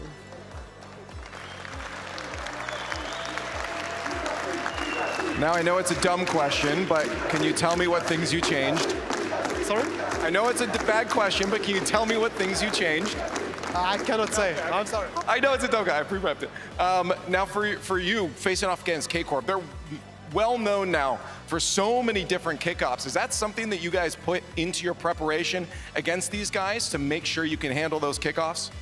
Yeah, of course we did. We saw in the 3 regionals they scored a lot of goals with those kickoffs. They managed to win series that they should have won without those kickoffs. So yeah, of course they did a really good job on it, and we worked on it, of course. We also added this to our play style. So of course we worked on them doing those kickoffs. Yeah. Now, I'm going to let you go after this because I know you want to get prepped and ready. But I do want to know, what's your thoughts on the state of professional Rocket League right now? Because between yesterday and today, every team has looked phenomenal. Yeah, the level is really high. Not gonna lie, I think EU seems to be better, except G2. Only one team who showed really good Rocket League. So really excited to play against them in this grand final. And yeah, the level is amazing. I hope everyone is enjoying, and yeah. All right, I'll let you get back to it. Congratulations on Grand Finals. Give it up for Itachi and Gentlemates. Despite winning every opponent that has been put in front of them, this team has not been the favorites one time in any match they've played. At this point, you gotta start believing in them. 0 casters picked them in this match. 75% for chat was K-Corp. Gentlemates does not care about any of that. They came out, they played their game, they iced up against Rise and Vatira, who in Game 7, I'm gonna bring it up again, the 80% win rate. We saw Vitality bounce out, and now them as well. It's so incredible what they just did. I feel like that 0-second play, where it stays up for, I don't know, it felt like a whole minute. That is literally the ice of Vatira and Rise. They cannot lose. The game was they literally aren't allowed to lose. We have to keep the ball up, and yet somehow the Gentlemates overcome that force of nature to take this title. I mean, Gentlemates run right here. Let's put it into perspective. 3-1 Rule 1, 3-1 BDS, 3-0 Falcons, 4-3 Genji, 4-3 Carmine Corp hurt. They're taking out everybody. They are on a war path right now, and it's like Wave said, at what point do you start believing in them? And I mean, they've got their fans with them. At some point, eventually, they're going to rally the troops. Listen, I started believing them in that series because they were just so locked up. Even when K-Corp felt like they had a lot of offensive pressure, it's Gentleman's, man. They're so calm. They seem so composed. And Juicy is coming up clutch every single time they need a goal. And you have to give credit to him. This is the best team he's ever been on, and he showed up. Game 6 overtime winner. Showed up with a big save in Game 7 as well. Juicy. Again. Insane. Best player on the field. Again. Incredible. And the kickoff, though. This is one of the most important kickoff goals of their career. You know Farrah's going to be talking to the team about that one for weeks. Listen, I was sat next to Raw Greg, coaching Luminosity, and I could tell it was coming. There was a couple times in Game 6, and even in Game 7 and in Game 5 where KC was doing their fake kickoffs, doing their specials, but the ball was kind of rolling closer and closer to the net. I said, it's going to come back to nip in the butt at least one time, and it got him right then and right there. It's incredible. I do feel a little bit, I don't know, like just something that is unfinished here, Gibbs, that we never saw G2 play Karmine Corp. Oh, no, there's nothing unfinished here because Gentlemates are the new #1 team. Apparently. I like that, Gibbs. They take down K-Corp, they take down BDS, they take down the top 2 in Europe. You have to put respect to the Gentlemates name. They are the kings of Europe for now, and they could be the kings of this major. They're 1 win away, but G2 is looking fantastic. G2 is looking fantastic. It's going to be a battle of the defenses. When you play G2, when you play Gentlemates, whenever the first one scores, whichever team it is, it's going to be hard for the other opposition to score against them because they're so great. Gentlemates, I believe they won every single game they scored first. All 4 of them. The other 3 games, they all lost. So in the case of that, you just know when they score first, they're comfortable right there. They're that confident, and they know that you can't score on me.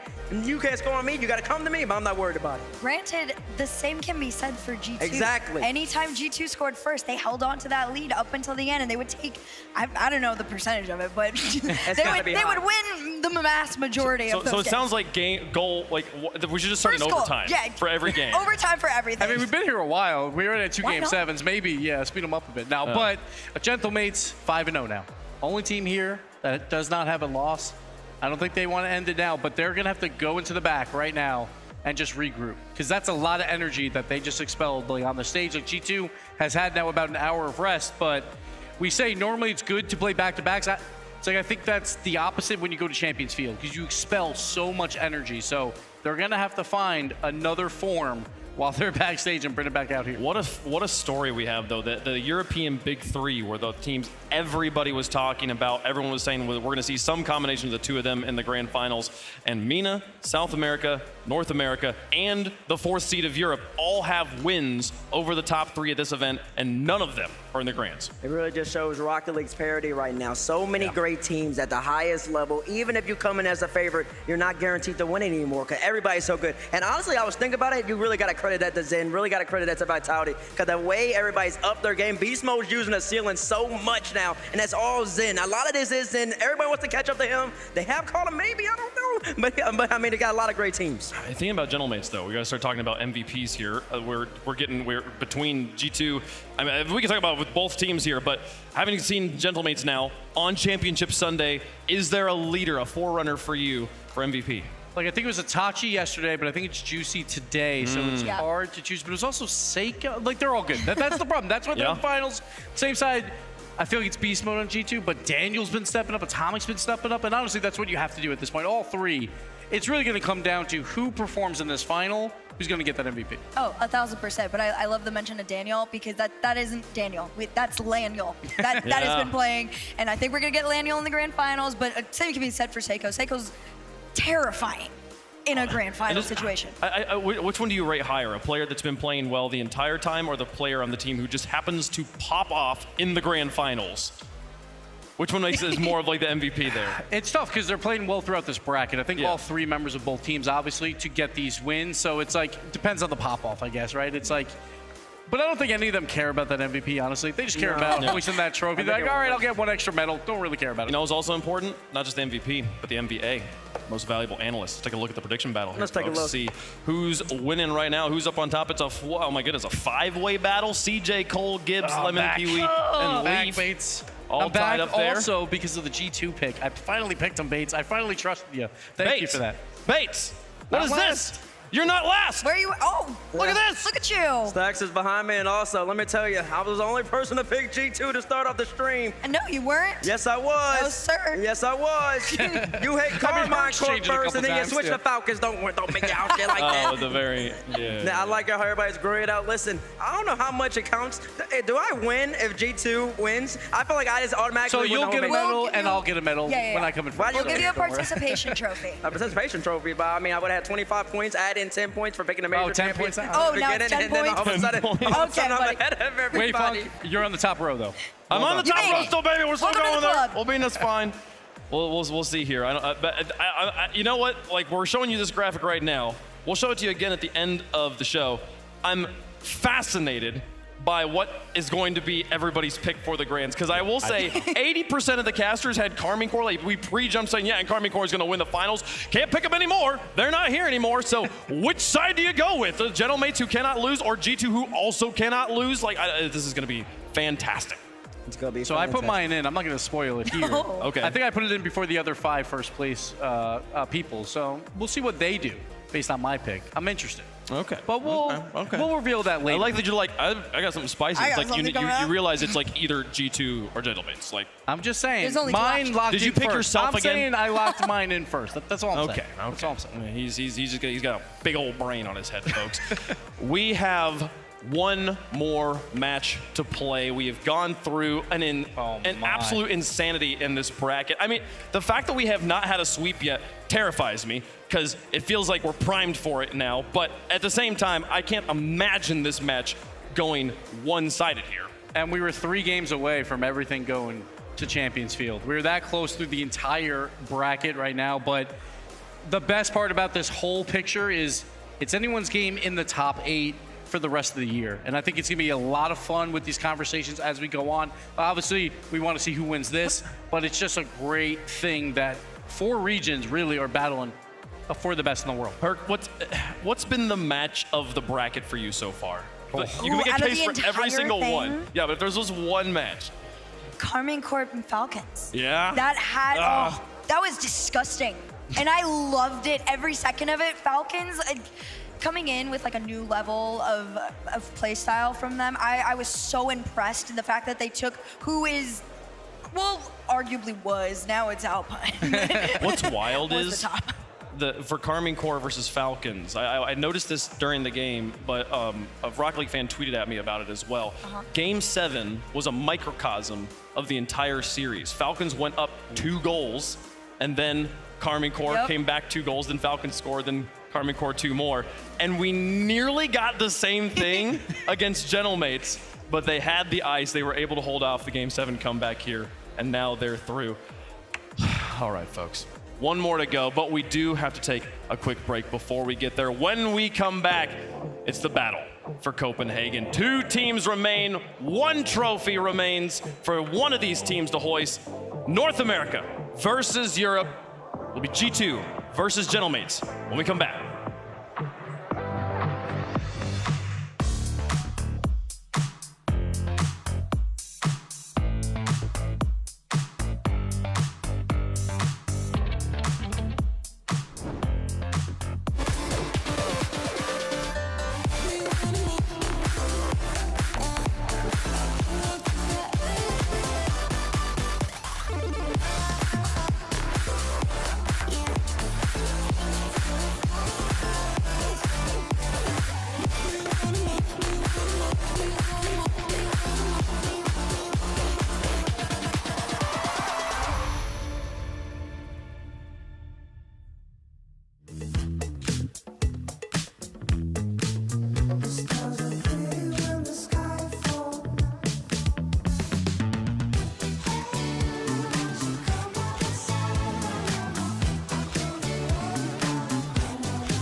Welcome back to Caster Clash. It's 2-0, and our final game to determine the winner is all coming down to this.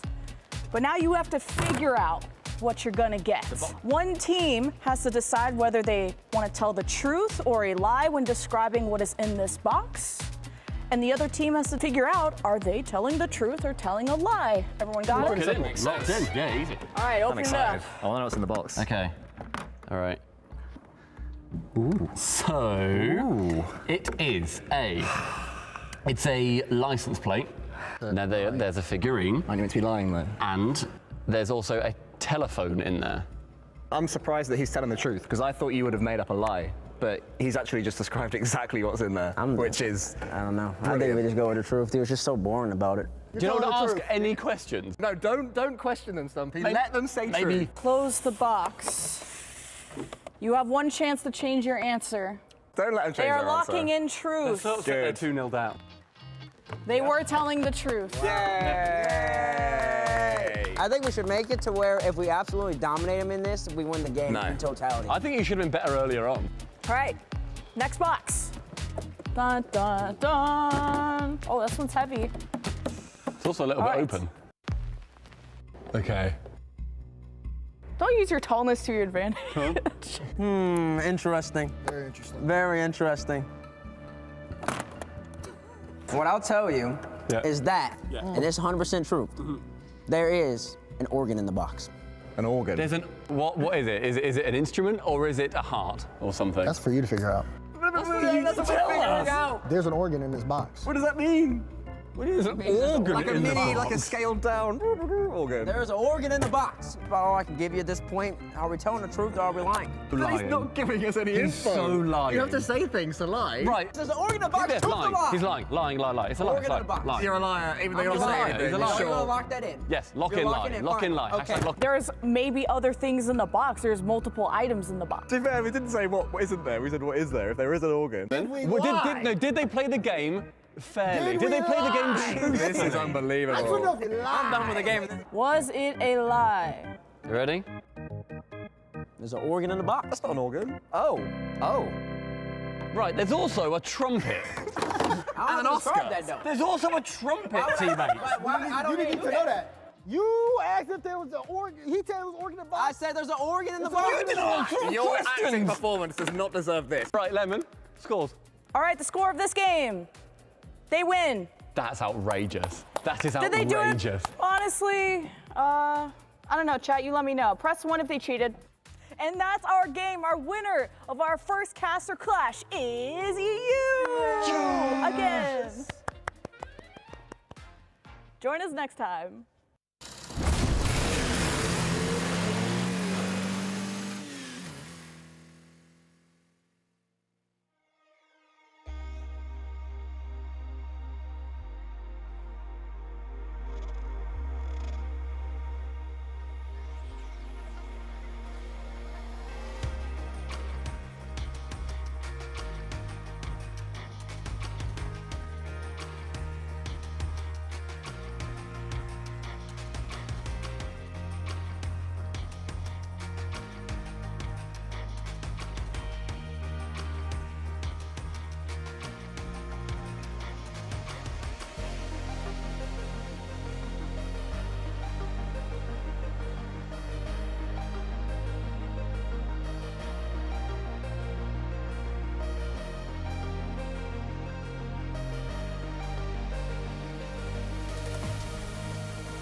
Rocket League fans around the world, welcome to the Copenhagen Major Grand Finals. We have started with 16 teams.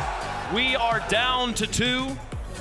Carmine Corps make an exit in the semis as Gentlemates vanquish yet another dominant foe to take on G2 and a hope still alive. Who will it be? Only one team can hoist the trophies. As the teams prepare for their match, it's going to be an incredible day of Rocket League. It's already been an incredible day of Rocket League, and we have one more match that we can dare to hope could possibly surpass the glory we've already seen, James. Oh yeah, it's been a wild ride, and it's been just incredible to kind of see this NA redemption story take place. And we were talking in the back, I feel like T-Bates maybe should get at least an extra point if he is right. He can have one. He can have one. 1 point. He can have one extra. Wait, what is that? 1 point extra for picking the right major winner all the way. I said at least. Oh, I like at least. I said at least. About 4. Go back as far as you want. I feel like I'm on your side here. He picked the major winner when they announced the team. That's true. It's been that maybe is worth 1.5 points. All right. That sounds good. He wins tie breaks. He wins tie breaks. That's he how wins the tie break. We'll give you Nice. we'll give you top third place. No, I feel bad because I didn't have much faith in the NA teams coming into here, but they really have proved themselves. I tweeted about it before. We've been to every single RLCS LAN event that there's ever been. Match for match, there has never been a more exciting playoff bracket. The level of Rocket League that we've seen and the excitement has been unparalleled. And that's after a World Championship where really every single favorite won throughout that bracket. We had the top 4 of Europe just be the top 4 in the world. Honestly, that's a little boring at times, right? So we want some competitive regions. Yeah. We definitely got it here. But now we got to crown a champion. But the best part is after this, you go on the first touches, there'll be some NA hope.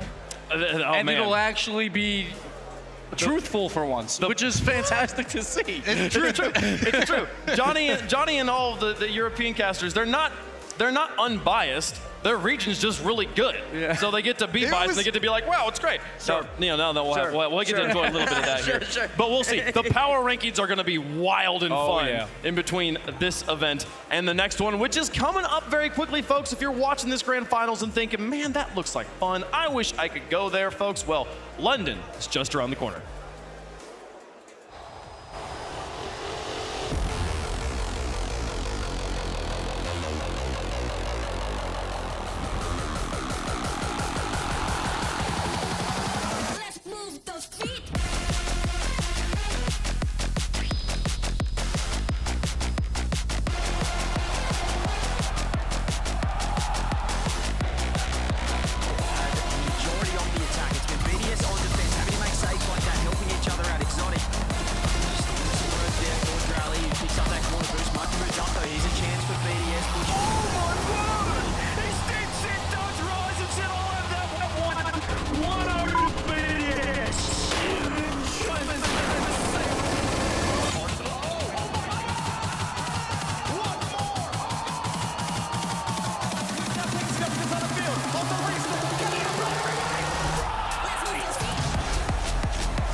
We got a Chrome logo. You didn't see that one coming, folks. We know what Worlds is going to be. Let's go! And we're game to go back to your home turf, Wave. I am excited. I'm very excited. There's a few burger joints I didn't get to take you guys to last time, so I'm very, very excited to be going back to one of the most special memories for me personally, but also for many of these teams. That was the first World Championship of the Open era, so in many ways, Fort Worth is hallowed ground here to Rocket League. It is. It was special memories there, and Copperbox. This whole season is really shaping up to be something special. And, Wave, I appreciate the fact that you even took down one of the banners that were for the World Championship in Fort Worth and have it proudly displayed. Hey, I at do your too, party. man. Yeah, he's got one too. Oh, man. Yeah, I do. I do have the same It was thing. awesome. And NA gets at least one now. We do. We have one event for the season here, folks. You now know where it's going to be. Plan your schedule around it. We really appreciate Rocket League for letting us know where these events are going to be a little bit further in advance here, folks. Here's the full schedule. We now can fill it all in. No more TBDs. No more TBDs. Everyone hates the TBDs. Good. 6 days of action, September 10th through the 15th. The World Championship. The best of the best will be there to crown the ultimate glory, the world title. Listen, and I'm framing the RLCS 2024 season, I'm framing it as the run back. We're going back to London, and then we're going back to Dickies Arena where BDS ended up winning the grand final, and where G2 made it all the way to the grand finals, but they couldn't get the job done. But I'll tell you, it's going to be a little different this time, James. We'll see about that, teammates. I wouldn't get too far ahead of myself, but Texas does have such a great Rocket League community there. We do. A big hub for Rocket League out of there, so it's going to be another amazing event. And I'm sure there's a lot of people who feel really bad that they missed out on this major, especially with how crazy the matches have been. Well, just remember that lesson. Make sure you go to Fort Worth. Go, folks. It's going to be a great one. But before we get there, we got to get through London. And before we get to London, we got to get through one more match in Copenhagen. Bring it back in, folks. It's time for the grand finals. Gentlemates of Alpine taking on G2 Stride, Europe versus North America, Bates. Europe versus North America, G2 Stride, the #1 seed coming out of North America. There were some questions as to whether they were the best team in North America as Gen G started picking it up again and again and again, but the questions have been answered, and now Gentlemates stand on the other side. G2 had a battle through the Swiss 3-2, but the Gentlemates perfect in the tournament, 5-0. But will the momentum be too much? Will G2 take it or Gentlemates? Folks, it's time to meet your grand finalists. Your #1 seed, Gentlemates Alpine. C'est pas encore fini, quoi. On sera encore focus sur la finale. On fera tout pour la gagner. Enfin, on sait tous que pour une finale, ça se gagne. Let's fully return to the Gentlemates roster. Drop down that middle for Itachi. Pour le coup, comme on a dit avant, comme Seko l'a dit, nous on a de l'expérience sur ça, on a déjà joué dans des grandes arènes, des petites arènes, il y a beaucoup de monde, il faut beaucoup d'ambiance. Time for talk is over. This is where the magic happens. That's a hard shot, top corner. Touches right there, goes low shot on one. Follow up, right down. Roddick won't be able to get there. Gentlemates persevere. La confiance qu'on a tous les uns envers les autres. Pour montrer à tout le monde que l'Europe domine encore le monde.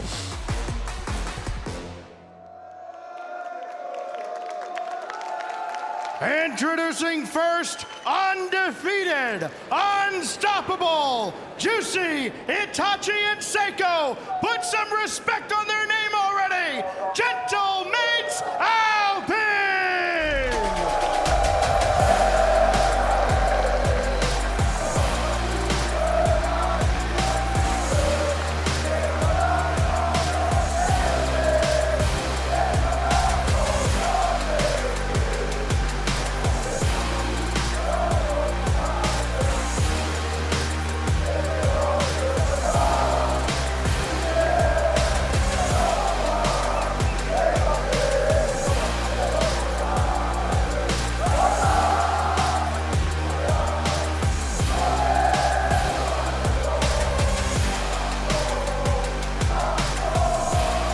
Team that had absolutely no offers at the beginning of the year. They had to find each other. They had to gain new teammates. They had to come together. The EU4 seed out of 4 European teams. Not many expected this one to be all the way in the grand final, but they've beaten all the odds, proving everybody wrong, taking down the Falcons, taking down BDS, taking down Gen G, taking down the Blue Wall, James, and now they're here in the grand final. Oh, they are a team's team. They elevate each other. The sum greater than the parts. Itachi, who has been fighting for so long, even qualifying for RLCS before his country was even supported. He has been around for so long. strong, fighting for this opportunity.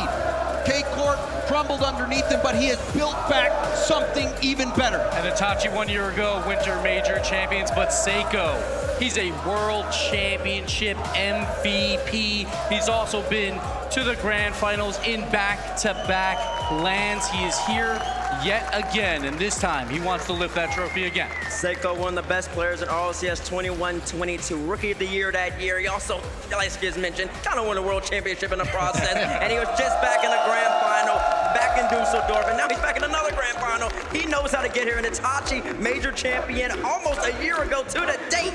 He's feeling good right now. He's playing the best Rocket League he's ever played, James. Oh, certainly, and also you have to give big props to Juicy, who came over from Moist and didn't have a lot of success, but here he has been a critical piece to the puzzle. They are undefeated in Copenhagen. They have one more challenger. 16 of the world's best Rocket League teams have come to Copenhagen with one dream.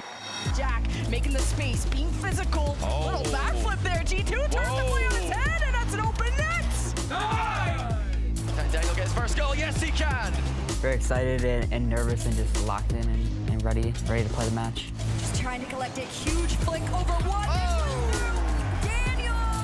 Feeling like excited and nervous because it's my first finals at a RLCS LAN ever. This could be fun here. Oh, here comes beast mode! The other teams know, like, if we get going, especially, like, we win the first game, we all start having a bit of confidence and, like, the crowd's on our side. We could just run away with the series and make it really hard for the other team to get back into it. Surely a game like this you feel that G2 have to be able to take if they are to upset this EU crowd. It's paramount for them! They get their lead, and it's a lovely strike. And North America survives!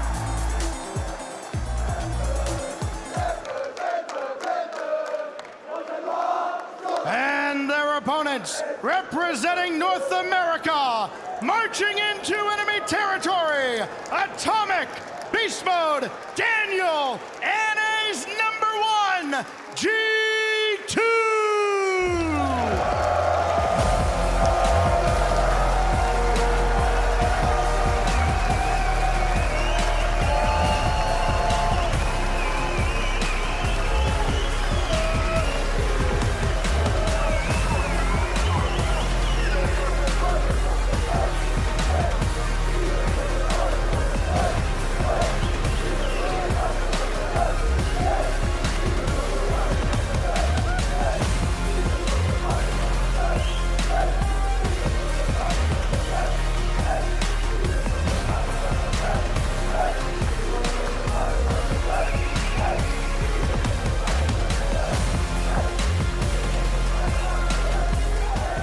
In the open qualifiers, G2 stood above all others, giving North America hope.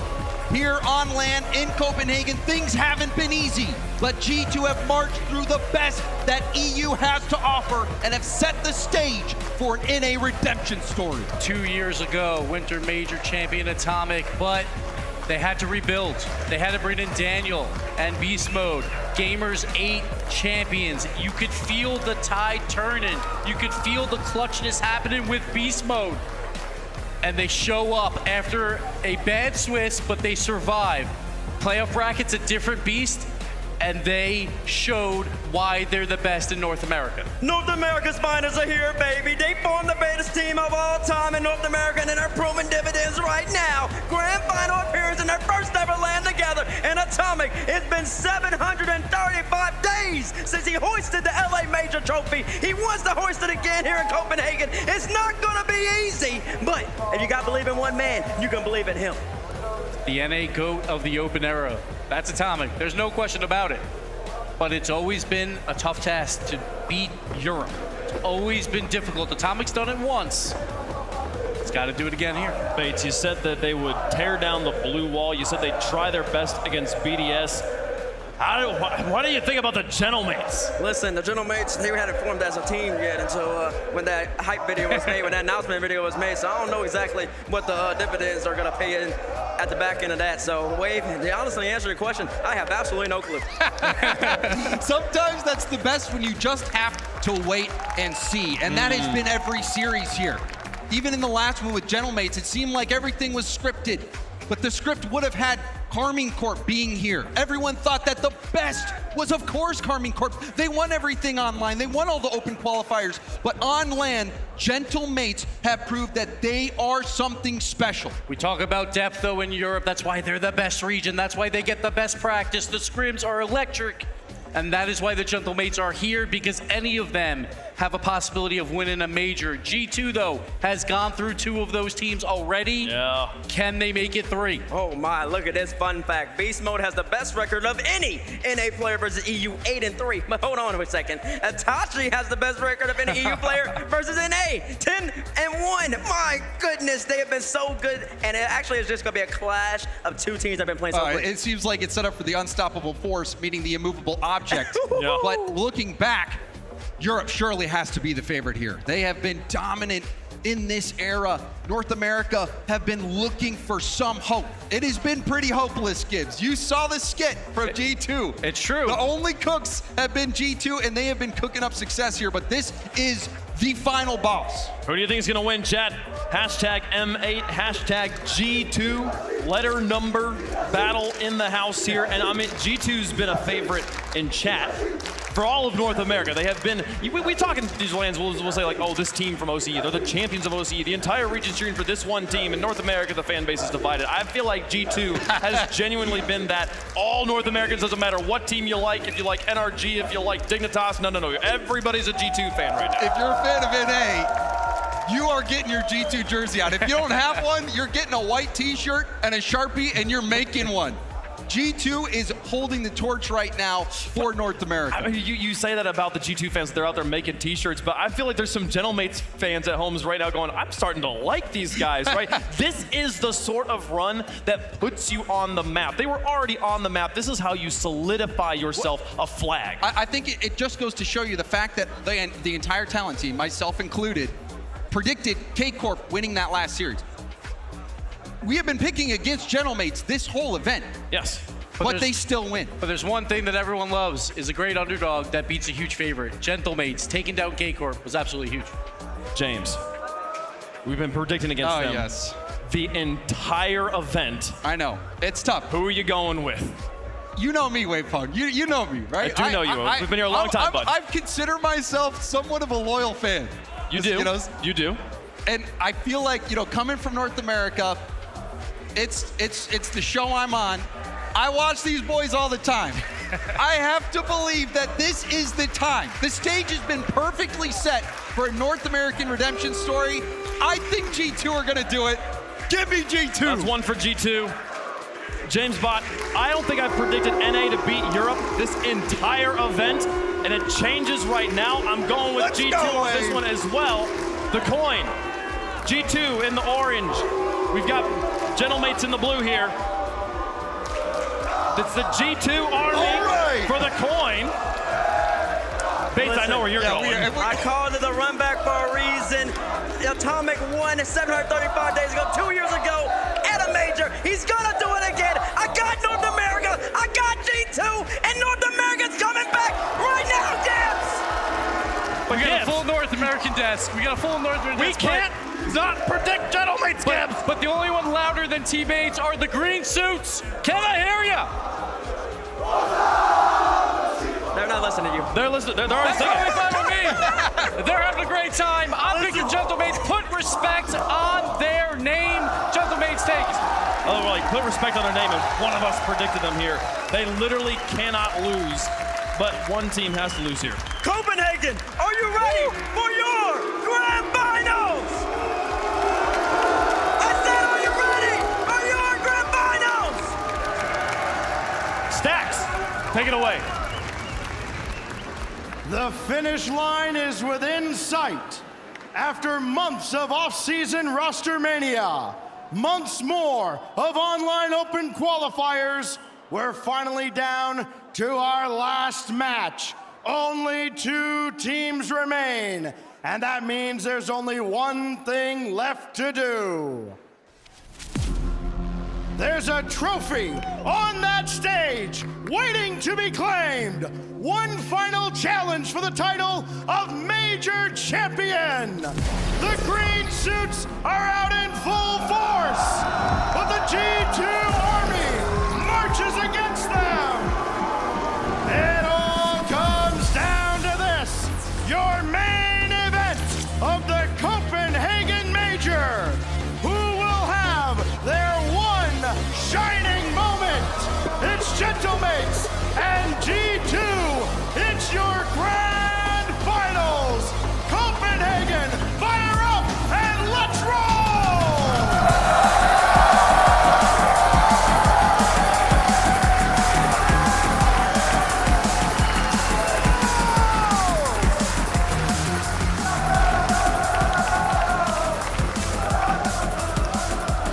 Copenhagen, it's time for your grand finals!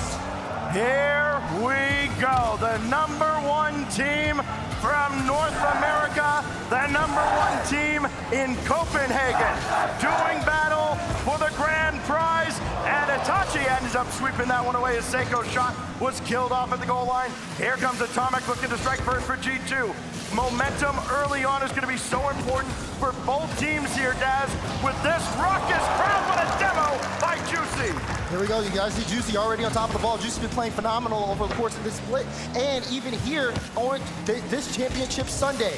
What we've seen out of him is only something close to legendary. He's made a big impact, but so has the rest of Gentlemates Alpine. We're gonna see if G2 is really gonna be up to the task. They've taken down everybody. Karmine Corp and the Blue Wall, especially considering how Karmine Corp was so much better than them in the online era, but now we're here at the big stage, and we'll see just exactly what G2 got.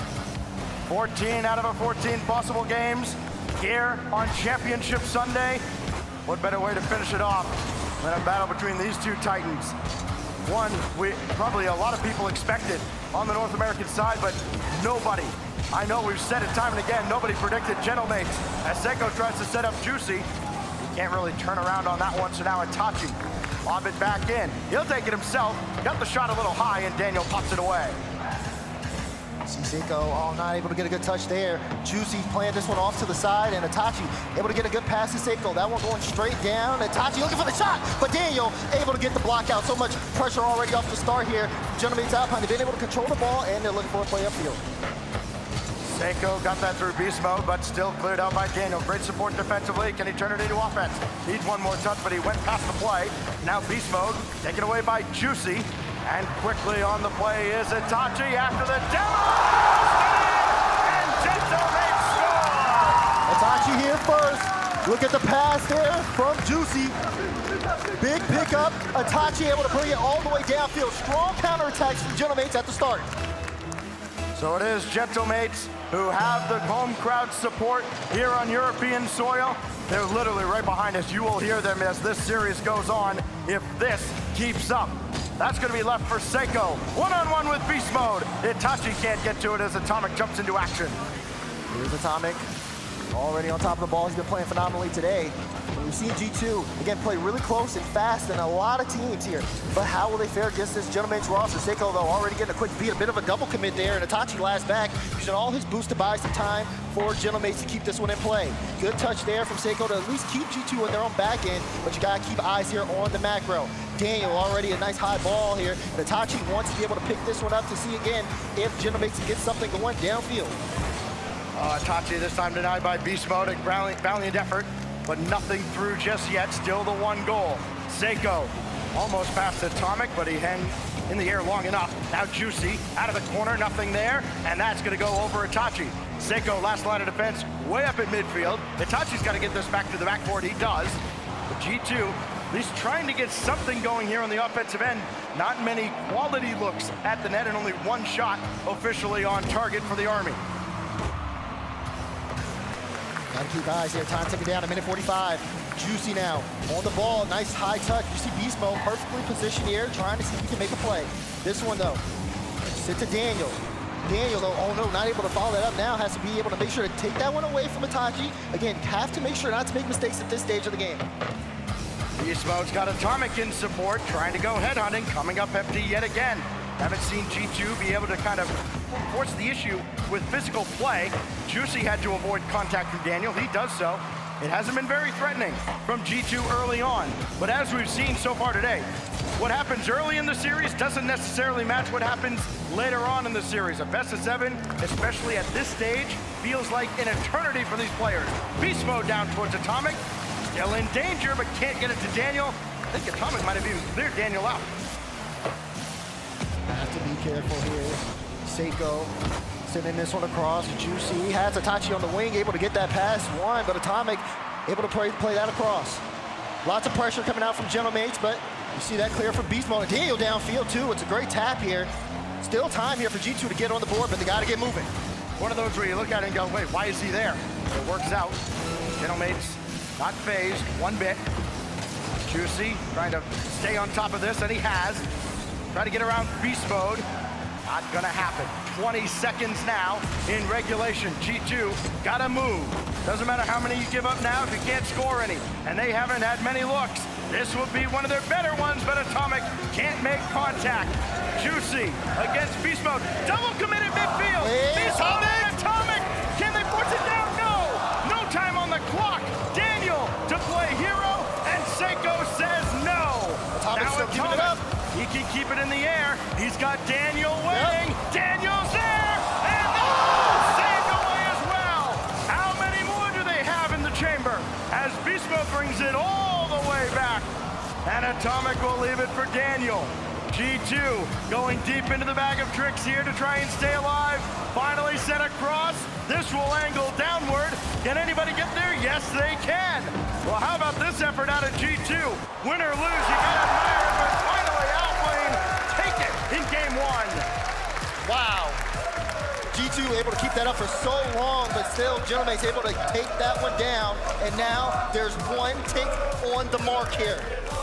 There was one shot from Beast Mode early on in this game. That was their only shot for the vast majority of that 5 minutes plus. They finally got a couple decent looks at the Gentlemates net, even at 0, but still could not convert. So now, Gentlemates get 1, 3 to go.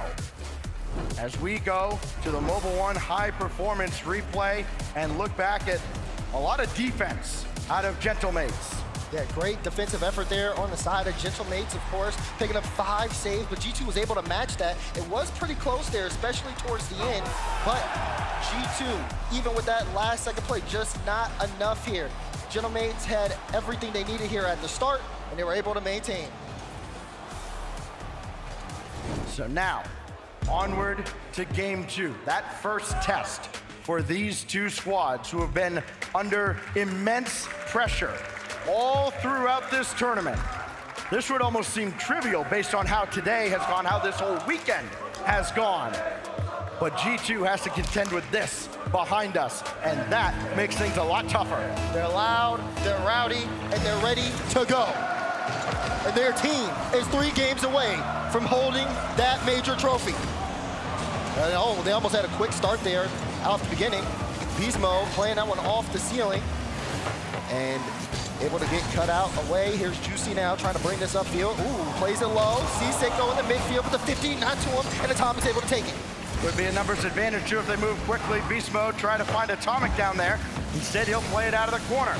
Needs some help, not gonna get much. Daniel keeps it in. Beast Mode in support. He'll come along. Can't get the second touch. There's control taken away, blasted away in fact, by Seiko. He manages to get that one netward, so Daniel has to address it up top. Very awkward right now for Daniel, as Beast Mode has that from his own corner. Just try to find any space, which is easier said than done right now against Gentlemates. Oh, what a pass! He's got it for 3! What a setup though by Seiko. Itachi here gets the 50, and then Seiko dashes it right towards the midfield. Juicy able to bank the shot.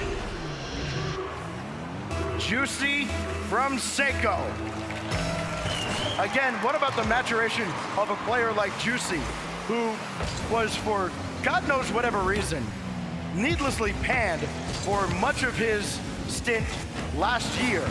And he comes into this season, really bursts onto the scene, and his performance this weekend, this whole week through the Swiss and now the playoffs, has been outstanding. Has been absolutely outstanding. Light touch there.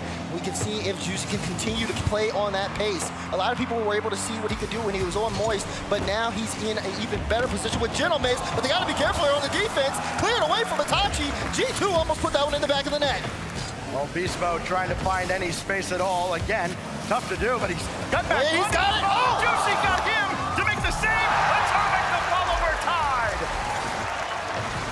Look at Beast Mode.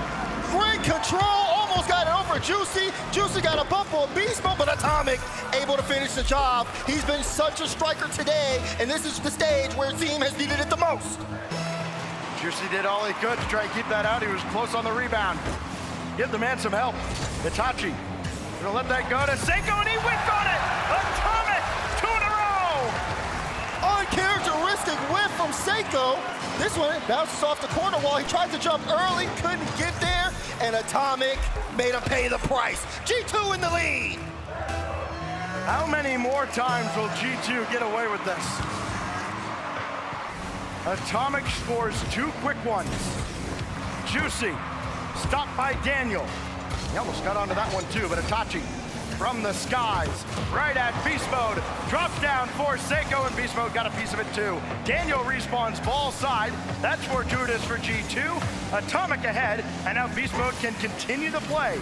Inside 3 minutes now for G2 Stride, trying to claim a game here and tie up this series. Oh, Daniel almost was able to get that extra touch. You see Atomic now showing on the ball, looking for that midfield play. Good on Beast Mode to be back. He can take control of this. G2 in a good position here halfway through the game. They're sitting with 6 shots to Gentleman's 3, as they have been much more on the offensive front compared to last game, but it's still a 1-goal game, and Gentleman's can make the most of their opportunities. They're trying to recover off the mistake from Seiko, but they have to watch out for the G2 pressure. Oh, hit. Big pinch way downfield, but first onto it is Atomic, and Itachi stuffed by Atomic in the corner as well. Both these teams have proven through their play that you don't quite have to be perfect, but you have to be pretty darn near. One mistake could prove fatal at the wrong time. Daniel has his flip, can't use it to any effect. Seiko will give this a look now, but he gets nudged away by Atomic. Stays with the play, but the shot is saved out. Follow up from Itachi's high, and nothing further. Juicy has to watch the lane. He wants to keep this in play. Itachi, you saw him upfield, but there's nothing he can do. He has to be able to rotate out. Seiko did pick up that mid boost. You see Itachi there in the back end. Gonna let Juicy try to get this clearance. Itachi there with the help, bringing this in midfield, but no one able to get a follow-up. Seiko tried to dive for it, but you see G2 looking to control the ball. They're not necessarily diving in. They want to see if they can get Gentlemen to commit for a play and hit him with a counterattack, but they gotta watch their own net! What a save from Daniel! Big time moments here, but still can't break through for an equalizer. Another infield pass. Atomic can't reach it. Juicy's done it again. Threaded the needle. Ball off the sidewall. Beautiful pass from Itachi, and Juicy right behind the defense. Atomic slowed down a little bit by his teammate diving across. Couldn't react in time to the fact that that ball got through. Now watch the kickoff. Could be things on here now for G2, but Daniel didn't really get any forward momentum. That was from stationary. Now Atomic in his general direction. Nothing out of that corner. G2 resets. Final minute. See Juicy there. Trying to see if he can end this one. Gentlemates starting to get really warm here at game 2. Final minute, Daniel. This is where he's been much more clutch of late. But of course, all eyes on B-Mode, though he falls into his own net. Juicy meets Atomic. 35 seconds. Seiko around the boards, not quite out to a teammate because Daniel's there. One-on-one with Itachi, and the European wins. 30 seconds here. Juicy now on top of the ball, trying to see if Gentleman's can make the most out of this play. But it's cut away from Atomic. Atomic at Seiko last back. Good 50. G2 can keep this in, but time starting to tick down. Will we see a goal here in regulation? Beast Mode, clear to the corner. See Atomic there, but Juicy has to get a good touch. Plays it low, but gets demoed on the play. Can G2 pick this one up? Pinch towards the net. Is someone there? Oh, there's a whiff in front of the goal line, and it's not punished. We have an overtime in game 2. Gotta convert there. Somebody was on the doorstep. And that could be a moment that haunts you as the series goes on. Unfortunately, you can't let it. Beast mode through the corner. Did all he could to get to a teammate. None were around. Now Daniel, they'll try again, beats Seiko. Back and forth they go, just little poke checks here and there, waiting to see if somebody will falter. This goes all the way to the side. Chance to pinch for Daniel. Does get downfield, got the boost steal as well, but could not take out Seiko. It is a loose ball in midfield, but nobody there to retrieve. Atomic on top of this one. Oh, but Juicy able to pick it up. Can he get the dunk? No. Seiko, though, trying to see if he can set up Itachi. Nice high ball. Itachi doesn't want to go, but now we'll try to get a 50 here in the midfield. Here's Atomic. Can he wrap it around? Gets Dim mode. Follow for Beast mode. It's a good 50, but still no one able from G2 able to get in front. Daniel picks up the ball. Juicy tried to get it past Atomic, but it was stopped away. Well, Juicy's had some good looks. He's converted 2 in this series. Maybe a third. Oh, Itachi was there, but so too is Free ball for Seiko. Now Seiko, world's final MVP 2 years ago, not this time. Juicy went up towards the ceiling, didn't get his reset from there, so Itachi brings it all the way back. Trying to bait in Atomic, it didn't quite work. All it takes is one mistake or just one moment. Who's gonna be the one to do it? Chance there for a beat, Atomic. Able to get this one, he'll be able to get the ball first, but you saw Seiko instantly getting ready to get the challenge on the ball. They're trying to cut through space. Juicy, good 50s on the goal line. He's got 7 shots this game. Will he need to be even more proficient in the shooting department? We'll have to see. He's going off the ceiling, trying to see if he can end it. Juicy makes a splash! He may not be on anybody's radar for a finals MVP, but he may be indeed the most valuable player of this grand final. 3 goals, all of them high impact, and Gentlemates are halfway across the line. G2 had started this one with so much offensive pressure. They were out shooting Gentlemates 6-2, or 6-3, I'm sorry. They finished that game. Gentlemates had 14 shots to G2's 7. What a turnaround, just in momentum and pace in the middle of the game. An absolutely proficient play from Gentlemates here to put themselves 2 up in the series. And now G2 are in a very dangerous spot. We've seen a couple of teams in this position throughout the playoffs. Those first 2 games, a team can set the tone, but it's how you respond here that really is gonna show if you have what champions are made of. G2 has used a timeout, maybe a bit reluctantly, but you gotta do something. You have 2 goals from Atomic. They came right back to back, and that was it. Juicy matched that, and then some. A hat trick to lead Gentlemates in game 2. With all the attention on Itachi and his 22 goals coming in, leader of all the players in this grand final, 23 now with his 1 earlier. All the attention on Seiko and the respect that he controls. Juicy has been the star for Gentlemates Alpine. Juicy's been the star for sure, but he's also on stage with a couple of stars in their own right with Itachi and Seiko. They've looked phenomenal, and a lot of people didn't really have them on their radar, especially coming into this event. But I bet they're on the radar now. Time for talk here for G2. If there's any time that they need to take a timeout, I think it would be now, especially seeing that comeback that we saw in game 2 from Gentlemates. You know who doesn't get nearly enough credit for what's going on with Gentlemates now is Eversax. He did it with Carmine Court, and then the breakup there. He goes with Itachi over to Gentlemates. Gentlemates doing quite well with former Carmine Court products. Now on the other side, Southview has to find a way to match Eversax and really clear him somehow to the tune of 4 wins with only 2 lives remaining. Here we go, DFH for game 3. Timeout used from North America's shining star. Will it be enough to bring them back into the series? Already a good start here for Gentlemates. G2 trying to make movements downfield. Gonna have to get past Itachi and crew on the blue side. And they have made it a tough task for even the best teams in the world. Itachi though with a quick shot, beast mode. there to meet it. Will there be a follow-up from G2? They've been able to deny some boost here. They haven't necessarily gotten control of possession yet. G2's first trip to a LAN Grand Final since the World Championship in Fort Worth. By the way, we'll see you there in a few months. Beast Mode got the boost out of the corner, but almost at the cost of a goal. That double narrowly missed. Now this drops down towards Itachi, able to contort his car to get onto it. And that came out dangerously, but Beast Mode's onto it first.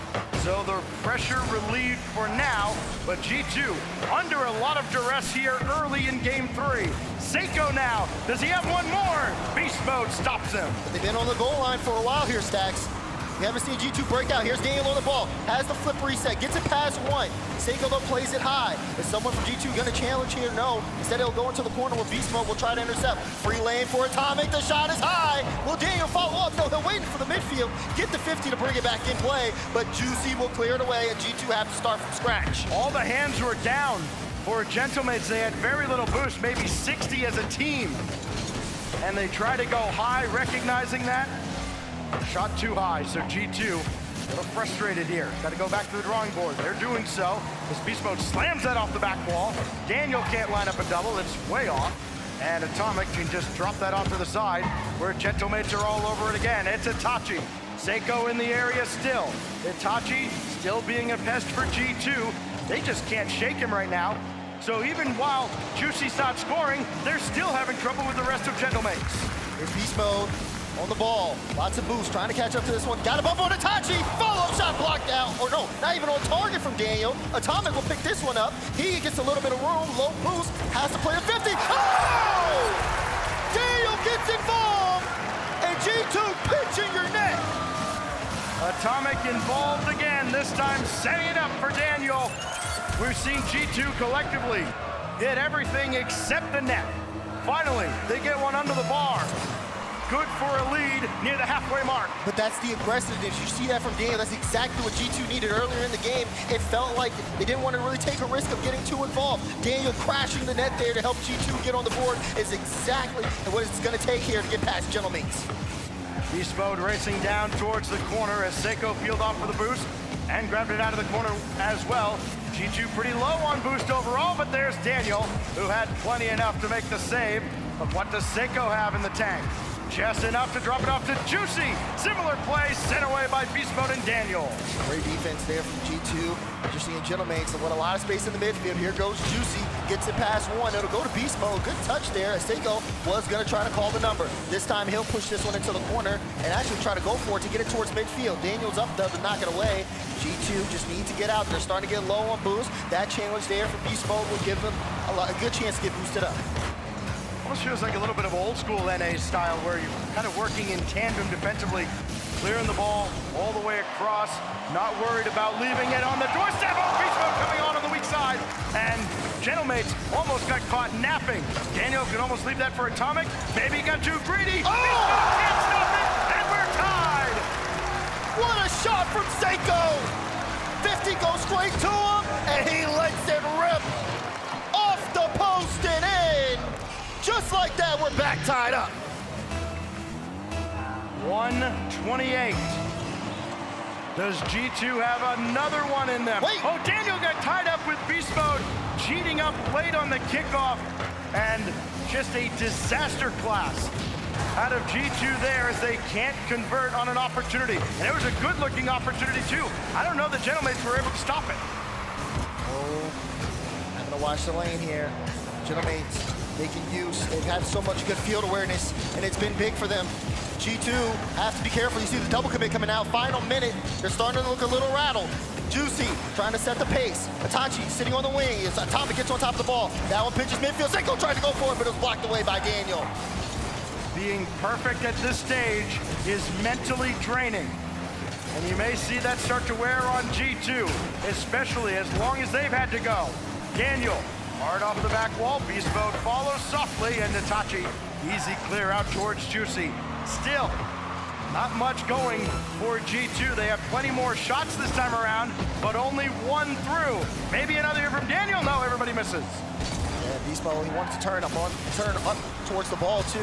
Instead, has to leave this one for Daniel. Can he get the redirect? No.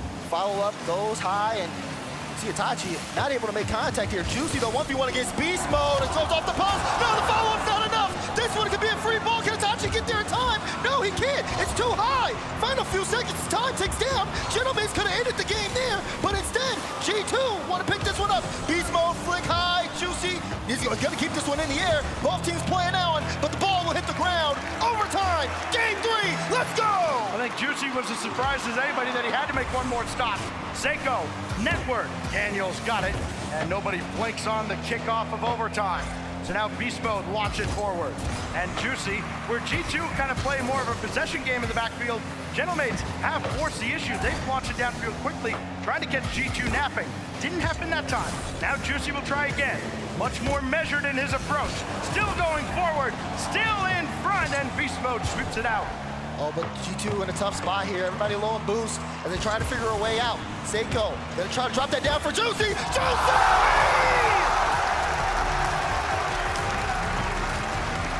Feed the hot hand, why don't ya? Drop it down. Atomic, Bimo, they all saw it. Daniel saw it too late, and it's in their nets. Make it 4 goals now. 4 out of 6 scored by Juicy.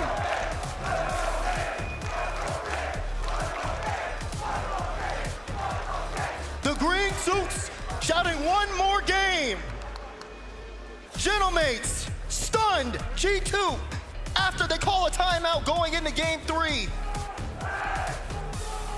And you can feel the momentum shift here in the stadium.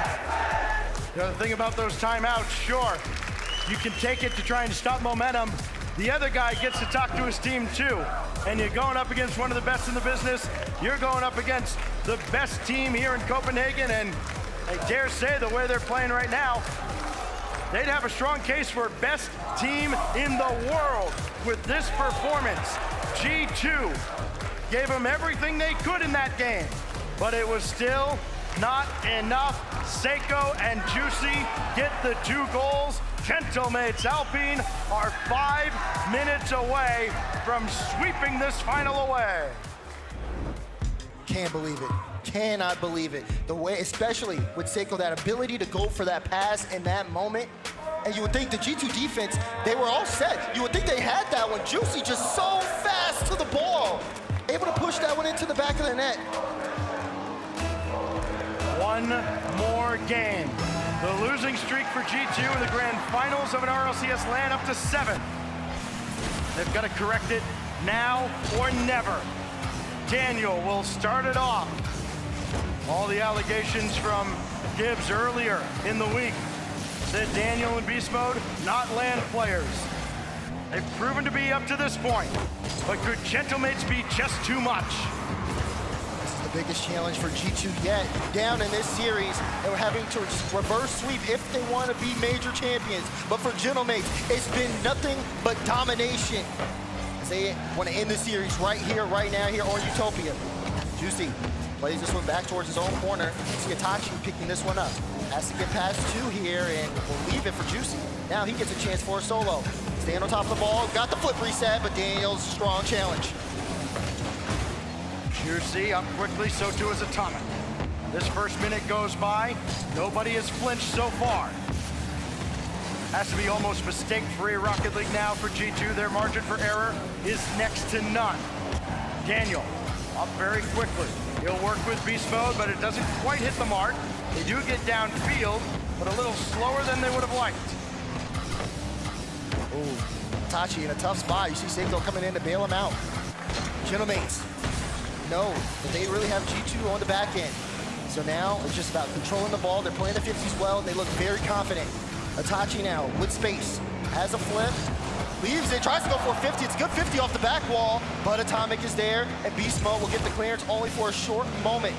Seiko cuts it back in, and Gentlemates start the offensive press once more. Daniel's been all over the ball this game, trying to will G2 back into the series. He has one of the 3 goals that G2 has scored here in this final. That one bounces perilously close to the net, but Seiko's got it all the way. Looking for more opportunities. Guess who? It's Daniel again, out of the corner. Oh, he had a man set up, but the demolition comes out, and that's the end of that. Atomic will try again. Seiko blocks it away, and everything G2 tries has been set back. He said, no, now he's not gonna be able to get that. You see Itachi, just so many strong challenges. It's been the same case here for Genomates, but for G2, they've worked so hard to get to this point. Are they gonna let it slip here? Halfway through the game, they have not been able to get too much going. Both teams only have 2 shots apiece. It's been a tough stalemate here for the midfield. Up ahead, Daniel again. He had Beast Mode down there, but just couldn't get enough on that ball. Beast Mode trying to stay in the play again. No second thought. Left it for Atomic, who strikes again and has G2 in front again. Atomic pushes that one to midfield. You see Beast Mode, it's a great touch to get it past 2, and then Atomic back on the follow.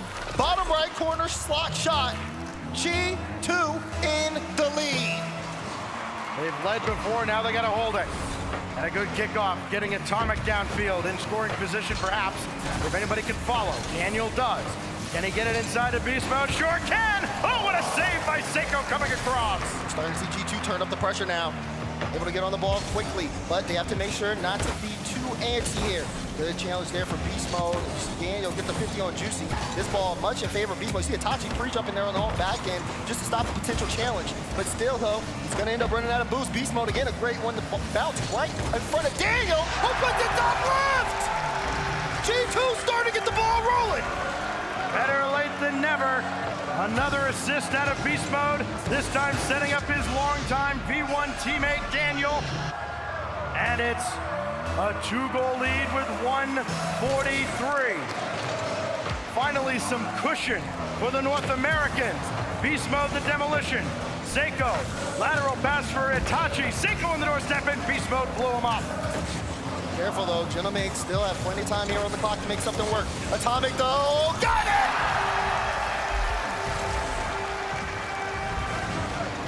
Look at that pass from Daniel. That flip was perfect. Seiko had to rush to clear, and he gave it right to Atomic, who put it home. 3-0, 128 left. G2 continuing to build their lead. They're on a run. Atomic filling the basket yet again, trying to score in bunches. Hit 2, already in 1 game, back in game 2. He's got a pair here. Surely, G2 have bought themselves another game. Itachi from the corner. Foregoes the corner boost. Juicy will take it. He's been silent since going up 3-0. Seiko trying to wave his magic wand, nothing there. Clearance away here. For Genomates, this has been a tough one. Only 2 shots from them, and that one almost netward as well. Just barely going off the crossbar. They haven't been able to get too much of anything. The demos have been low, the shots have been low. Only 3 saves, and you see G2 still peppering the net time after time again. They are cool, calm, and collected here, even with their backs against the wall. Now this is a reversal of roles now. G2 trying to salt the game away, and it's got to be a big relief for them. Gentlemates can use this final 30 seconds to almost serve as a mini timeout. And they may get a goal here as well as a consolation prize. With G2 getting a little too antsy on the offensive end. Instead, that pitches all the way down. And why not into their net? Give Atomic a hat trick. You really got to write that one off at this point. That one, if anything, solidified the game. Great challenge there from Atomic all the way downfield. And we're seeing signs of life here from G2 Stride, but they've got a long way to go. Well, this is the message that has to be coming from Sathu as well. Listen, all right, we got 1. Now let's get 1 again, because you certainly can't get multiples at once. The final countdown here in game 4. G2 survives. We'll find a 5th game.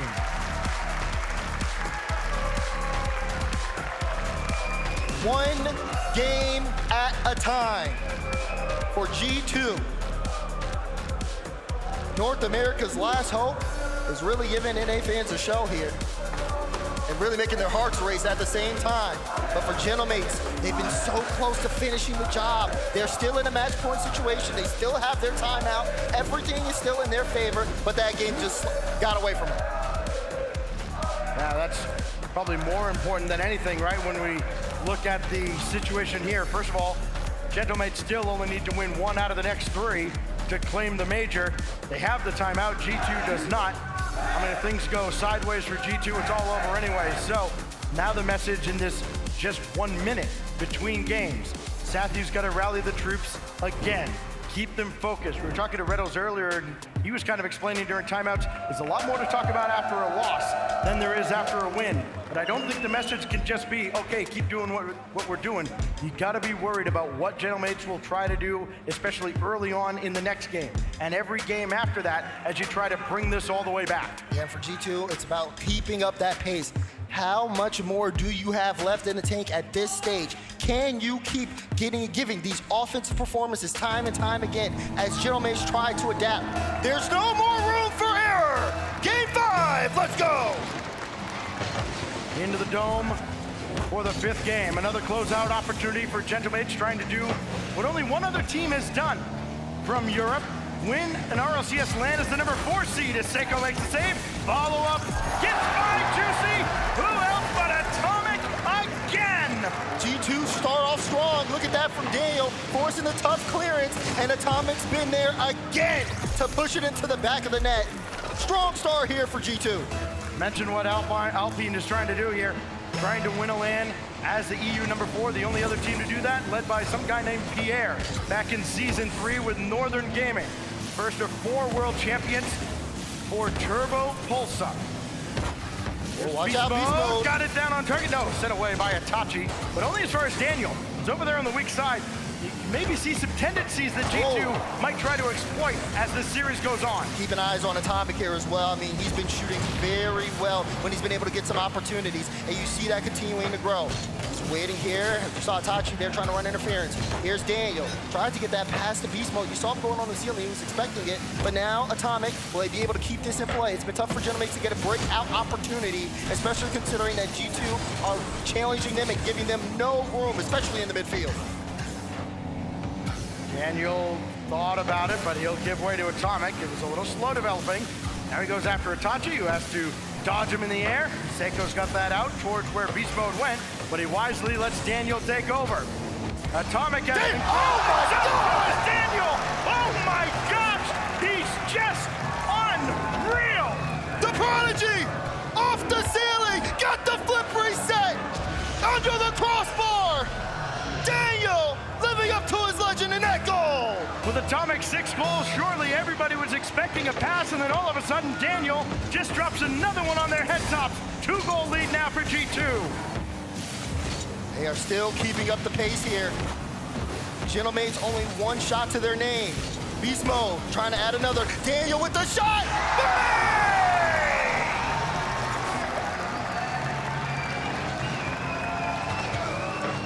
What was it?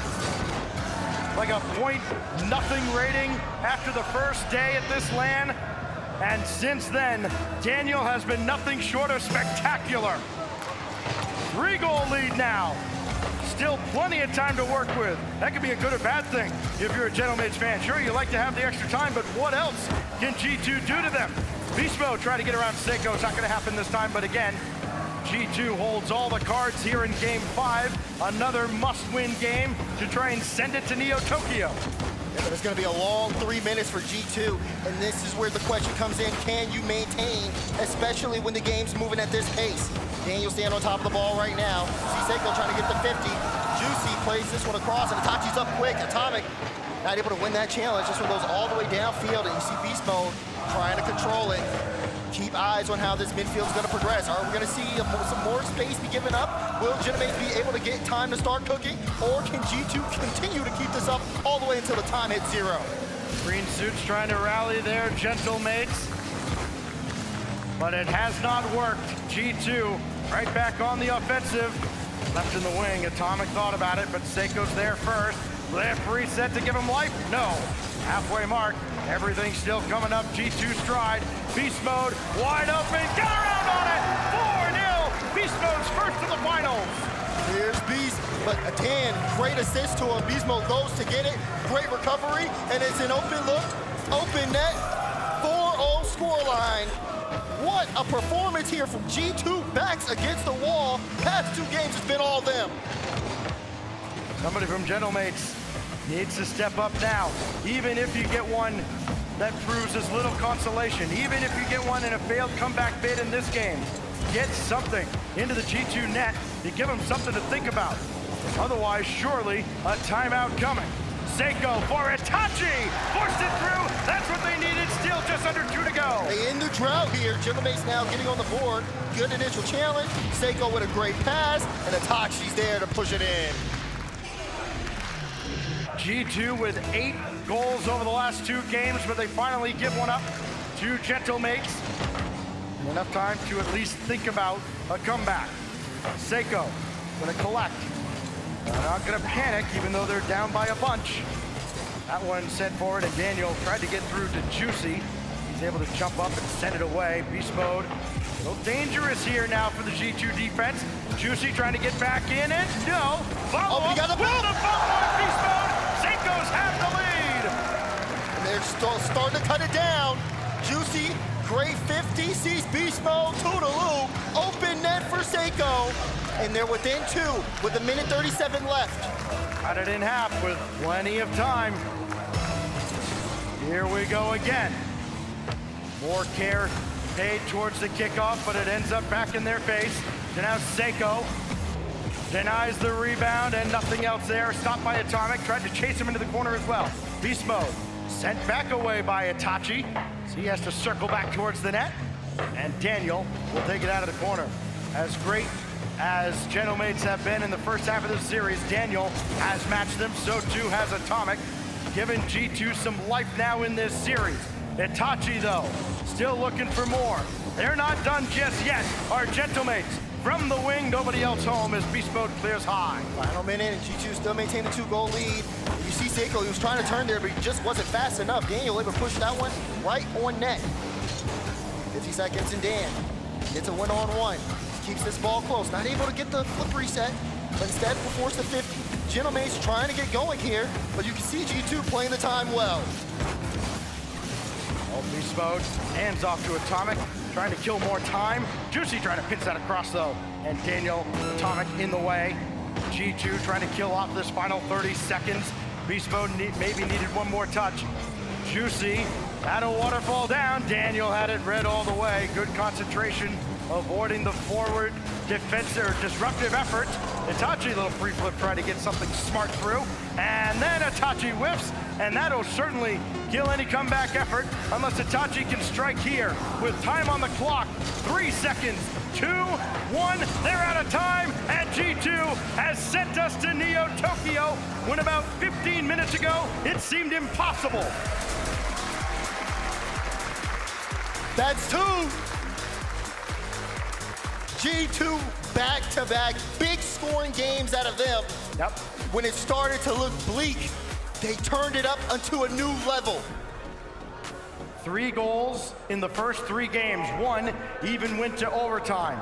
Since then, outscoring Gentlemates 8-2, and it was an 8-0 scoring run before Gentlemates got those 2. Remember what we talked about though during that game, Daz? Just seeing a couple go through. So we look again at the Mobile One high performance replay.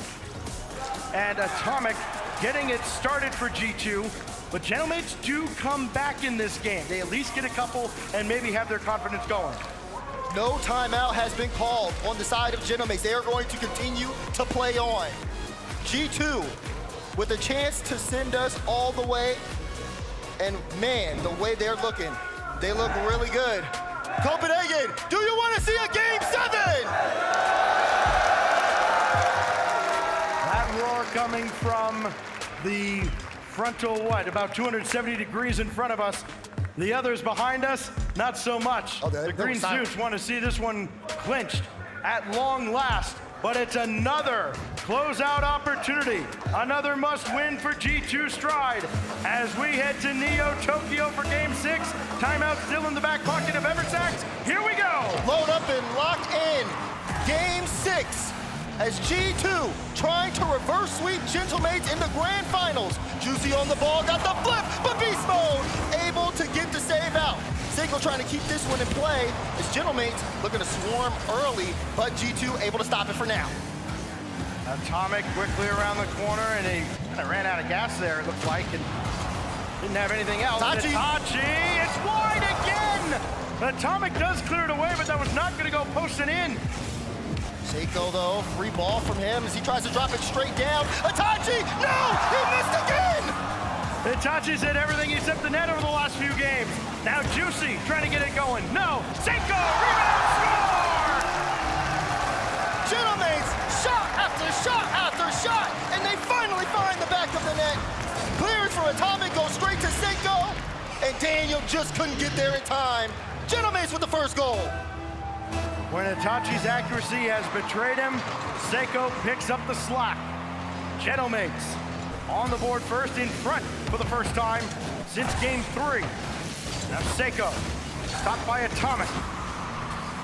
Defender got a piece of that, but Juicy will collect now. Can he stay with the play? Just about. And Itachi was there too. G2 can't break out, and Atomic can't make the save! Seiko, right at him, under the bar! Right between the defense, Seiko strikes! He wants to end it right here, right now! Bold play from Gentlemates too. They realized G2 might not be able to break out if they could have there.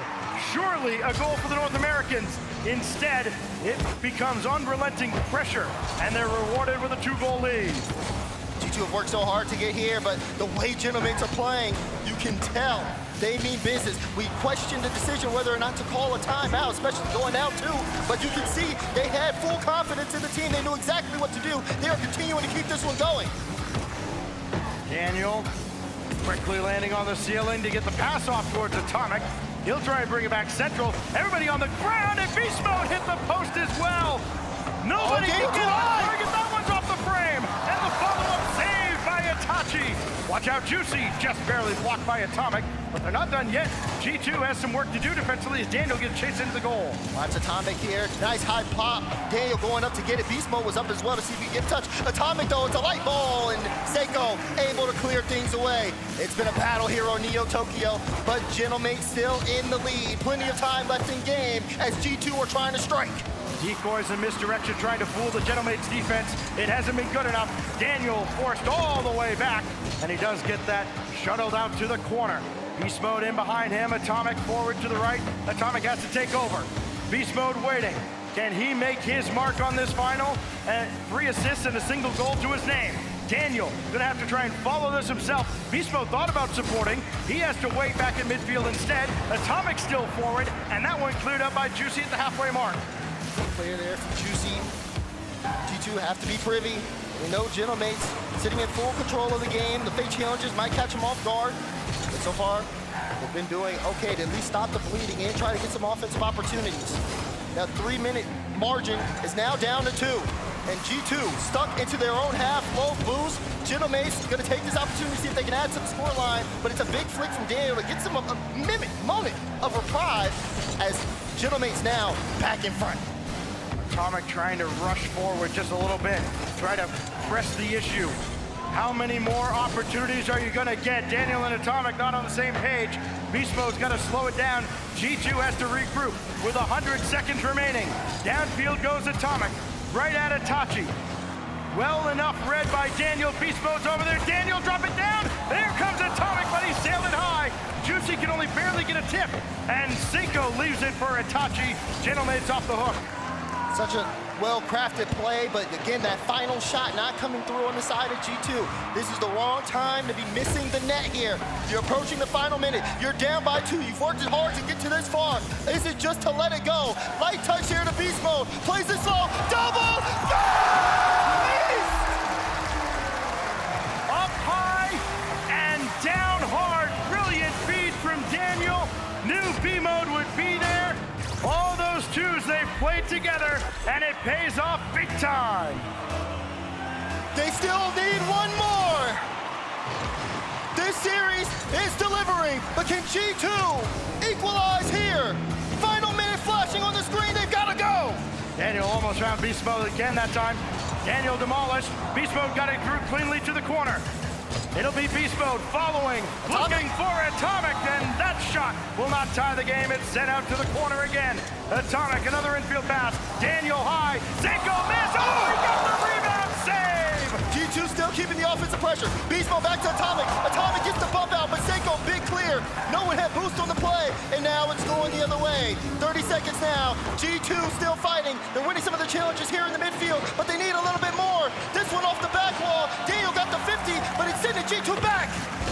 Daniel, oh, what a win by Itachi as well. Forces Daniel all the way back. 15 seconds remain. Can Gentlemage finally close him? Atomic with the demo. Another. Daniel in front. No, Itachi cleared. It wasn't on target. And that's slotted downfield as well. Has Itachi done it again on Neo Tokyo? Yes, sir!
Give it up for your Copenhagen Major Champions, Gentlemage Alpine!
One more time, Gentlemates!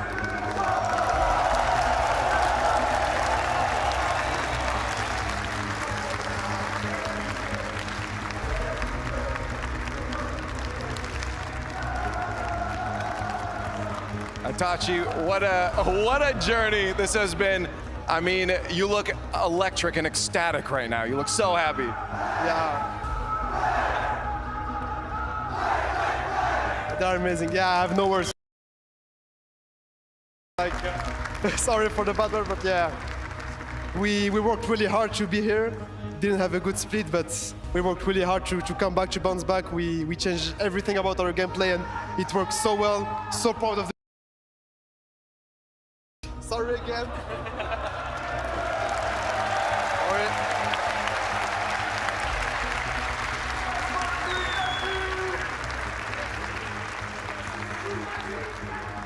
I'll give you one more. You guys, at the beginning of this, were referenced as the leftovers a couple times, but I bet you this feels like home now. Yeah, for sure. No one predicted us. Everyone said we were going to lose first round, second round, third round. Quarterfinal, there is no chance we win. Carmine Corp, Seed 1 Europe, we won't win. Look at us now. We're winning. Doesn't work on predictions. Right here, we played very well and really proud of them. They're amazing.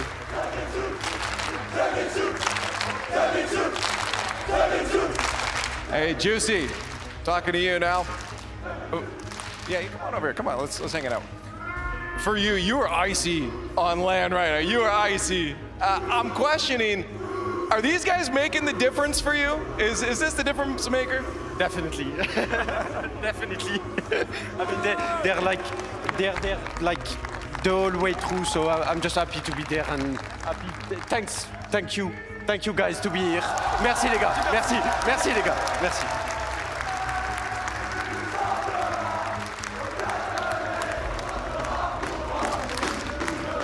Absolutely incredible. I mean, for you, there's no way anyone could fathom coming into this. You feel confident. There's no way you can fathom that you were going to go through this entire tournament without losing once, especially seeing the bracket you guys had. I mean, it was like a pretty tough bracket. We got Rule 1, Falcons, then we got BDS, Genji, KC, and G2.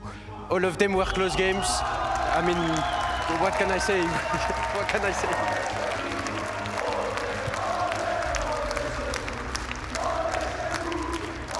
I got a question for Seiko, Mr. World Champion down there. Yep. That's right. For you now, from World Champion and then multiple finals in a row, it must get frustrating to not win them. Is this a relief for you to finally get a win here now on LAN again? Est-ce que c'est un soulagement pour toi d'enfin réussir, après avoir perdu plusieurs finales, d'enfin réussir à en gagner une? En vrai, Vitality, ils ont leur air, ils m'ont farm en LAN, ils m'enculaient à chaque fois en finale. Mais maintenant, c'est l'ère de Gentlemate, les gars.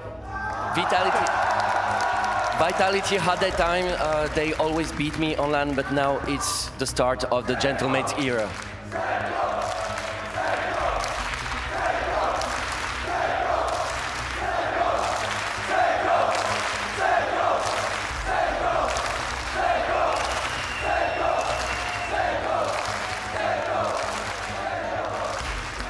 And then I do want to ask Eversax, I need you to tell me, you stuck with Itachi through all this crazy roster move stuff. I just want you to tell me how incredible it is and proud of these boys you are. I'm so proud, especially when we had a tough split. We had to really think about what we could do better, what we could change. We worked so hard, and I think it's paying. Absolutely incredible.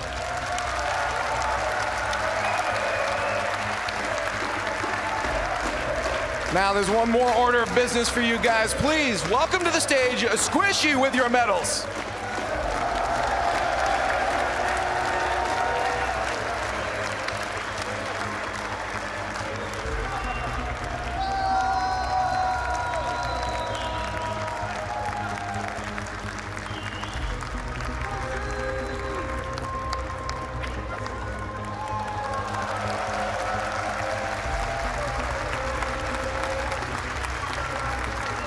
It's time for more celebration. One more time for your Copenhagen major winners, Gentlemates.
celebrations will continue into the night, I'm sure. Undefeated in Copenhagen, doubted the entire way, and it did not matter. Gentlemates are your Copenhagen Major champions. The EU4 seed, no one predicted this. Like, if you go back, literally everyone had them probably third or fourth tier at best, a quarterfinal exit at best, but the Gentlemates just did not care. 3-0 Swiss, 3-0 bracket, they made it look easy. We've been doing this a long time, Gibbs.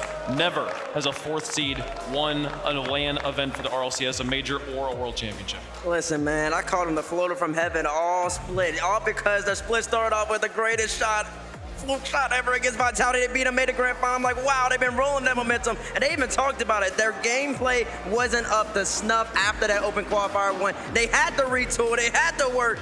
And I mean, you gotta give it to them. It's an amazing land, 6-0 against some of the best in the game. Yeah, and the wins that they got too, and I mean, they listed all of them. You saw how much this win meant to them, and especially some of the players who've been just dreaming of a moment like this. All the crowd is in pink, and it's loud in here. And what an incredible event this was.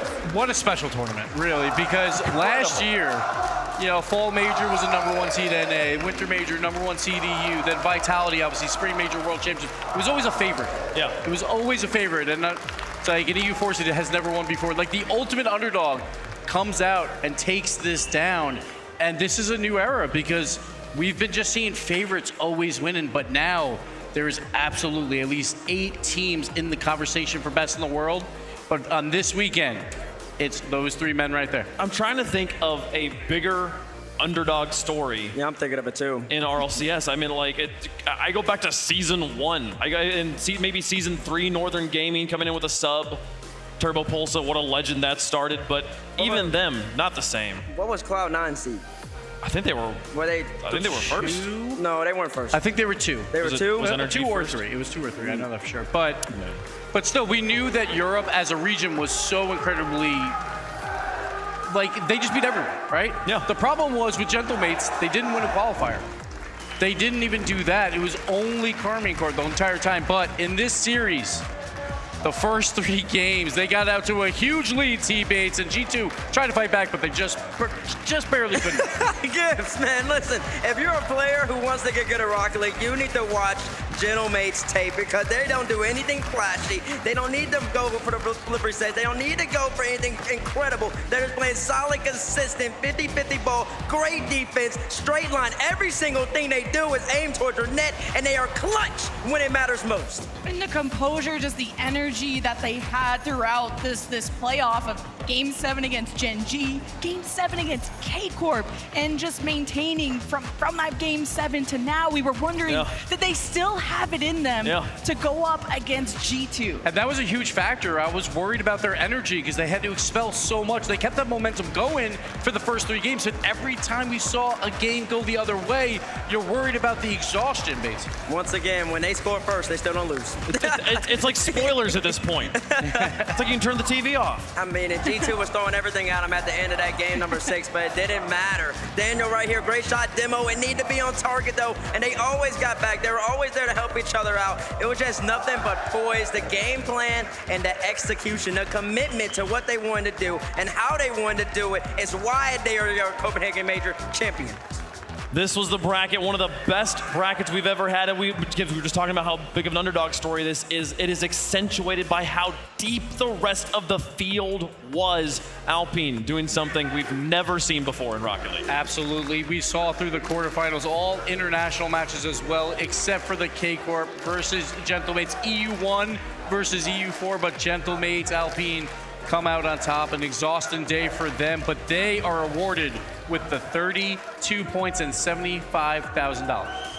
32.75,000 wave. 32 points for one event.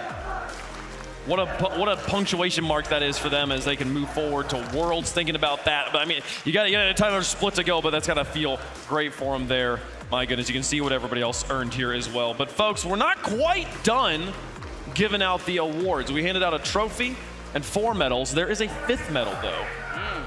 We have to give out, the MVP of the World Championship. We are ready to announce it here, folks. The MVP for your Copenhagen Major is Juicy.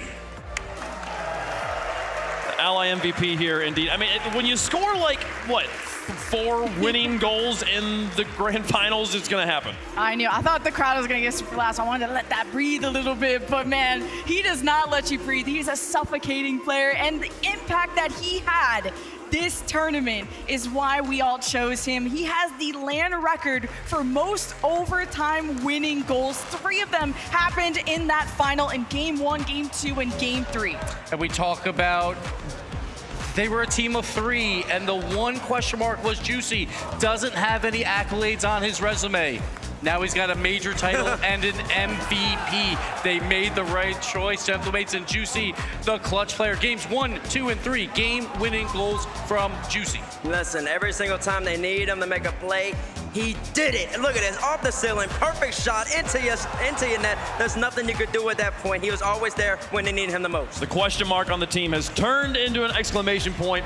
He's standing by with Leaf.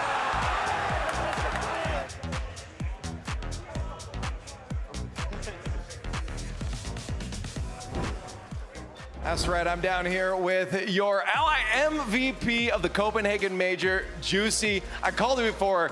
You were icy out there, man. You locked in. Did you ever feel like there was a moment where you got lost in the audience and forgot about the game, or did you kind of tune that out and you were just zoned in? No, I was like completely like in the game, focused, ready to win, and yeah.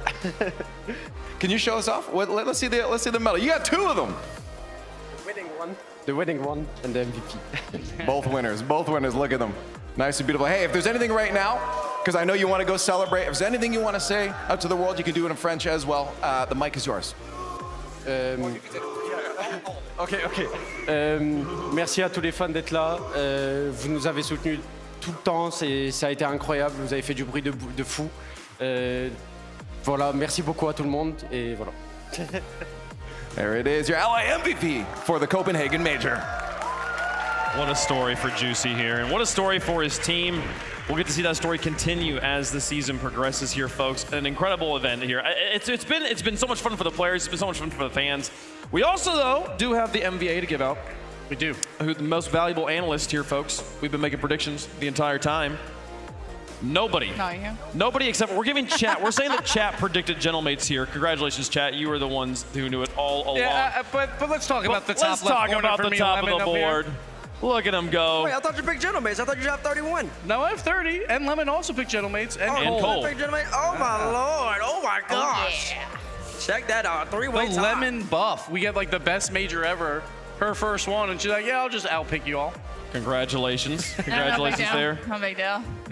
Bates, you did in the end tie Stacks for a while. And Shogun. I know. But it's okay. I'm down here with you because of W. I'm on the bottom. Well, now we get the fist bump because now we're on camera. Let's go. Yeah. You're on camera. Well done, folks. And you know what? We're going to give out one more award here. We're going to give the coin to our winners here. Congratulations, Gibbs. Congratulations, Lemon. And Cole, wherever you are. Can I hold it? This is nice. Here, you can have it. This is a hockey puck. This is like a tape. What is this? It's a coin. This is not the real one. It's a coin, Lemon.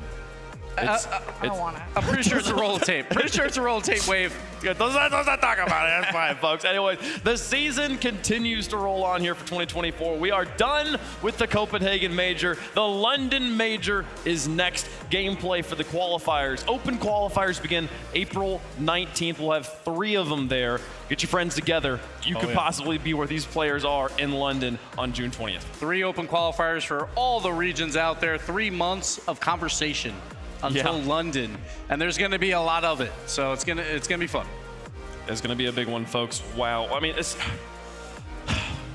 final thoughts, Bates. I mean, just thinking back on everything that's happened so far, everything that's coming up. We got London tickets available right now. Go check it out, ticketmaster.co.uk.